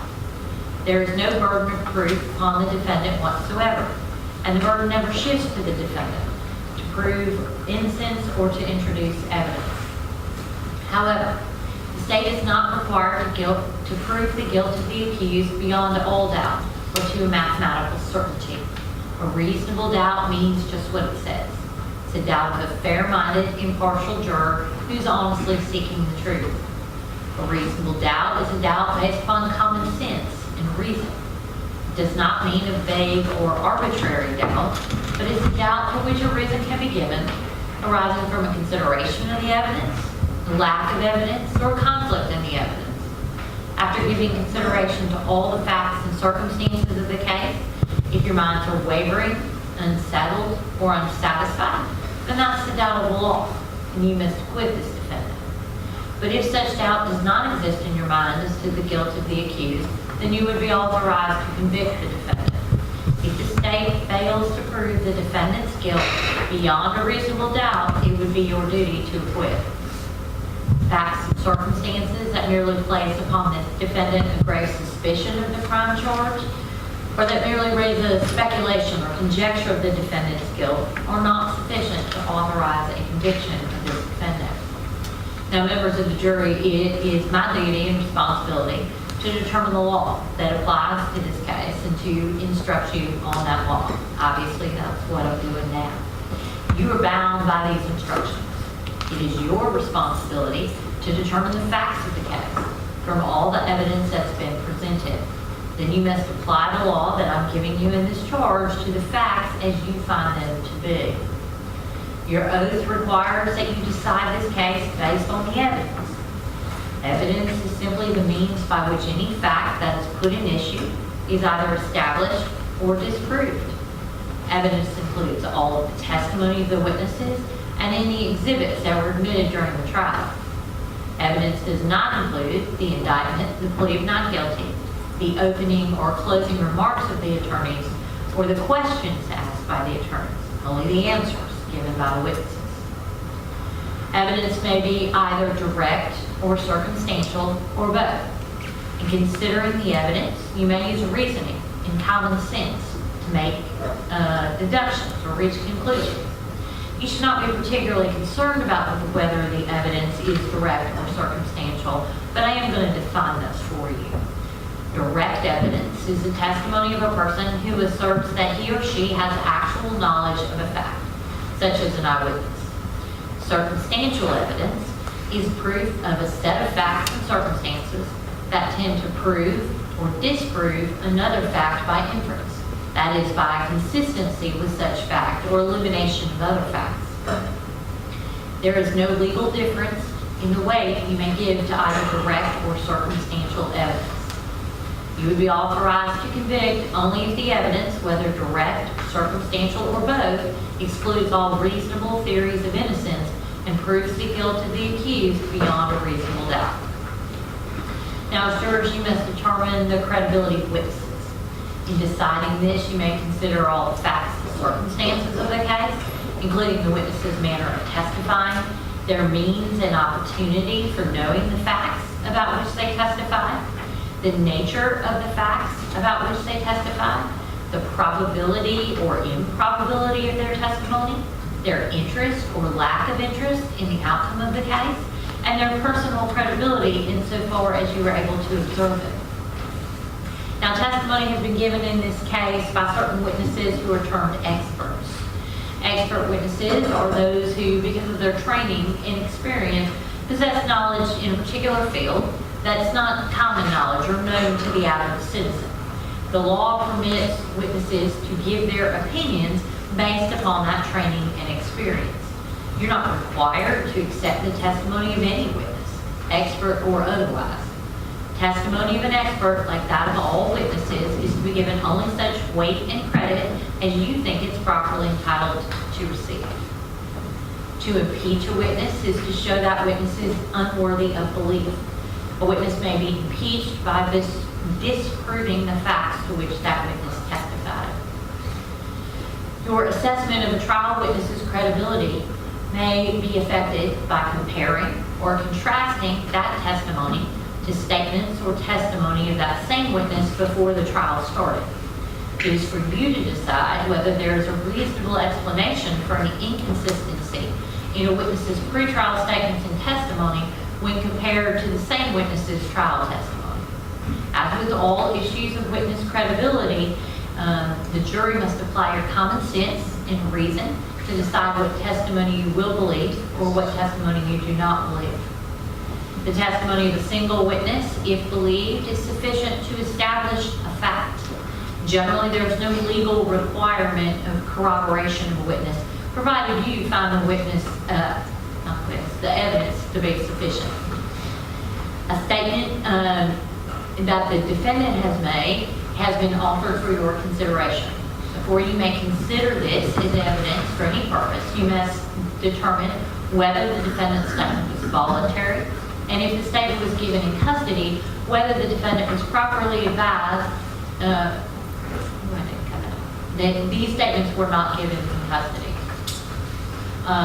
So you can disregard that last sentence. To be voluntary, a statement must be freely and willingly given without coercion, duress, threats, use of violence, fear of injury, or any suggestions of promises of leniency or reward. A statement induced by the slightest hope of benefit or the remotest fear of injury is not voluntary. To be voluntary, the statement must be the product of a free will and not under any compulsion or necessity imposed by others. Now, this defendant is charged with crimes against the laws of this state. A crime is simply a violation of a statute in which there is a joint operation of an act and an intention. Intent is an essential element of any crime and must be proved by the state beyond a reasonable doubt. Intent may be shown in many ways, provided you, the jury, believe it existed from the proven facts before you. It may be inferred from the proven circumstances or by acts and conduct, or it may be in your discretion inferred when it is the natural and necessary consequence of the act. Whether or not you draw such an inference is a matter solely within your discretion.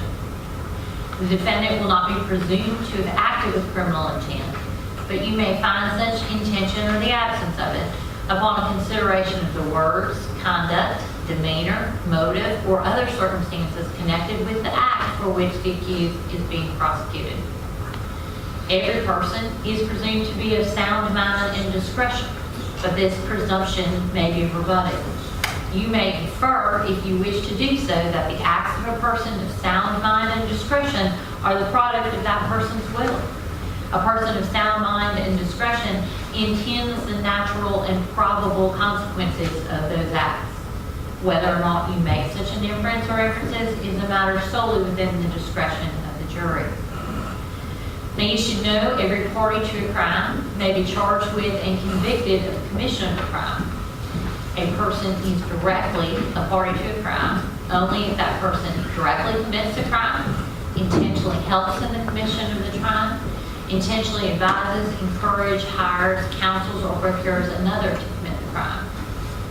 Any party to a crime who did not directly commit the crime may be prosecuted for commission of that crime upon proof that the crime was committed and that the person was a party to it, even though the person alleged to have directly committed the crime has not been prosecuted or convicted, has been convicted of a different crime or degree of crime, is not amenable to justice, or has been acquitted.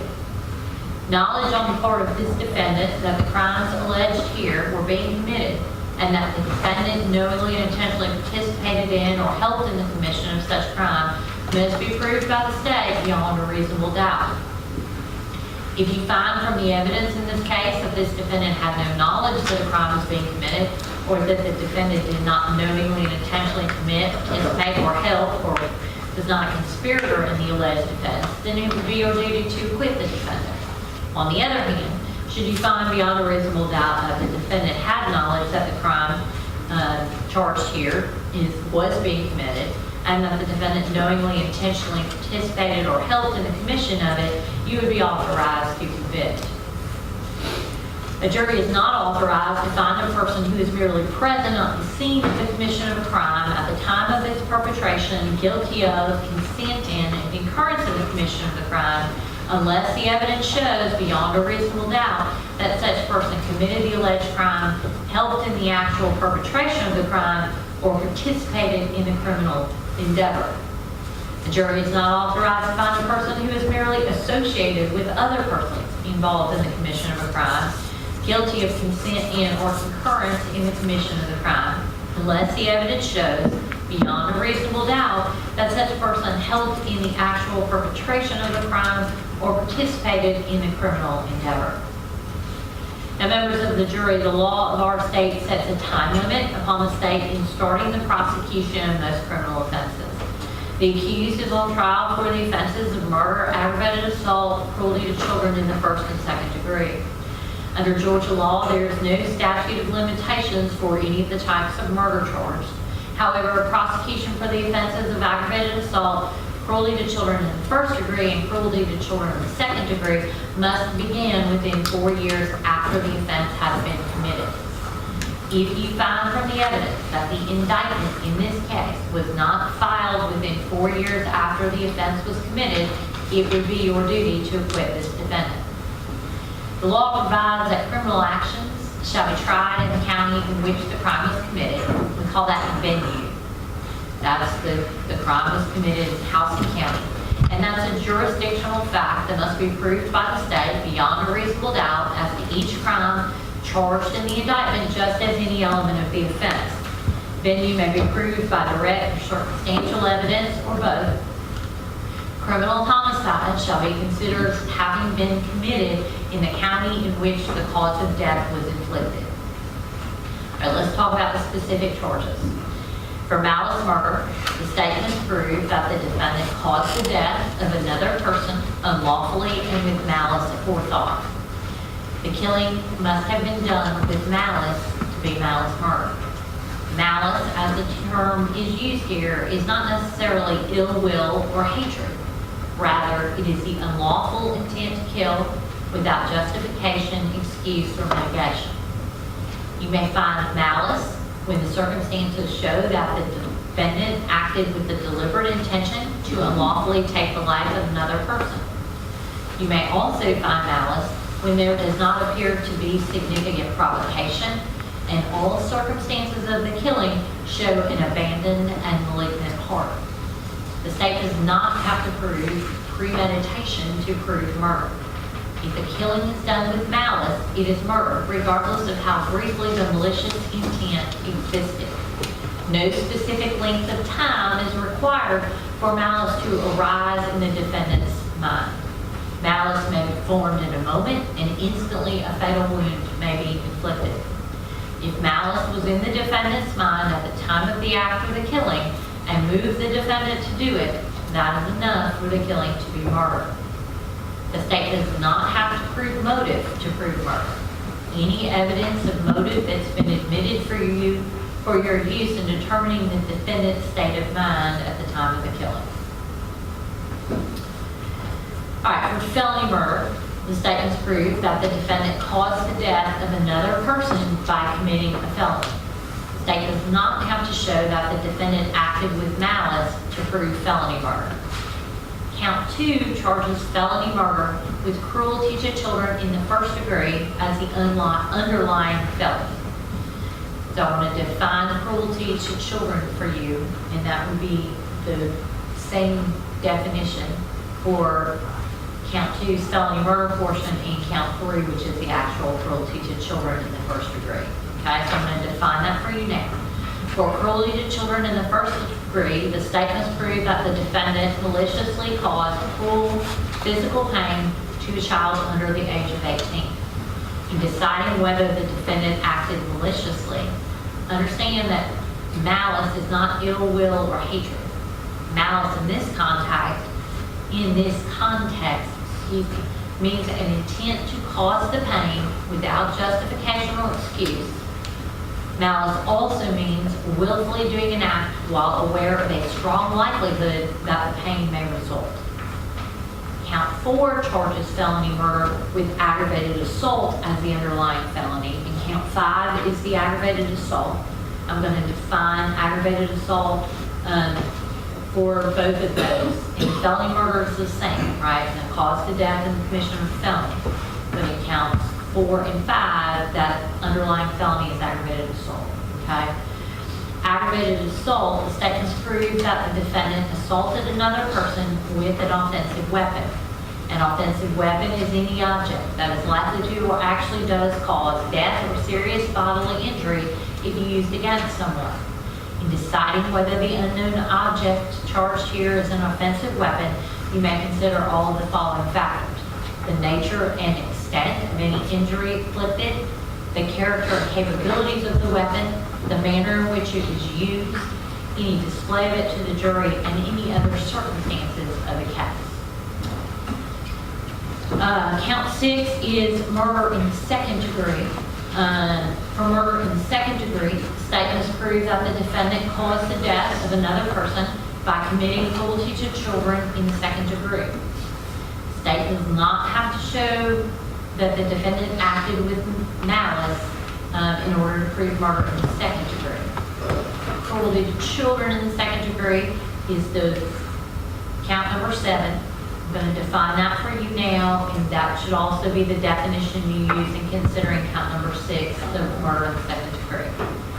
Cruelty to children, for cruelty to children in the second degree, the state must prove that the defendant caused cruel physical pain to a child under 18 through criminal negligence.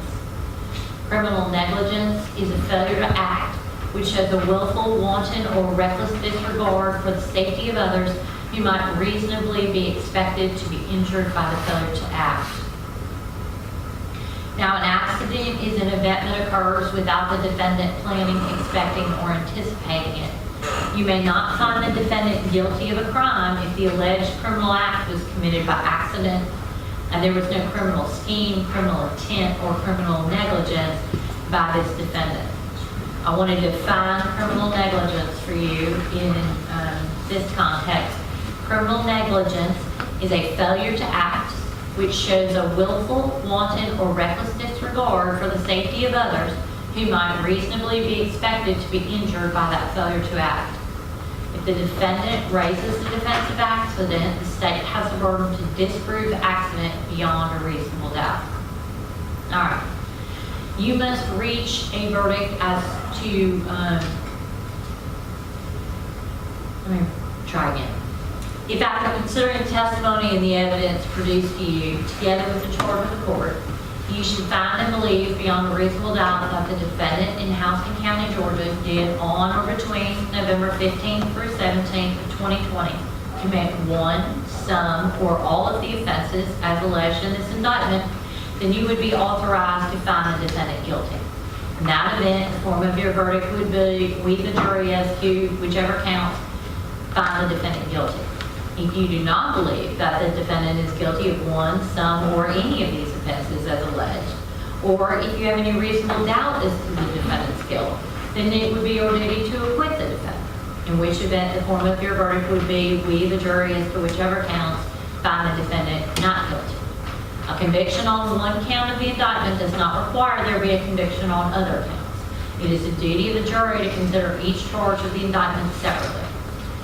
Now, by no ruling or comment that the court has made during the progress of this trial, have I intended to express any opinion on the facts of this case, the credibility of witnesses, the evidence, or the guilt or innocence of the defendant. Your verdict should be a true verdict based upon your opinion of the evidence according to the law given you in this charge.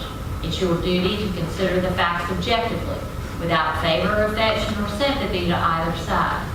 You are only concerned with the guilt or innocence of the accused. You are not to concern yourself with punishment. That is an issue for the court in Georgia. Now, one of your first duties in the jury room will be to select one of your members to act as foreperson who will preside over your deliberations and sign the verdict to which all 12 of you freely and voluntarily agree.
about the case until all 12 of you are back.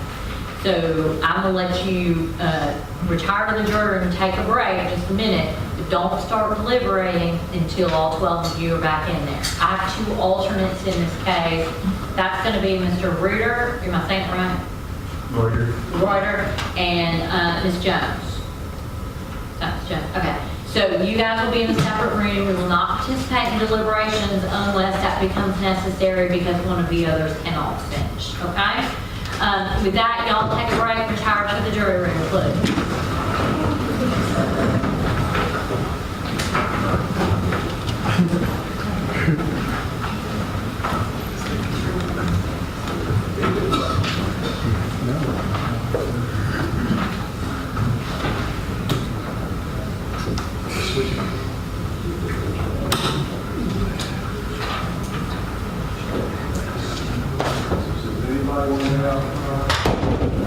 All right, objections to the charge from the state, No, Your Honor. from the defense. No, ma'am, none. All right, I am printing the verdict form. Y'all need to look at, no, hold on a second.